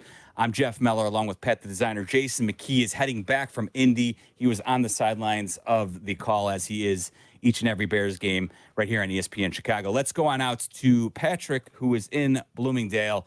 What's going on, Pat? You're on with J-Mac, Meller, and PatThe Designer. Hey, guys. I'm just astonished at the play calling that Shane Waldron and his offense have basically installed this past 3 games. I mean, you have a Colts defense that is worst in the league in terms of rushing defense, and you can't somehow integrate Khalil Herbert and Roschon Johnson into your play calling. I'm sorry, DeAndre Swift is not your go-to every back guy on first and second down when they run it up the gut. That Roschon Johnson had that 1st and 8 in the first quarter, and he ran for 8 yards. Yeah. I don't understand how you can just continue to the play calling is just baffling to me. Well, this is the one thing, Pat, where, and J-Mac, we'll pick your brain here, because when you've got 3 running backs and you're trying to work them all in, this is where sometimes you look at it and say, and we talked about this last year when we were doing the post-game show quite a bit. When you've got 3 running backs, all of who you like to utilize, sometimes none of them actually get enough work where you feel comfortable as a runner, J-Mac, right? Like, you like to get into that rhythm. We talked about it last year. Roschon, it seemed like they were featuring him early in the game, but of course they've paid DeAndre Swift. Back to Pat's point about all the people that Ryan Poles has faith in. A lot of faith out there. They've paid DeAndre Swift. Ryan Poles drafted Roschon Johnson highly, so they're going to get their work. But Khalil Herbert also has proven to be a pretty solid runner at times. So now you've got 3 guys, none of which are getting enough volume for anybody to be happy, I think. Yeah, that's 100%. I mean, look at it. I assume it's going to be a running back by committee approach, and they were even using Travis Homer before he got hurt. He was the featured back on the majority of the third downs the first 2 weeks. So I think that approach is going to continue this season. Obviously they're high on DeAndre Swift, brought him in as one of their top free agents, and Roschon getting back healthy. I think he's the guy that brings physicality. I thought he did, real well with the opportunities that he had today. And then Khalil Herbert, a guy I always liked at running back since I've been watching it since he's been in the Bears uniform. It was a really good compliment. He can do some things too. I would love to see him get more opportunities, but it's going to be a running back by committee approach, that I see moving forward with this offense. But at the end of the day, it really doesn't matter who's back there. If there's no type of physicality on that offensive line, right? If there's no identity on that offensive line, right? It doesn't matter. Run game, pass game. Yes, Caleb threw for over 300 yards today against a mediocre defense, but guess what? We start facing some of these really good defenses, it's going to get even uglier if we don't start, I don't know, trying to figure out something, because, I don't understand how, like, in the middle of the season, how can you say, okay, guys, let's just flip that physicality switch? I mean, you really can't. You either have it or you don't. And what we've seen right now is, offensive line that, they're guys, yes, they have talent, but they're just not a real physical bunch right now. And I just don't know if, you can flip that switch, here in the next upcoming weeks or, later on in the season. Like, you need it now. You needed it on 4th and goal. Yeah. And you needed an offensive coordinator that was going to give them guys an opportunity to do that by not calling the speed option. And, it's tough. It's frustrating. It is tough. And it was tough for me to watch. I'm right there on the goal line. I'm a fullback. And I see 4th and goal. Here we go. And it's speed option, So I don't know. I don't see it getting any better. I don't see how you can, just make an abrupt change in terms of physicality department in the offensive line. And I think we're going to continue to see a carousel of running backs out there as well. I think as a fan, Pat, that's how I look at this, and I'm discouraged because what J-Mac just said, how do you fix an offensive line in the middle of a season? The truth is nobody's going to be trading key pieces of an offensive line before the trade deadline. Not that you could actually afford them anyway with draft capital if somebody was really willing to do that. And then, by the way, the hardest thing in football to incorporate midseason is an offensive lineman, because you're working as a cohesive unit if you're doing it correctly. And so, yeah, if you can't take advantage of this Colts run defense without DeForest Buckner, I mean, it's going to be a very tough stretch to figure out how they're going to fix this. Yeah, I think it's also about how you use them. Listen, I understand that you went out there and you paid $8 million for DeAndre Swift, but at least in this game, you saw something that was working in the running game and you continue to go away from it. And that's my biggest problem with how Shane Waldron called this game in the second half. I mean, we really didn't see Roschon Johnson get used again, lo and behold,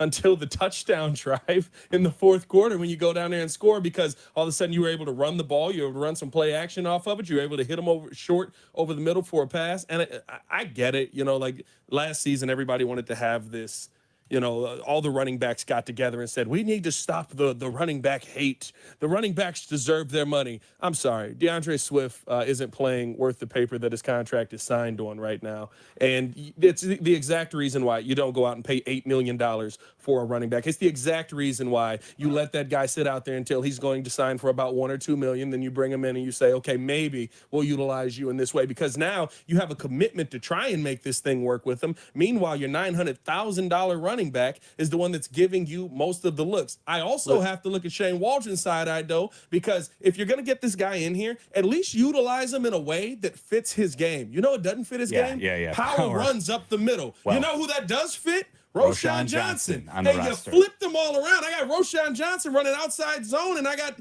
DeAndre Swift running power. Like, it doesn't make sense. The number one thing for me with Shane Waldron right now, and this team in general, this offense in general, you're trying to reinvent the wheel. I don't know why we keep getting guys in here that feel like they need to be the smartest guy in the room, but just keep it simple, stupid. That is what I grew up learning. The KISS principle is all you needed when you're on 4th and 1 and you need a yard to get in the end zone. And, we haven't harped on it. We mentioned it at the top, but I just saw the Cowboys converts on an onside kick, which, again, all the more reason with 2 minutes and 1 second to go, the Bears had an opportunity. They had a decision. They could kick or they could attempt an onside kick. They chose to kick deep with one timeout, and they knew they had the 2-minute warning coming. Well, wait. I should rephrase, because they didn't know they had the 2-minute warning coming. They were hopeful that they would.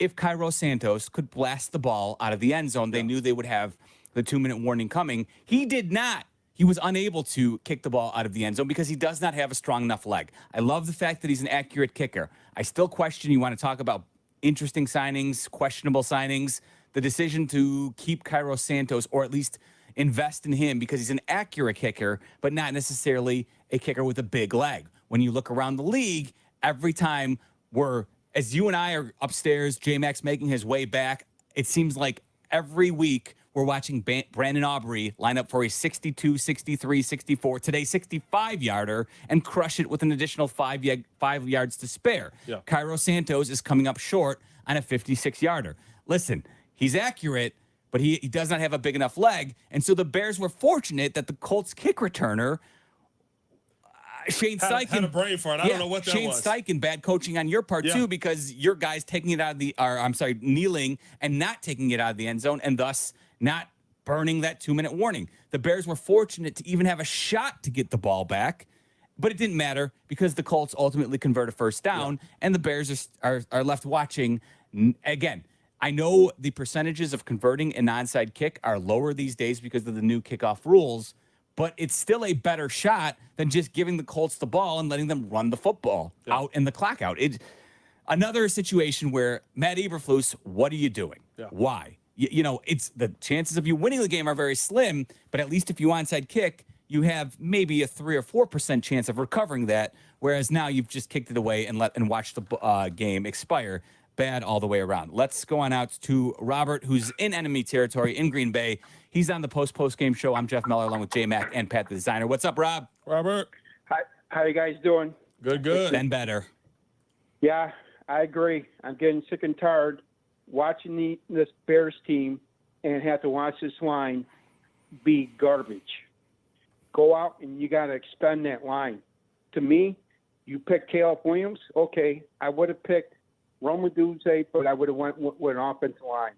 That's just me, because you got to protect your quarterback to get the ball down the field, and you got to switch the line. You keep on running the ball, keep on running it, you're going to run into a wall. Sooner or later, it's going to be good. Swift, he's mediocre, but I like Roshan Johnson. I see Barkley. He's running amok. I would have paid Barkley instead of Swift. The one thing I'll say, Robert, and Pat's right in the sense that paying a running back is foolish if you don't have your line solved. And that's where the Bears are at right now. Yeah. The Eagles have one of the best offensive lines in football when it comes to running the football. And so they could make that investment. And I do think there might be something to buying the dip on the running back market when it's at an all-time low. And Saquon Barkley also, by the way, is a different player than DeAndre Swift. Saquon Barkley is an elite talent who's a big back who can take it to the house with his speed, but he can also pound it with the, pound it for you if you need in those close game situations, as long as you don't occasionally ask him to catch a short fourth and one football.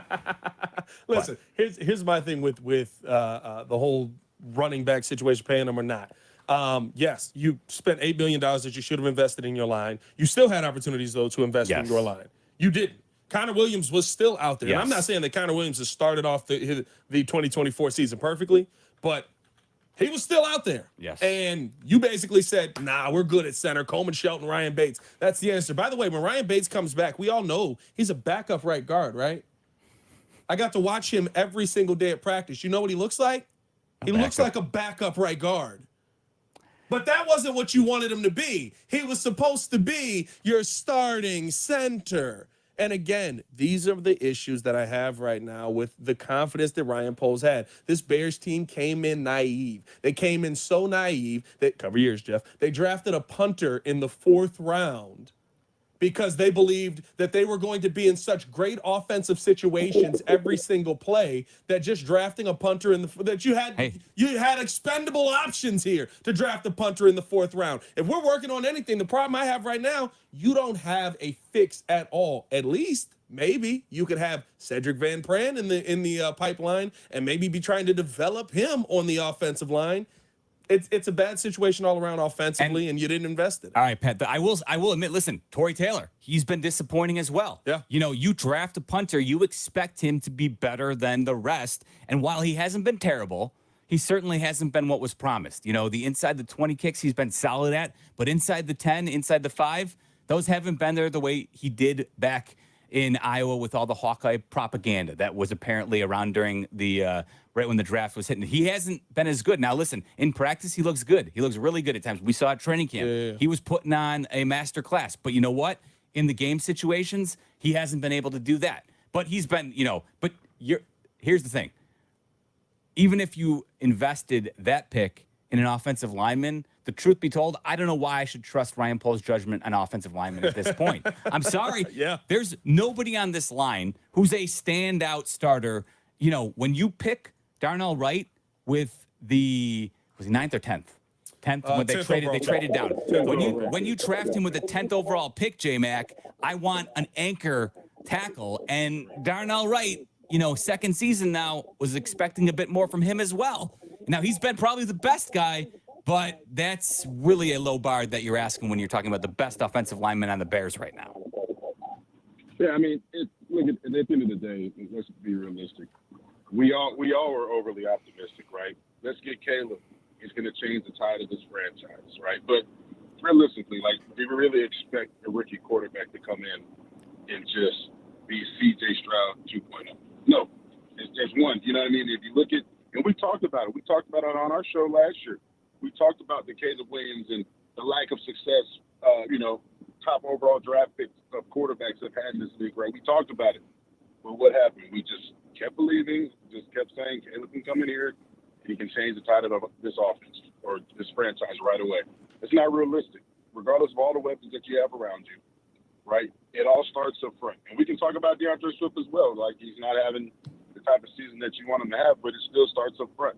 It starts up front. And if we're not addressing that, the same thing we're going to talk about every single year until we make an investment in terms of that offensive line. Whether it's bringing in guys, whether it's be a draft, free agency, you got to have a blue chip guy on that position group. And you look at defensively, we traded for a blue chip guy, brought in 2 blue chip linebackers, we paid a blue chip corner. What did we do in the offensive line the last few years when we drafted Darnell Wright 10th overall and put Band-Aids on it by bringing in guys who have had NFL experience, but let's be realistic, they're not blue chip guys. That's the problem. If you don't address it, it's going to continue to be a problem every single year. But I think all of us were understanding. Listen, Caleb Williams is fine, right? We all got to a point. Jeff, you were already there during the season. I got to a point where I was like, okay, they're going to trade Justin Fields. We all were on the same train of but you got to protect this kid. Sure. The problem is that another Bears GM refuses to address protecting the quarterback. How many years are we going to have to talk about this? I understand that it's naive to think that everything that happened last year is 110% on Justin Fields. Yeah. And this is not I want Justin Fields back. This is none of that. No. Because Justin Fields in this situation would look like Justin Fields looked last year. And guess what? Caleb Williams doesn't look great right now. Caleb Williams doesn't look competent right now. And some of that is on him. Mm-hmm. But let's not pretend like it's not because he's not 13 sacks into his NFL career in 3 weeks. Brutal. And to your point, too, it's not about a refusal as much as for me it is now concerning that you maybe think you're a little bit smarter than everybody else when it comes to addressing the offensive line. The Bears still currently have $7.5 million of cap room. Now, that's not a ton, but it's still 21st in the league, so they have a little bit of room. They had some room to go ahead and make an investment in the offensive line. And if this is where I'll be critical, if it's not going to look good, I tried to trust Ryan Pohl's judgment of the offensive line. His assessment right now, it is awful. Yeah. They are the worst offensive line in football, bar none. Bar none. They can't run the football. They can't keep a clean pocket. And guess what? Guess where we're headed if it continues in this direction? A wasted year for Caleb Williams in terms of his development and our evaluation of him. Because if you can't protect your quarterback, you have no idea what you actually have. I'm Jeff Meller, along with PatThe designer, Jason McKee, heading back from Indy. He was on the sidelines of Bears and Colts. We're taking your call, hanging out till 7:30 on the home of the Chicago Bears, ESPN Chicago. Here comes the boom, the Chicago Bears podcast. Here comes the boom. If you aren't listening, you're not getting the whole story. Join host PatThe designer with special guests and guest host daily. See it or hear it now on the ESPN Chicago app or wherever you like to pod. Yeah.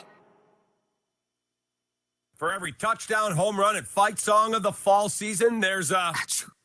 And for those of us who suffer with allergies, you learn to take the good with the less than good. This is where Sinus and Snoring MD comes in. They can help. And by help, I mean they can get your allergies under control and let you breathe in and enjoy the fall better than ever. Check out sinusandsnoringmd.com and get a free consultation. I did it. You should too. That's sinusandsnoringmd.com.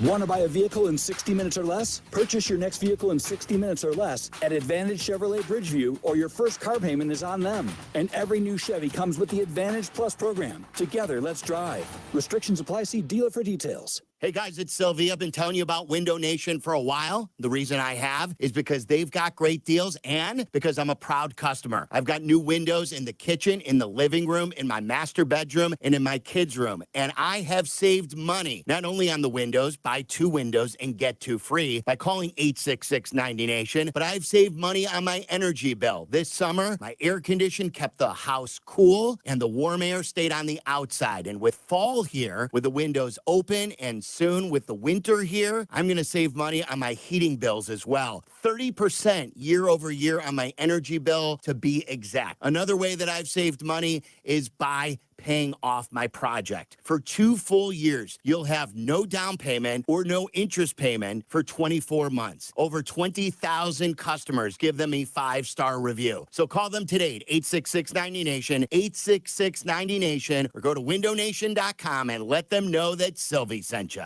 There are gas stations, there are convenience stores, and then there are the Pride stores. Whether you're low on gas or have a full tank, make your next stop a Pride store. Grab a bite at one of their 3 restaurant concepts: Urban Counter, Taco Urbano, or the Pride Cafe. Delicious food awaits at all. I'm talking burgers, breakfast sandwiches, wraps, tacos, salads, and more, all made with fresh, locally sourced ingredients. The Pride store's not your typical convenience store. Check out one of their 17 locations today. Fuel up, grab a bite, and experience the Pride difference for yourself. Proudly offering BP gasoline with Invigorate. Postgame continues now on the new home of the Bears, ESPN Chicago. Here are your hosts, Jason McKee, Jeff Meller, and PatThe designer. Bears lose their second straight game to an AFC South team. The Colts beat the Bears 21-16. The Colts at home in Indy today. The Bears had a very good chance to try and steal one from a beat-up Colts defense that was allowing teams all over the league to run all over them, and the Bears could not oblige. the Bears would not take advantage of that run D. They could only garner 63 yards on the ground on 28 carries today.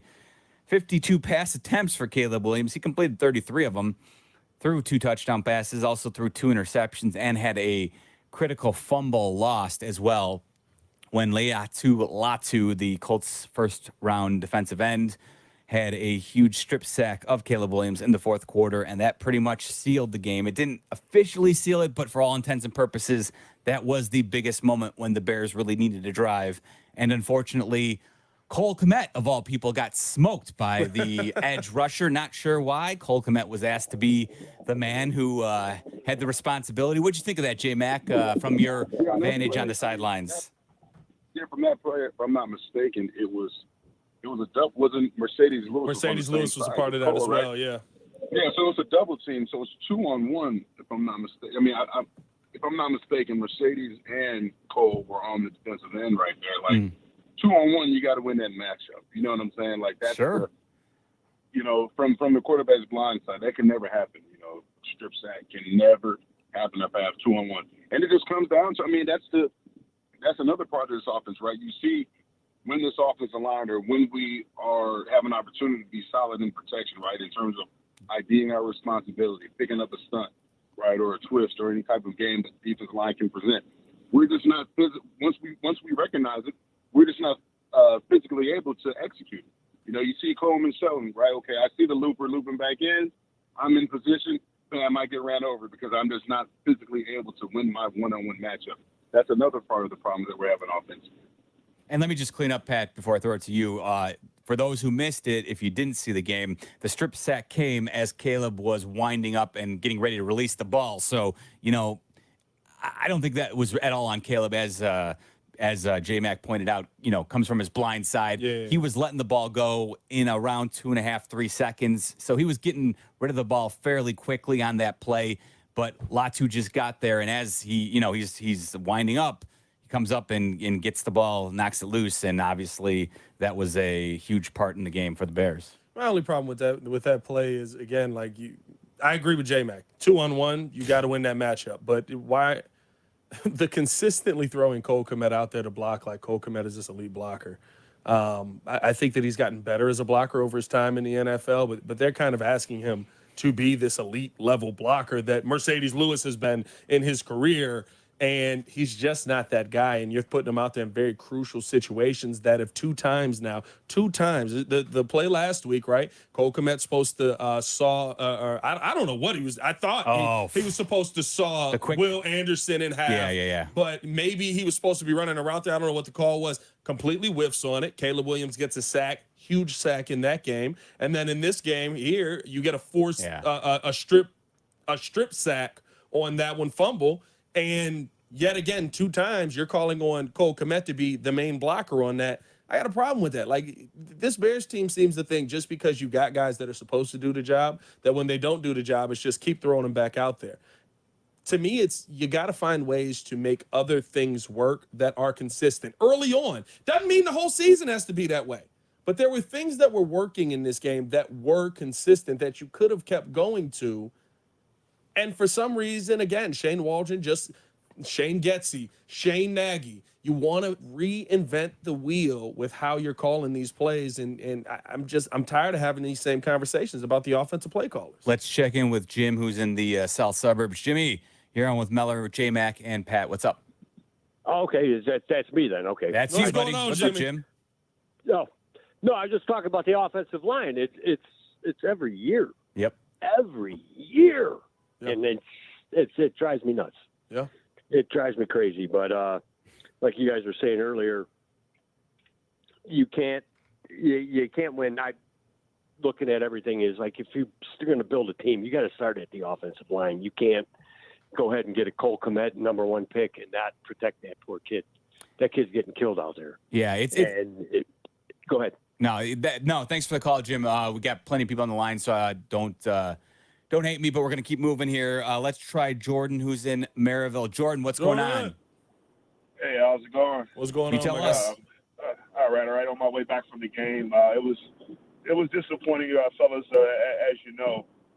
When you guys talk about the running game and the offensive line, I know the offensive line is a problem. I'm not denying that. But my problem is, I think you guys talked about it a little bit when it comes to the actual personnel. When it comes to the running back position, you know, I liken it to like that 3-point player in basketball. The 3-point play in basketball. You know, if you got a guy out there who doesn't shoot threes or who doesn't shoot threes well, what are you going to do? You're going to back up off of him. And I look at it like that with the Bears running backs. There's nobody in that room that scares you. You know, Euchre always says, hey, don't pay a running back. You're a dime a dozen. Yep. Well, if you got a special back like a Bijan Robinson or a Saquon Barkley, you know, those guys scare you. There's nobody in that backfield that scares you, and I think that's one of the problems besides the offensive line.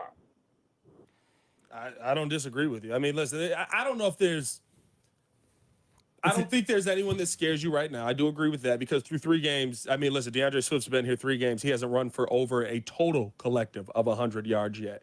So you're definitely not worried about him. And there just hasn't been enough utilization of anybody out there. But I do think that there's some guys on this offense who – when they're used, when they're called upon in that running back room, you've seen production. But you keep having to going back to, well, we paid this guy $8 million, so we got to put him out there. And that's my biggest problem with where we're at. You're playing the politics game, and you're not playing enough of the go out there and get wins game. If you get wins, the politics usually tend to work themselves out. Yeah, J-Mac, this is maddening to me because we've barely mentioned the defense. And the defense, I don't really have much to put on them. I know you talked about it earlier in the show that they wilted at the end, but they were asked over and over again. They kept putting the offense in decent positions to take advantage of short fields, as they seem to have done all year, and the offense just can't do that. And then, missed field goals also puts them up. And it's for the Bears defense right now. Pat and I were talking about it a little bit during the break. I mean, it feels to me at least playoff caliber, if not Super Bowl caliber defense. Like I know our one caller disagreed because of the opposition. The Texans are a great offense. Yeah, I don't know what he was talking about. Yeah. They haven't played anybody good. The Texans are a great offense. One of the best offenses in football. And what we saw from the Bears defense in the second half of last year, and now how it's carried over into this season. I mean, yeah, sure, you'd love for them to pitch a shutout week in and week out, but it's a different league. Pitching shutouts really isn't seen very often unless you're going up against some of the worst offenses in football. And so the fact that they keep creating turnovers and the Bears offense can't take advantage of it right now, it's maddening to watch this Bears defense. Again, another continually wasted effort by the offense. Yeah, you talk about complimentary football, right? So you talk about getting timely takeaways, right? We saw another one today when the Colts had an opportunity to score, right? You saw a takeaway, you saw an interception by Tremaine Edmonds. And I think the most encouraging thing about this defense, I talked about the blue chip players, but you talk about the younger players that they brought in. You talk about Javon Dexter, who's gotten better. Yep. He's taking a jump this year. You talk about the guys like Jaquan Brisker and Kylie Gordon, who's getting more comfortable, who are starting to groove themselves into being veterans in this defense, who are making plays. You talk about Andrew Billings, who was just known as a run stopper, who's actually started to generate pass rush, being able to hit the middle of that pocket. So it's guys developing, guys are understanding their role in this defense, but guys are just getting better, and they're just making plays at timely moments in this defense. So yes, you can sit there and say, hey, the defense, they let us down at the end of the game, but they held us down and put us in a favorable field position the entire game. Yeah, I have no beef with this defense at all. I mean, heck, if I'm the defense, I'm coming off with a ton of questions offensively about how this team is going. Yeah, I've got issues because now it turns into, if we don't score, think about the one game we won. The defense put up all the points. Yes. If we don't score, does that mean that we lose? And not to say that you're not going. Lance talks about this all the time on the podcast. He says you go out there expecting to score. That's your job. You go out there expecting to score, and even if you're tired, you go back out there and you try to score again. But it's just not realistic in today's day and age to see a pick six every single week. It's not realistic in today's day and age. And so you have to have an offense that just picks you up a little bit. And again, I said this to start the show, and I'll say this again. The expectation around this Bears offense, sure, there's going to be growing pains. There's going to be bumps. It's a rookie quarterback. But the expectation was competency. The expectation was at a minimum that your offense would look better than what the offense looked like with Justin Fields last season. And I still don't think that we have seen that throughout the first 3 weeks of the season. I understand that Caleb Williams threw for a ton of yards. I think he's so far until all the games come to a close, I think he's throwing for the most yards out of any quarterback in today's slate of games. But here's my problem with it. Again, Shane Waldron, back to the play calling. I'm back on you. 52 pass attempts. I'm sorry. This is this kid's third game in the NFL, and we're already going, it's all on your shoulders. Figure it out there. You're wondering why we're struggling offensively. You can't establish the running. You're basically telling a rookie, hey, the league's coming at you fast, kid. Hope you can get this together. Yeah. 52 pass attempts, and again, been sacked 13 times so far through 3 games. It is not great, Bob, by any means for the Bears offensive line.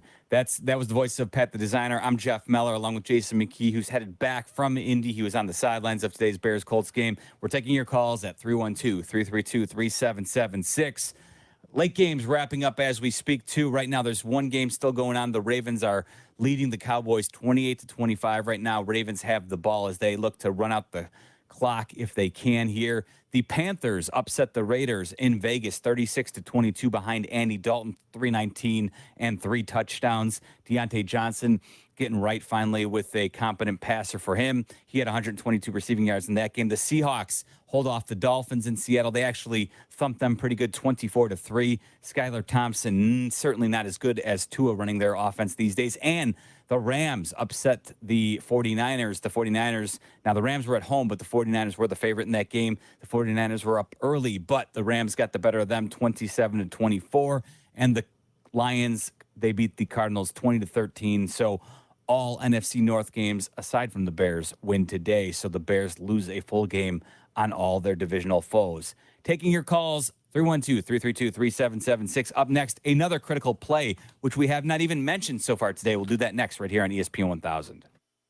Your company can save money by becoming more energy efficient. In fact, the ComEd Energy Efficiency Program can help your business find up to 35% in energy savings, resulting in lower energy costs. At ComEd, we're not just moving toward a clean energy future.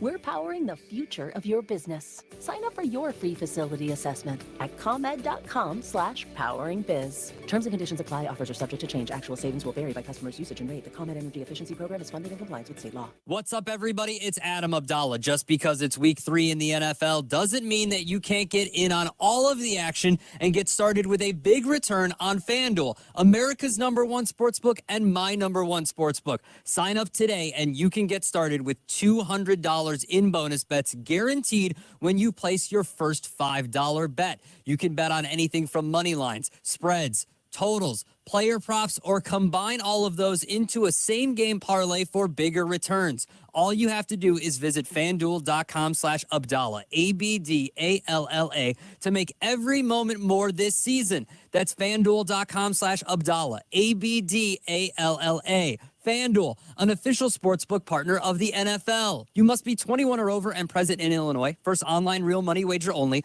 $5 first deposit required. Bonus issued as non-withdrawable bonus bets, which expire 7 days after receipt. Restrictions apply. See terms at sportsbook.fanduel.com. Gambling problem? Call 1-800-GAMBLER. Twin Peaks is the best in the game. Here, your favorite drafts are poured at a frosty 29 degrees, and rare barrel-aged whiskeys are served just the way you want them. It's bigger game days and bolder fight nights. I mean, where else can you find a scratch kitchen that always comes in clutch every day from lunch to late night? Only at Twin Peaks, the #1 sports bar.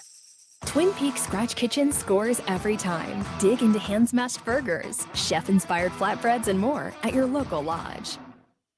Postgame continues now on the new home of the Bears, ESPN Chicago. Here are your hosts, Jason McKee, Jeff Meller, and PatThe Designer. Back with you on the post-game show here on your home of the Chicago Bears, ESPN 1000. I'm Jeff Meller, along with PatThe Designer in studio. J-Mac, Jason McKee heading back from Indy. He was on the sidelines of the Bears and Colts broadcast with Jeff Joniak and Tom Thayer, as he always is during each and every Bears game here on ESPN Chicago. All right, so how about the play we have yet to mention when the Bears thought that they had held the Colts to a 3-and-out and gotten off the field. Anthony Richardson completes a short pass to Michael Pittman for 7 yards on 3rd and 9, and the Colts are lining up to punt the ball away. And sure enough, Daniel Hardy gets flagged because now, I don't know, what do you think the head bob that Matt Eberflus was looking for was not called? They instead put the penalty on Daniel Hardy for jumping off sides, J-Mac, and ultimately the Colts then would get a new set of downs and would go down to score a Trey Sermon touchdown. Thoughts on that play and how it unfolded? Yeah, I mean, it goes back to, it's tough. It's baffling. It's just situational football. You have an opportunity again that you can't cash in on. And it's just like, it just seems like every opportunity that we talked about. We talked about the Cole Kmet, the strip sack. You talk about this one, have an opportunity to get the ball back. It's like every time you have a chance to get back in the game, you can't cash in on an opportunity. And the crazy thing is, despite all the deficiencies that we have offensively and the plays that we left out there and all the things that can go bad in the game, you still had an opportunity to win the game. You had an opportunity to possibly win the game at the end. So it's extremely frustrating. Yeah. I mean, again, another moment there where, I guess you can argue, fine, like that's not called, but the reality too is it's 4th and 2. I know Daniel Hardy probably feeling good about his blocked punt, which resulted in a touchdown from week 1. But to your point, situational football, you've held them. This isn't a situation where you need to be going and getting that ball. You've already done your job defensively. You got to be a little more aware. This isn't necessarily a moment where we need to be onside before and force them to punt the football. If we get there, fine. But another tough situation for the Bears where you can make the argument that, maybe they got screwed on that one. But again, you got to know when you're going all out for punt block in that scenario. Yeah, and I mean, listen, it comes down to, and maybe this is, a strike against Matt Eberflus.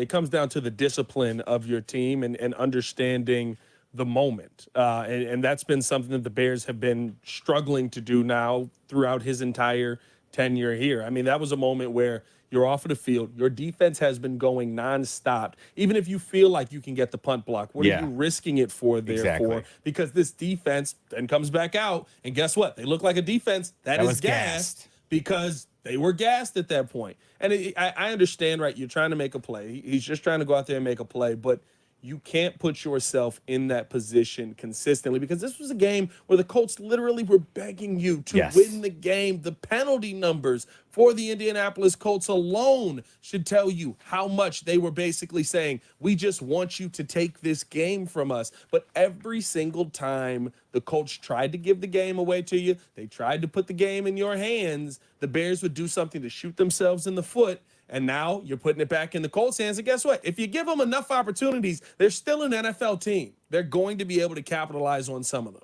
The Colts ran 54 offensive plays to the Bears' 84 offensive plays. They were trying to give the game away to the Bears. And honestly, 9 penalties for 78 yards.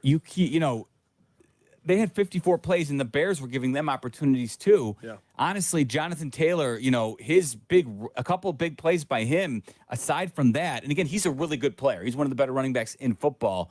So, he's going to make some plays from time to time if you continue to give him opportunities. So I'm not putting that all on the Bears either. He's going to make a play if you give it to him. He was really the only thing that was going. The Bears held Anthony Richardson in check for the most part. Sure, maybe a couple big plays to Alec Pierce, but, Richardson, he is completely raw and somebody who should not beat you in this situation. And it's just maddening that the Bears ended up losing this one today to the Colts, 21-16. Let's try Tony on the south side. He's been patient. What's up, Tony? Tony. Hey, Tony. Tony, you're on. Tone. All right, we'll check in with him later. Let's try Matt, who's in Streamwood. What's going on, Matt? Hey, Miller and Pat and Mckie, thanks for taking my phone call. Thanks for all that you guys do. May I ask you 2 questions?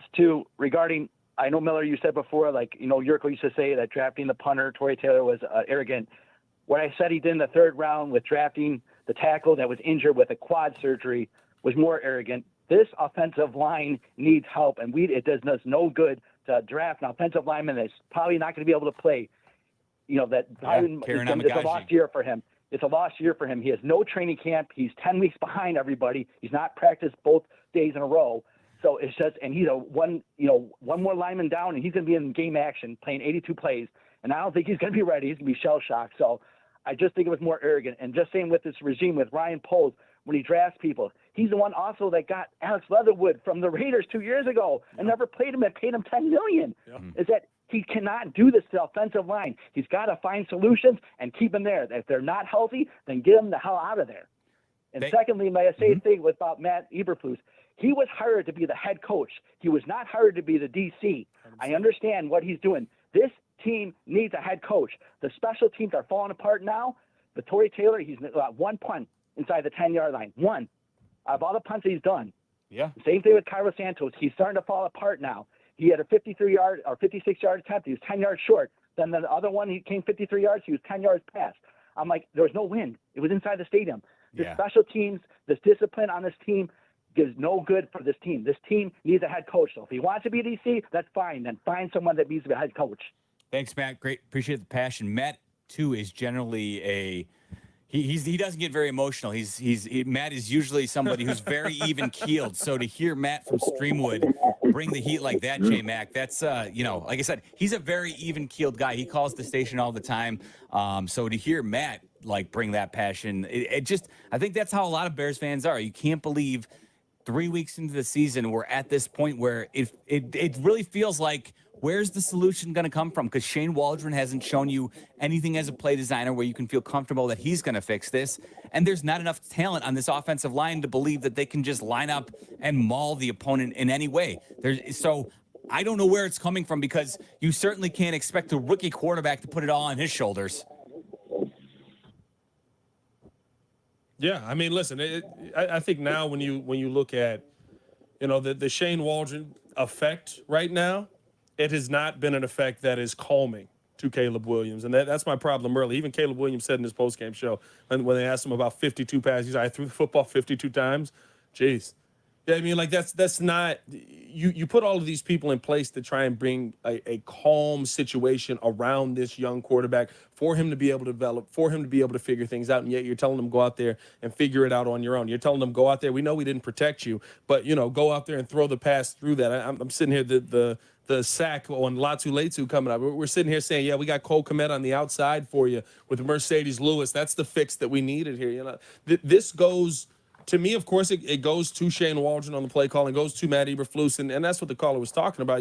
He's a great defensive coordinator. I do agree with that. But you do need him to be a great head coach, and I don't know if I have seen that to start this season. There are things that changed for sure, and I've given him credit on every one of those. But when we're talking about starting the season off, are you really holding Shane Waldron's feet to the fire saying, you got to get this fixed quickly, because the things we saw in week 1, guess what? We saw it in week 2. The things we saw in week 2, guess what? We saw it in week 3. And yeah, the yards are going up. Everybody happy about the yards?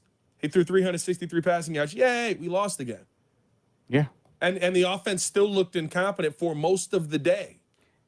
And I think, J-Mac, to pick your brain a little bit here on Shane Waldron, if your offensive line is a weakness, you have to do more as a play caller and play designing to help them out. And I still wonder what they're trying to do in terms of building plays off of each other that are deceptive, right? Like not seeing a whole lot of offensive plays that are building off of one another, where you're looking at, okay, we ran this in the first quarter, and now there's a counter off of it in the second quarter. And then in the third quarter, here's another counter where we're going to run some play action. Yeah. It doesn't seem like anything is working off of each other, which, truth be told, is something that Kyle Shanahan and Sean McVay do brilliantly, and was part of the reason why I thought there might be some hope with Shane Waldron coming from their tree. You thought maybe he might have picked something up from them, but it doesn't seem like that's the case at all. It just seems like, again, we're back to, what did you say, Nagy? You said Getsy, Shane Getsy, Trey Getsy. Yeah. It seems like we're back in this spot where, you can talk about it as a head coach, as a guy who calls plays, J-Mac. You want something where the defense is deceived, especially when your offensive line can't just go out there and win battles. I think we might have lost J Did we Mac. lose J Yeah, Mac? yeah. He's heading back from Indy, so he was on the sidelines, obviously, of today's game. We'll see if we can reconnect. But if not, don't worry. We'll take your calls. We're here till 7:30, 312-332-3776. This is the Postgame show on ESPN 1000. Here comes the boom, the Chicago Bears podcast. Here comes the boom. If you aren't listening, you're not getting the whole story. Join host PatThe Designer with special guests and guest host daily. See it or hear it now on the ESPN Chicago app or wherever you like to pod. Yeah. Hoping to remodel your home? Looking to build an addition? Think Design First Builders. At Design First Builders, the relationship they build with you will continue to grow throughout the entire remodeling process. From the first encounter, to the new countertop, to all the finishing touches. Design First Builders will help guide you every step of the way. Call today to schedule your free in-home consultation. DesignFirstBuilders.com. That's DesignFirstBuilders.com.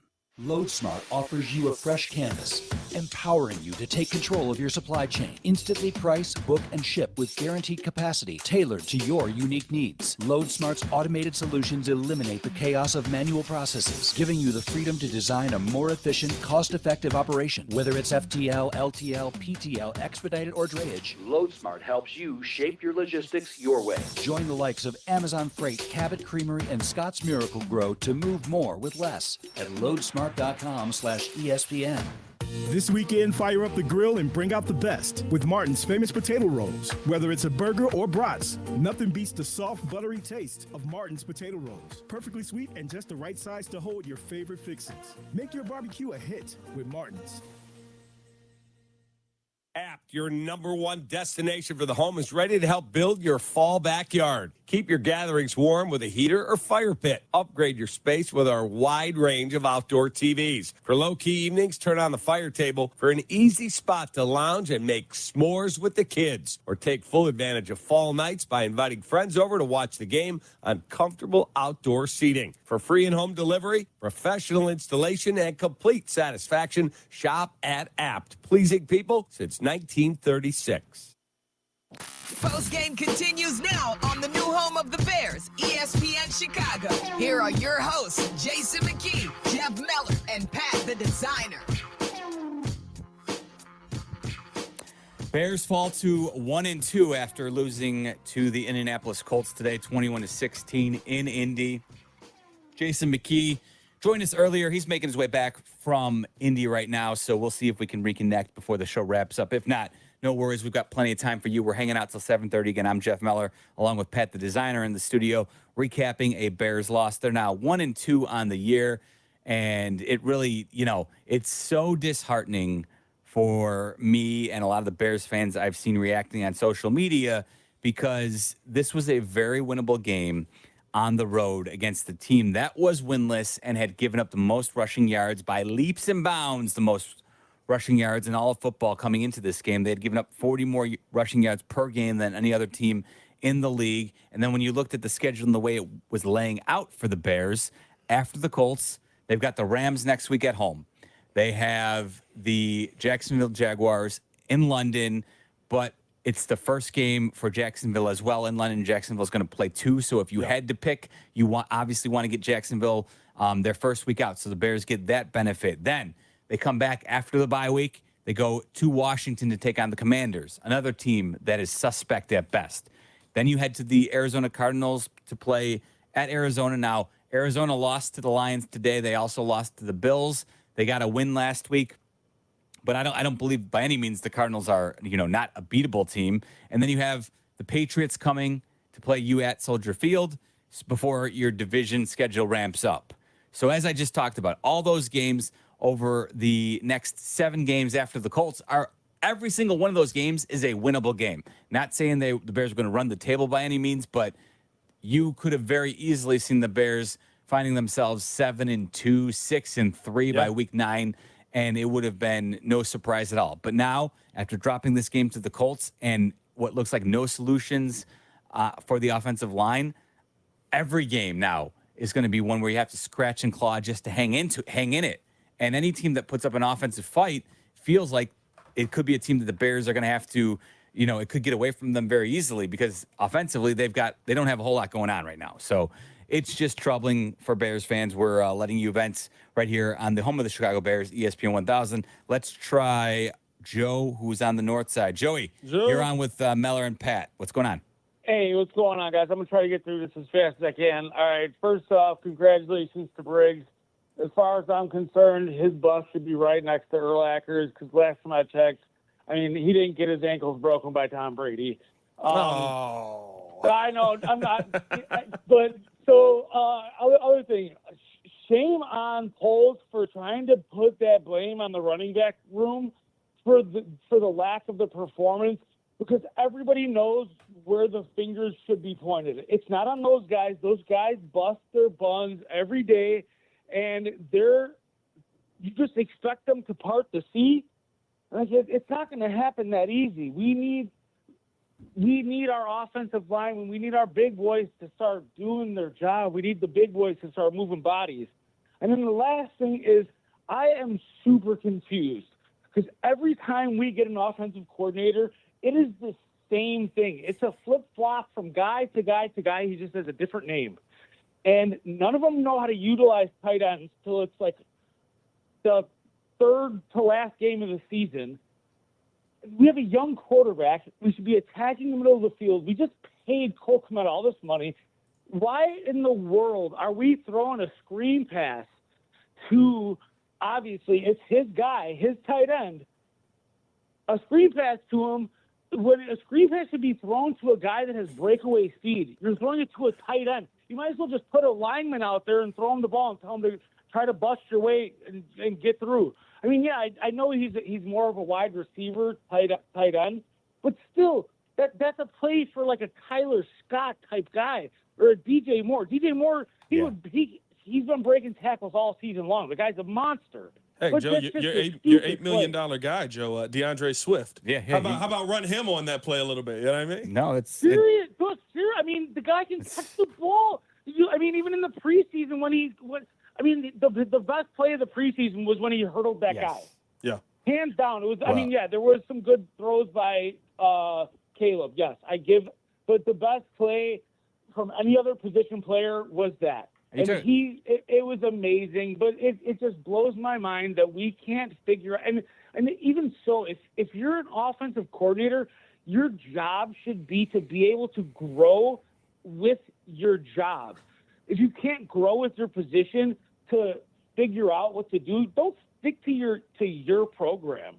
Yeah, I don't know if, again, Shane Waldron, it's 3 weeks in, but the offensive line is atrocious, and he doesn't really have any solutions right now to help that offensive line out. That's what we've seen through 3 weeks. That is the record that the Bears this is woeful offensive performance, right? Like, you reminded us that week 1 was all the defense and special teams scoring your points for you, right?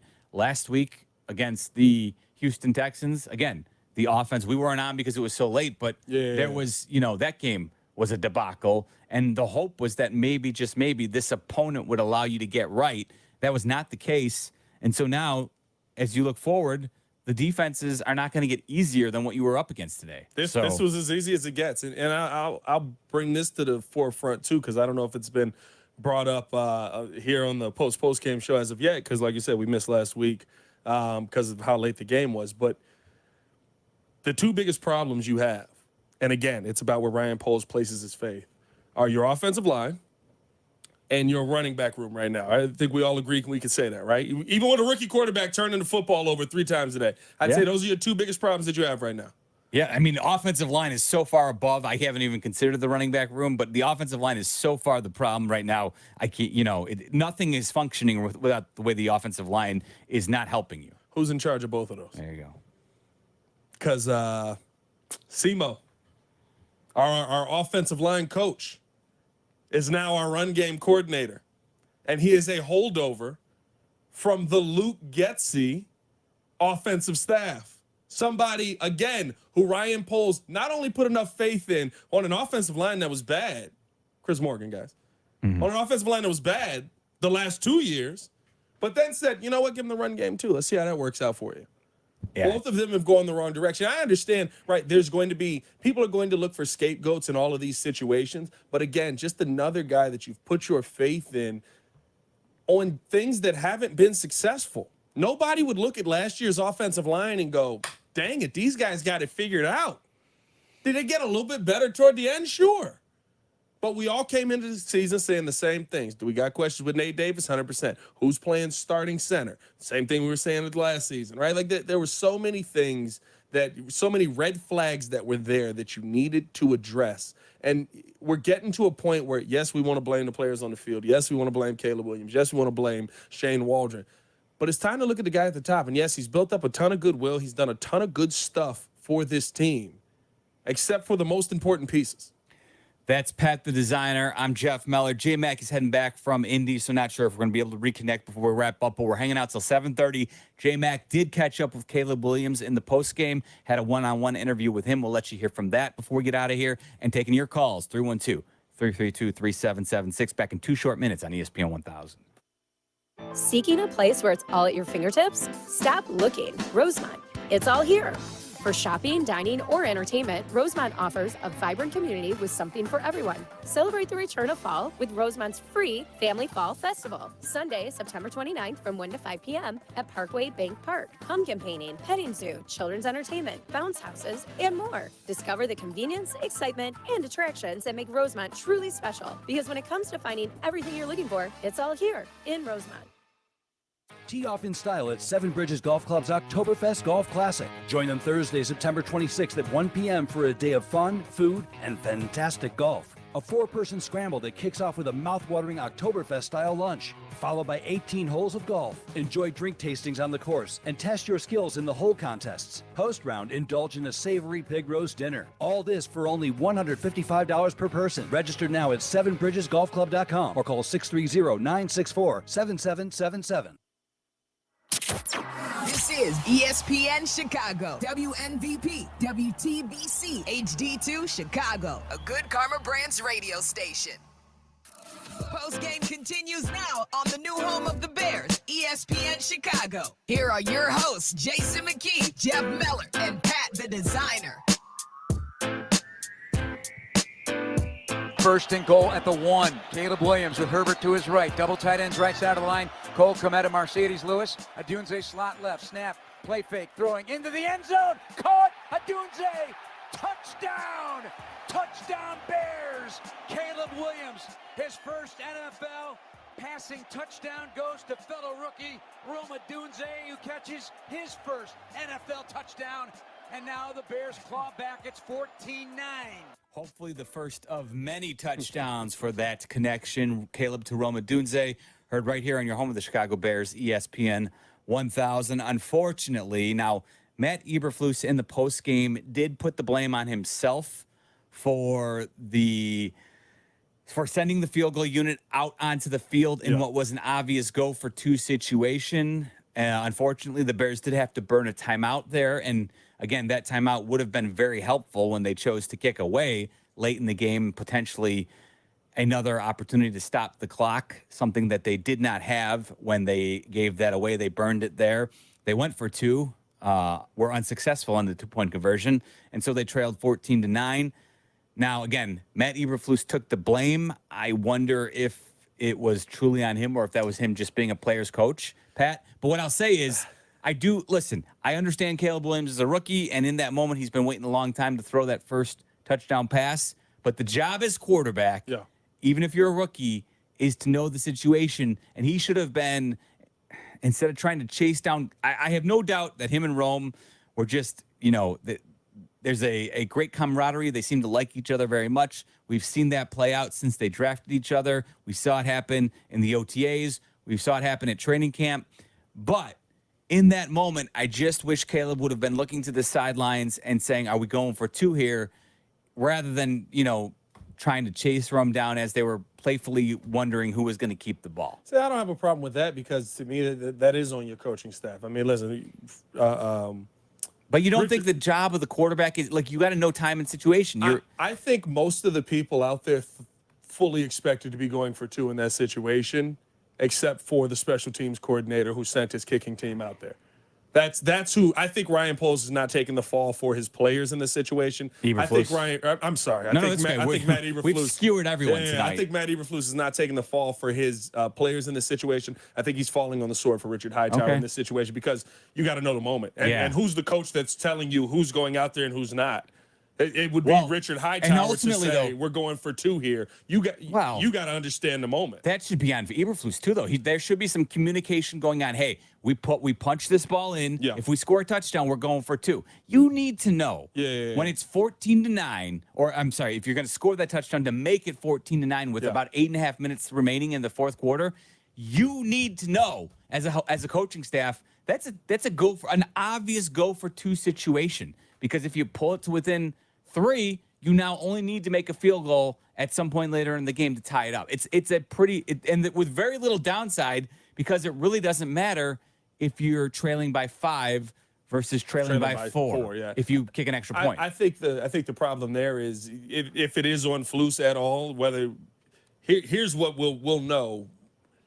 Did you have the conversation before? Because you're supposed to have that conversation before you score the touchdown. You see it all the time. Hey, if we punch it in here, we're going for 2. Yes. I wonder if that conversation was had. I would bet not, but the way it played out.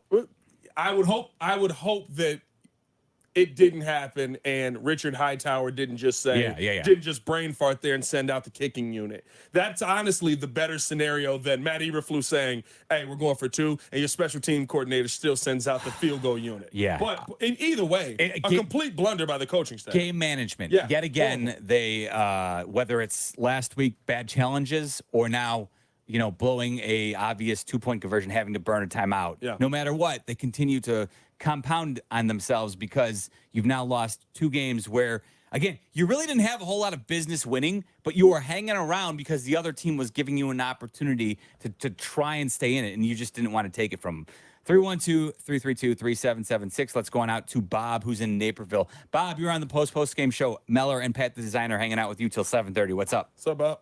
Hey, fellas. How you guys doing? What's going on, man? Not too bad. Good. Been better, though. I'm going nuts. As one of you guys can do me a favor and this week get a chance to ask Flus, why isn't Herbert getting more touches? Well, didn't he average 4.3 yards last year? What has happened to Herbert? Is he in a doghouse? Why isn't he playing? Yeah. Where's Scott? Where's Scott to stretch the defense out and throw underneath? Where are these players? I don't understand. Bob, I think Khalil Herbert, the problem with him is he tends to dance a little bit, doesn't hit the hole quite the way they want. He sometimes bounces it outside too frequently for their liking. And then when he's on the field, it, for the most part, is telegraphing that they're going to be running the ball because he's still a bit of a liability in the passing game. I think, look, Khalil Herbert as a runner, good player. But, you become one-dimensional a lot of times when he's out there on the field, which is why I think now that Roschon's back, Pat, I think that's why we're going to be getting a heavier dose of Roschon over Khalil Herbert, even though I will admit when Herbert gets the rock as a runner, he's a more explosive. He's probably the best runner of the football that you have on the roster. Yeah, no, I mean, listen, here's my thing with Herbert. It is exactly what I've been saying the entire time. You got a guy who Ryan Poles didn't invest in on your team. That's really all it comes down to. $8 million. That's why you're not seeing Khalil Herbert. A 4th-round pick. That's why you're not seeing Khalil Herbert. Yes, Swift and Johnson. This entire team is being ordered or power ranked, however you want to call it. Yeah, preferential treatment. Based on who are Ryan Poles guys and who aren't. And with DeAndre Swift, you're not going to go out there. You know what, Pat? I'll say this. That's not uncommon in this league. No, that's normal. The problem is, though, you have to be correct in your assessment of those players. Yes, 100%. And that's where my problem came in the entire time throughout the season. And yeah, I know that Khalil Herbert was not a big factor in the pass game last season, right? But that's more so just because you didn't throw the football to him very much last season. He only got 26 targets throughout the entire season. He caught 20 of them. Doesn't mean that he can't catch. You know what I mean? Like you got to try and throw this guy the football, throw him in there. that was my problem going into the season, investing in a running back in the first place. You had two guys on the team that did exactly what you wanted to do, and they made $2 million between them. That's the best scenario for you to be in, because you can then invest in your offensive line. But you wanted to invest all the way around in the skill positions. Bring in the running back. Running backs galore, ladies and gentlemen. There were like 17 of them at training camp. And you know what ends up happening at the end of the day? Nobody's up front to block for them. You're down to now your third string right guard, because your first string right guard you don't think is committed enough to this team. Your second string right guard, who's basically supposed to be your starting center, is on IR till week 6. With an arthritic shoulder. With an arthritic shoulder. And this seems to be the theme of bringing in guys for the Chicago Bears. You bring in Karan Amagaji in here. Yeah. He's already hurt. You brought in Lucas Patrick last season. He started off his Bears tenure hurt. You kept around Cody Whitehair, who wasn't your guy, but we could all see he's breaking down. You probably need to move on from this guy and invest in the offensive line. No, we trust this guy. We got faith in him. He was hurt. Braxton Jones has been healthy for the most part, but he just keeps going the wrong direction. You said it earlier, Jeff. I got a ton of questions on the evaluation of this offensive line from a former offensive lineman. Dare I say, I wonder if he's got a little bit of a soft spot for guys like him. It's very possible. I just want him to pick better players on the offensive line. If you missed it, we played it earlier, but Ryan Poles did protest about the idea that this is a talent issue when it comes to the offensive line. He does not think that's the case. This was him with Jeff Joniak on our pregame show earlier today before the Bears and Colts game. Anytime you have a new center, a new quarterback, there's a lot of different things that happen pre-snap that move your offensive line one way or the other, and then there's the execution as well. So you can, when you really watch the tape, there's bits and pieces in different spaces that need to get cleaned up, and our group has been challenged to figure that out. Shane and Chris Morgan have done a good job adapting and changing some things going into this next week to clarify a lot of that communication. And then what I saw too was just there was some technique and fundamentals that need to be cleaned up, and that was addressed too. So the guys worked hard this week to clean that up. At the end of the day, I believe it was a rough performance rather than bad talent, which I think in today's world gets thrown out there after one game, the second week of the season. So the groups worked hard, and I'm excited to see them go to work. Bears GM Ryan Poles, you can always hear him on the pregame show with Jeff Joniak. Obviously, you're home of the Chicago Bears. We're the home of the Bears, so don't forget you can catch Matt Eberflus. He'll be joining Cap and J Hood tomorrow, as he does after every Bears game, usually at 8:20. That's what time he'll be on tomorrow morning, 8:20 a.m. with Cap and J Hood, the head coach of the Chicago Bears. I have to imagine they'll ask him about the decision to call a timeout and go for a 2-point conversion, burn that timeout. I imagine they'll ask him about the decision not to onside kick as well. Again, that's it's a small percentage play, but as you saw, once the ball was kicked off, it was pretty much the Colts just had to run out the clock. Yeah. They didn't have to puke all over themselves. They did not do that, and there was very little opportunity for the Bears then to get the ball back. So even though it was a small percentage chance, I do not know why they did not choose to at least attempt the onside kick, because once they did burn that timeout, they had very little opportunity now to get the ball back. And, of course, we saw they didn't get another chance at it. So very disappointing. The Bears head coach, Matt Eberflus, on with Cap and J Hood tomorrow at 8:20. Let's try Steve, who's on the north side. Steve, you're on with Meller and PatThe Designer on the Postgame show. What's up, bud? Hey, what's going on, y'all? What's happening, Steve? I just want to make a few quick assessments. The president, the Bears president, Kevin Warren? Yeah, I'm quite sure that he's evaluating everything with Ryan Poles and Eberflus. I'm really frustrated. I really had high hopes. I know it's just 3 games, but I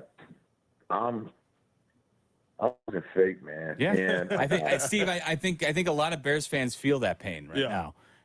And I mean, I'm not usually very emotional, or at least I'm a little more even keeled when it comes to assessing the Bears. But I was very annoyed with the way this game played out, because it puts me in a spot where it's hard to envision the Bears having not only a successful, potentially playoff, berth this year, but it makes you wonder, is this going to be a wasted season of evaluation and, for Caleb Williams to actually get better as a professional quarterback? He needs protection. He needs a clean pocket from time to time so that he can go through the growing pains that all rookie quarterbacks go through. But you know why Bears fans, like Steve said, are losing hope or are losing faith?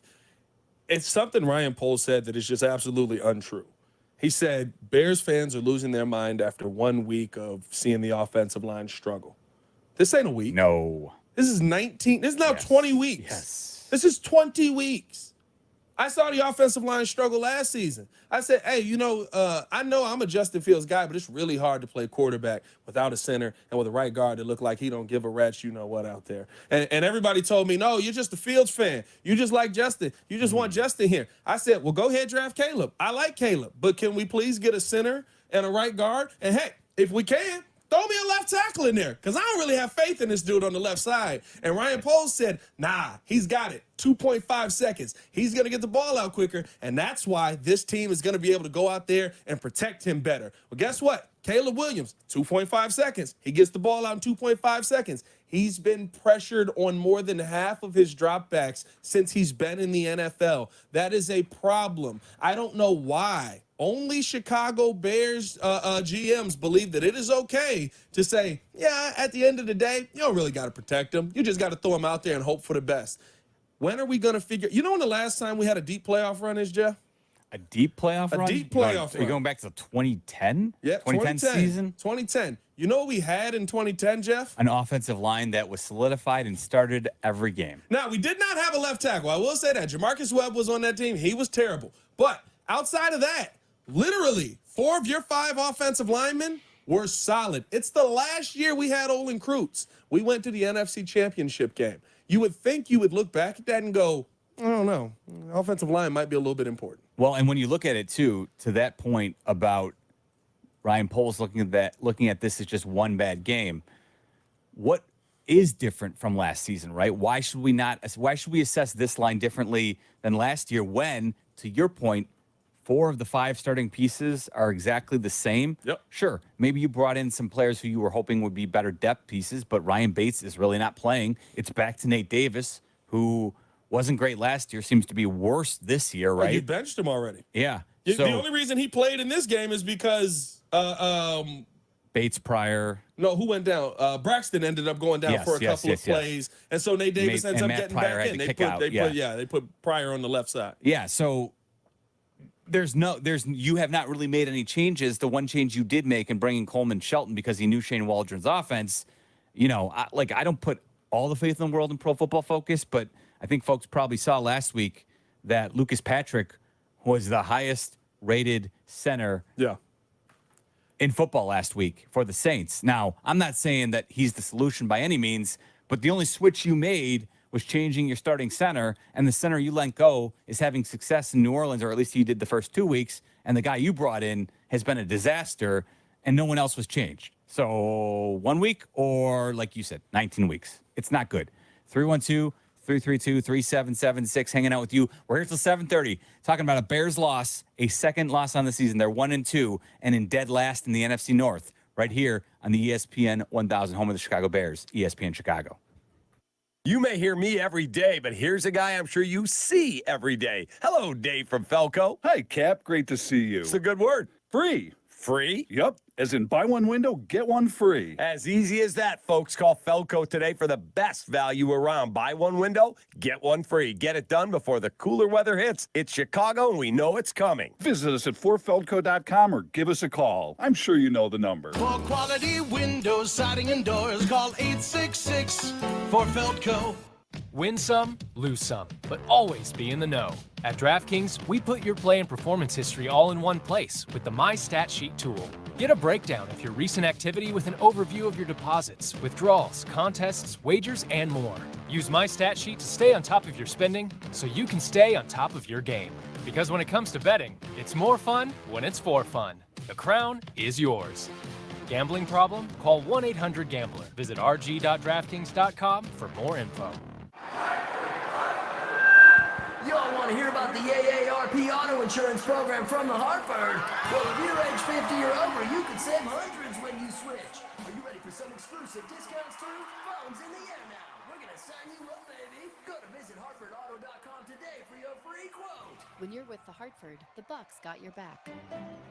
Provided by Hartford Fire Insurance Company, not AARP or its affiliates. Individual savings vary. The Hartford pays a royalty fee to AARP, which is used for external purposes. For information and restrictions, go to thehartford.com. Ready for game day? Make your tailgate legendary with Martin's famous potato rolls. These rolls are the MVP of any burger or sandwich. Soft, buttery, and packed with flavor. They are the ultimate game changer. Score big with Martin's famous potato rolls. Perfect for your next football feast. It's time to make your skate great. Get some ice time this fall.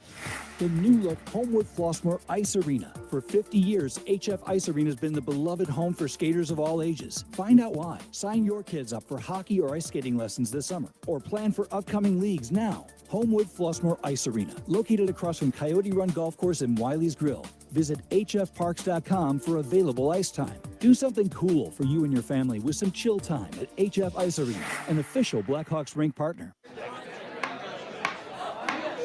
When your cat's me, then your dog is too. And it's hard to know what's fake or true. Just raise a glass with a friend or two. You tell them more, tell them more, tell them more, do. When the online trends keep getting worse, And you lost your keys in the metaverse. Now your right swipe just went left on you. you tell them more, tell them more, tell them more, do. It's a crazy world, so what do you do? Welcome back to Bears Postgame. Here are your hosts, Jason Mckie, Jeff Meller, and Pat the Designer on the new home of the Chicago Bears, ESPN Chicago. Bears fall to the Colts 21-16. We're here till 7:30 hanging out with you, taking your calls. Jeff Meller, Jason Mckie, he's heading back from Indy, so we sprung him early. And Pat the Designer here with me in studio. Rapid fire time. Last 10 minutes of the show. We'll get you in as quickly as possible here. Let's try Dennis, who's in South Carolina. What do you got, Dennis? Dennis. Hey, what's going on, fellas? What's happening, man?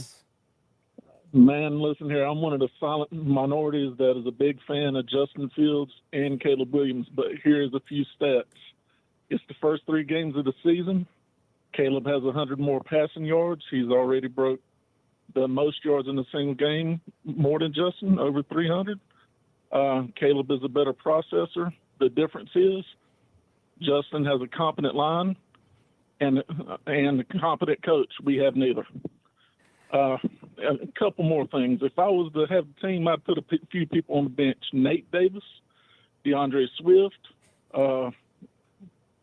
tight end Mercedes Lewis, get them all out of there. Simo and daggone Matt Eberflus, all of them, get them out of there. He's benching the coach. He's benching 2 coaches. Nah, listen, I agree with Dennis on the guys you got to sit down. I don't know if you sit down Swift completely just yet, but at least in this game, you needed to go away from him. Let's try Elvin, who's down in Houston, Texas. What's going on, Elvin? Elvin. Hey, what up, guys? How you doing? What's happening, man? Not much. I'm not surprised. I'm not frustrated about to see how the season's going. For the past 3 years, all you got to do is watch the tape. It's consistent on what they are right now. That's why I'm not frustrated. I told people I used to live in St. Louis. I just moved to Texas. I got a lot of Chicago Bears fans up there. I told them we go win 5 games this year if we don't fix this line. They were cussing me out, telling me you don't know what you're talking about. You're a Justin Field hater and all that. I'm like, I watch tape. I used to play football. You can tell what the line, how they moving. The coordinator you got right now, all you got to do is watch the tape. Yeah. The only reason why he's more comfortable, well, in Seattle, because he had Russell Wilson, Geno. He knew the process. That's just me. I just like, Bears fans, don't get frustrated. It's going to get better.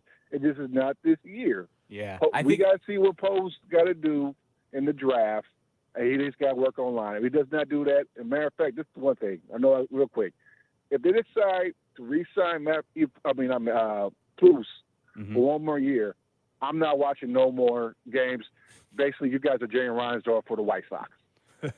I mean, listen, I'll agree with you on the offensive line point. It's good.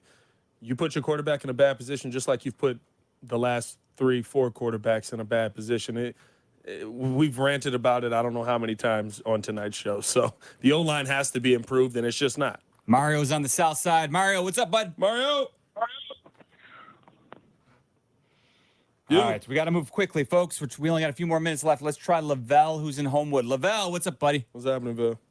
Hey, guys. Thanks for taking my call. Thanks for making What's going it. on with you, man? Number one, Pat, I was listening to you during the game, your podcast, and I think you kind of sparked things. You had a laundry list of the decisions and picks that Poles made that just didn't pan out. Yeah. I would disagree that Caleb Williams played incompetent in the first quarter. I think he played okay. By him being a rookie, they threw the kitchen sink at him, and once he started to weather that, they backed off and became more strategic. But I've been listening, and the word faith has been bouncing around a lot.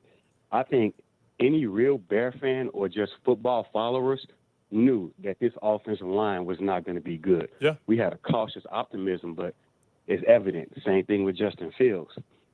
Yeah, no, listen, Lavelle, maybe it is blind faith, right? Like we should have maybe been a little more critical and less optimistic about what Ryan Poles had done with this offensive line. There was plenty of hearty skepticism that he hadn't really invested, but I think people were trying to give him the benefit of the doubt, partially because everything that worked out so well with the Carolina Panthers trade, right? Yeah.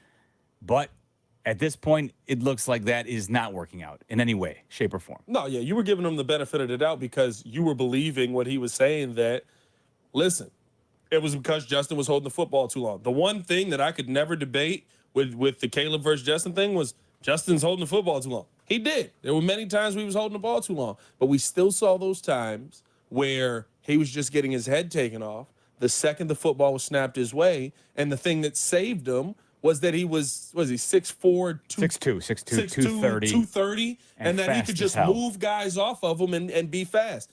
You don't have that right now with Caleb Williams. Let's try George, who's on the south side, who wants to comp Caleb to some of the last couple quarterbacks. What's going on, Caleb? Or, I'm sorry, George. You want to talk about Caleb? What's happening, George? Hey, what's going on, guys?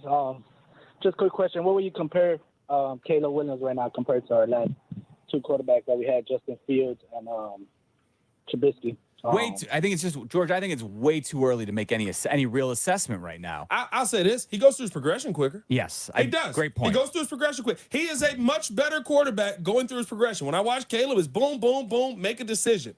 The problem is he don't get all the time to the third boom because he's getting laid on his back. Absolutely. When and even in the moments where there's a couple plays back-to-back where he seems to get cleaner pockets, he does a good job of, as you said, processing and getting the ball out fairly quickly. It's when the line is breaking down, pressure's coming at him fast, then he starts to get a little bit, you see the happy feet, creeping in from time to time, especially late last week in that Texans game. He had his head on a swivel. He didn't know where it was coming from. He had been hit so often last week that it was just overwhelming to him. The one thing I'll point out that I wonder if this is going to get cleaned up a little bit, he does like to spin out the back to his left.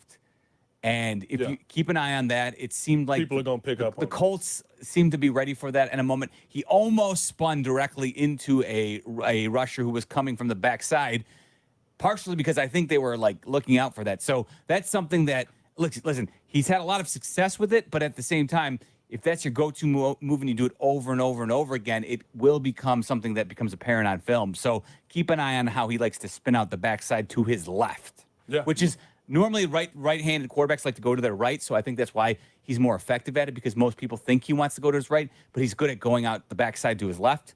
But I think defenses also might pick up on that fairly quickly. Yeah, eventually. I mean, we look at the first three games, there were all these moves that he was doing in preseason that the defense has quickly picked up on. I haven't seen a naked boot yet. Have we run one in the regular season? We may have run one, but it was immediately picked up by the Tennessee Titans. So those things that you could always rely on when you got some really good players in college, but there's always that one defensive lineman that's destined to be an accountant in his life. Yeah, I mean, when you got that every now and then, you tend to have a chance to get away with some things. That is the voice of Pat, the designer. I'm Jeff Meller. Thanks to J-Mac for hopping on earlier. He had to bail, but of course he's heading back from Indy. As always, this is the post-game show. You can always hear us 2 hours after the Bears game wraps up, after Yurko and Peggy are done on the Bears Radio Network. Thanks to Jack McGrath and Kendra Smith for producing this evening. Thank you to you as well. Don't forget, Matt Eberflus coming your way at 8:20 tomorrow morning with Cap and J Hood on your home for the Chicago Bears, ESPN 1000. Right up.